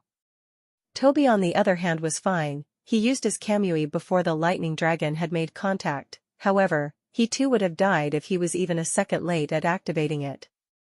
Naruto deactivated the Susanoo as he walked towards Konan, sealing her inside a prisoner scroll and continuing his way towards Pain's main body, but before he done that, he turned and tried sensing for Zetsu and the masked man. Nothing. TCH, I'll find them soon, Naruto thought, with a bit of anger as he made his way to Pain. It hadn't taken long until Naruto reached his location. Pain was waiting. He was slowly getting weaker. His body was too weak to wield the Rinnegan to such a degree and took a large amount of recoil. Now in a weak state, Pain accepted his fate with some anger still present, as he never reached his goal for peace. So, you're Pain. Not very threatening to say the least, Naruto said casually. Don't think so highly of yourself, Kyuubi, your time will come. Maybe so, but that day is not today. Naruto, not wanting to waste any more time, took his kodachi and sliced Pain's head off at the neck, and sealing it into a scroll. He wanted to make sure to show evidence of Pain's death as well as keep the Rinnegan out of enemy hands. With that done, Naruto, using Kurama's chakra sensed for the remaining members, first sealing up the paths of Pains he could gather alongside Kakazu's. Naruto then made his way to where he felt the chakra of the masked man and Zetsu. Our plans have been destroyed, the brat needs to die. Zetsu shouted. I know, and he will die soon enough. Our plans may have been delayed a lot, but we live and that is all that matters. I'll go and retrieve Nagato's eyes once the brat leaves. As it is, he is too powerful, even for me at the moment. Toby said with some anger slipping through. The conversation between the two was cut short as a new voice spoke up. Ah, there you are. Before either of them could realize who it was, Zetsu was cut down and burnt to ashes with black flames. Amaterasu, Toby thought as he turned to the newcomer. How ironic, the man who caused so much death, so much hatred, and so much pain, to die from the one person he had once held hostage soon after they were born. How does it feel to know there is no escape? Naruto said with a slight maniacal smile. You don't scare me, boy. I will kill you even if it is the last thing I do. Toby shouted. Naruto, with a burst of speed, appeared in front of the masked man and used a Rasengan to break the mask of the man as he flew across the open field. The mask cracked and fell onto the ground, piece by piece, until nothing hid the man's identity no longer. Killing intent from Naruto skyrocketed. Obito Uchiha. My father's student. How dare you? Naruto shouted, with pure malice in his voice, his Manjikyu Sharingan activating, alongside Kurama's chakra. The now identified Obito was in pure shock. His body wouldn't listen to him, as the killing intent was so strong. You wouldn't understand my pain. The things I lost, you know nothing. Obito shouted back, fighting the urge to vomit as he was on his knee. I wouldn't understand? Naruto said quietly, but loud enough for Obito to hear. Looking up to the sky, Naruto simply took in a deep breath. You killed my parents, killed hundreds of people by unleashing the Kyuubi onto the village you was born in, forcing everyone's hatred to be pointed towards me, a child that wasn't born more than a few hours before taking on the burden of holding the strongest of the Biju. 5 years, I was treated worse than even the worst criminals, beaten, stabbed, starved, tortured and nearly killed on hundreds if not thousands of times, all before I was even 5 years old. Naruto paused as he looked back at Obito, who at this point had stood back up and narrowed his eyes at Naruto. And you tell me, I know nothing? You, the person who lived a good life until he was filed as Kia, all for you to turn traitor and kill those that gave you everything? And for what? Do not speak as if you know me. She shouldn't have died that day. I will create a world where no one will suffer ever again. A world of peace. The Eye of the Moon plan would allow everyone to live their dreams out to their fullest, without any deaths, illnesses, those precious to you back from the dead. Everyone could live the life they always wanted. Naruto laughed, much more than he had ever before. You're telling me, you killed my parents, and thousands, if not tens of thousands, made thousands more, all because a girl that you liked, died? For a plan to put everyone into a worldwide genjutsu? Naruto said in angered voice. You're disgusting, Obito, and you're very hypocritical to say that you're doing all this for peace, and to make a world that no one has to suffer. A genjutsu is not the answer to peace, nor is it a good plan. Before Obito could say anything, Naruto narrowed his eyes even further. Do not say it was necessary for the greater good, for this so-called perfect world of peace you was planning to try and make. The plan would never work. You wanted to force people into submission with the power of the Biju. That isn't much different from today with how each village used Jinchuriki as weapons of war. Not wanting to continue this conversation, Naruto activated seals he had prepared through the talking and instantly paralyzed Obito, and applied a chakra seal to him. What have you done to me? Obito screamed. Nothing, I merely activated the paralysis and chakra suppressing seal I set up when we were talking. With that, Naruto knocked Obito out and sealed him away and turned around to head back to the village. Arriving at the village, Naruto went straight to the Hokage's office. Jumping to the window to enter, Tsunade had looked towards him as he entered. Yo, Tsuchan, Naruto called out. You're finally back, you know, even we could feel the chakra being released. Are you okay? Tsunade asked, a little worried still, despite Naruto being back in one piece. Yeah, I'm fine. Akatsuki are finished. I have 2 of them alive, sealed in a scroll. Naruto paused, allowing Tsunade to understand, and continued. One of them is a woman, who goes by the name, Konan. She was one of the higher-ups of the organization. The other. Anger poured out as Naruto paused again. Is the real leader of the Akatsuki, the one who caused the Kurama's attack on the village the night I was born and the reason my parents are dead. You'll see who it is soon enough, but I won't unseal him until it's time. I'm not risking it. Tsunade nodded. She could feel the anger pouring off Naruto, and could understand why. He finally hunted the man responsible for all the horrible things that happened to him in his life, and finding out his identity must have been even worse. I wonder who it is, Tsunade thought. A council meeting is soon called and everyone is gathered. The Shinobi Council had a rough idea as to why they were called, unlike the civilian side, as they too felt the chakra from the battle earlier on. With everyone having arrived, Tsunade decided to speak up. I've called a meeting as something big has happened. The Shinobi side probably have a small idea why, but I'll go ahead and say it now. Akatsuki are no more. Naruto left over a week ago to hunt them down and end this farce once and for all, and with that, we have not only killed them all off, but Naruto has captured 2 important figures, one of them being Konan, one of the top members, and the masked man, the real leader of Akatsuki, but as most know, the one who caused the Kyuubi incident. Tsunade paused and looked at Naruto, who took out a scroll. The one the man known as Tobi, or his real name Obito, was sealed in. Naruto placed a seal down in the middle of the room and activated it, one that stopped all movement of the people within range, and unsealed the scroll, revealing the man in question. Eyes widened as some of the older ninja realized who this was.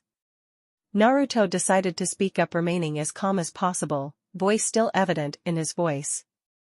Obito Uchiha, known by his alias, Tobi, the masked man, and real leader of Akatsuki, and the one who caused the Kyuubi attack all those years ago. Naruto, who was holding Obito by the back of his neck, looked over to Tsunade to signal her to continue.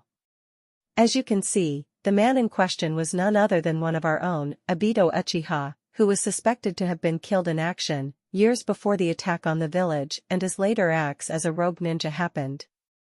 Now, his punishment is very obvious. he will be executed publicly, and the one to do it will be Naruto, as he has already spoken up on the matter. The other council members nodded in agreement. The punishment was more than justified, and Naruto being the one to give it was fitting, as Obito was not only a student of his father's, but the one who killed his parents in the first place. Before I go on, is there anything else anyone wants to know or say beforehand? Tsunade asked, as there were other matters to be discussed. Inoichi spoke up next. What about the other Akatsuki member, Konan, was it? What will happen to her? Naruto will deliver the scroll, holding her to TNI after this matter is finished with. Tsunade said, which got a nod in reply. Inoichi was going to have a bit of work ahead of himself later, as he sighed. Well then, as of now, Obito's execution will be held in 3 days. Naruto will keep Obito under watch in the Umbu headquarters and set his seals up to make sure he cannot escape his death. While the matter with Akatsuki is dealt with, there are other matters that need to be discussed, but before I get to those, I'll finish look at you go Naruto. But first, what about the captured Biju, what happened to them? The council were curious to this and looked up to Naruto. The captured Jinchuriki were killed when they had their Biju extracted. The only person who could live through that is an Uzumaki, due to our life force being so much greater than others, but even then, I'm unsure how long we would live for. The Biju on the other hand, were sealed into a statue, one that should never see the sight of day. Only Obito knew the real reason as to why they were being captured, and that was to revive the 10 Tails. A creature, while having a mind of its own, was extremely unpredictable, and even Kurama, the 9 Tails pales in comparison to the power of the 10 Tails. The power it held was enough to change the landscape of the element nations with just a single blast of its chakra. A Bijadama from the 10 Tails could easily wipe out a smaller country. This got gasps as people were worried about such a being. Anyway, the only way someone can summon or even use the statue is through the Rinnegan. A dojutsu that I'll eventually unlock, but I'm not sure when or if I will anytime, but when I do, I can release the Biju from the statue and reseal the statue where no one can get to it ever again. Tsunade nodded, happy that the Biju were no longer an issue to be worried about. So, how did the Akatsuki control it? A civilian asked.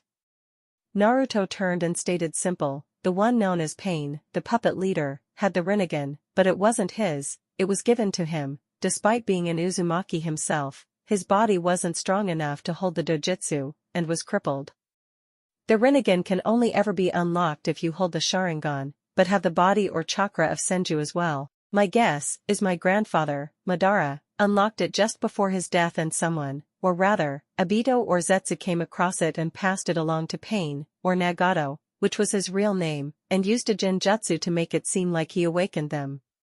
It's something that I've been thinking about since I found out about the Rinnegan and how Pain had it, and before anyone asks, I have the eyes, but they will be kept sealed somewhere safe.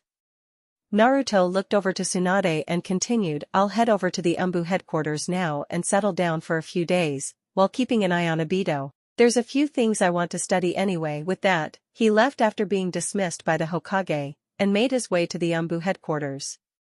The days passed without much trouble. The execution went as planned without a hitch. The traitor, Obito Uchiha, was executed publicly and an announcement of his doings was made, leading to a lot of people being angered and ashamed that they once held hatred towards the blonde for something not even in his control and was forced to hold such a burden just hours after his birth. Eventually, everything settled down. With the threat of Akatsuki out of the way, life began to become more peaceful around the elemental nations, although there still was tension between Konoha and IWA, which was always there ever since the end of the Third Shinobi War. Years passed, life went on, without much happened in the world of shinobi happening. However, for one Naruto Uzumaki Namikaze, life was anything but calm. Over the years that passed, his family had grown. Now running around the compound were 2 small children. The 2 were 4 years old, and playing. Naruto smiled when he saw his children playing together, and turned to see his other wives having a chat with each other, some of them holding babies that were months old, and others showed signs of heavy pregnancy, showing they were close to giving birth. Naruto simply walked over to a tree and settled down underneath it as he closed his eyes, his smile still on his face as he allowed the breeze to hit his face, with only one thought on his mind. My wish has come true. Naruto thought as he opened his eyes as his oldest children came running towards him with big smiles on their face. A big happy and loving family. The end. Thanks for watching, please like share and subscribe.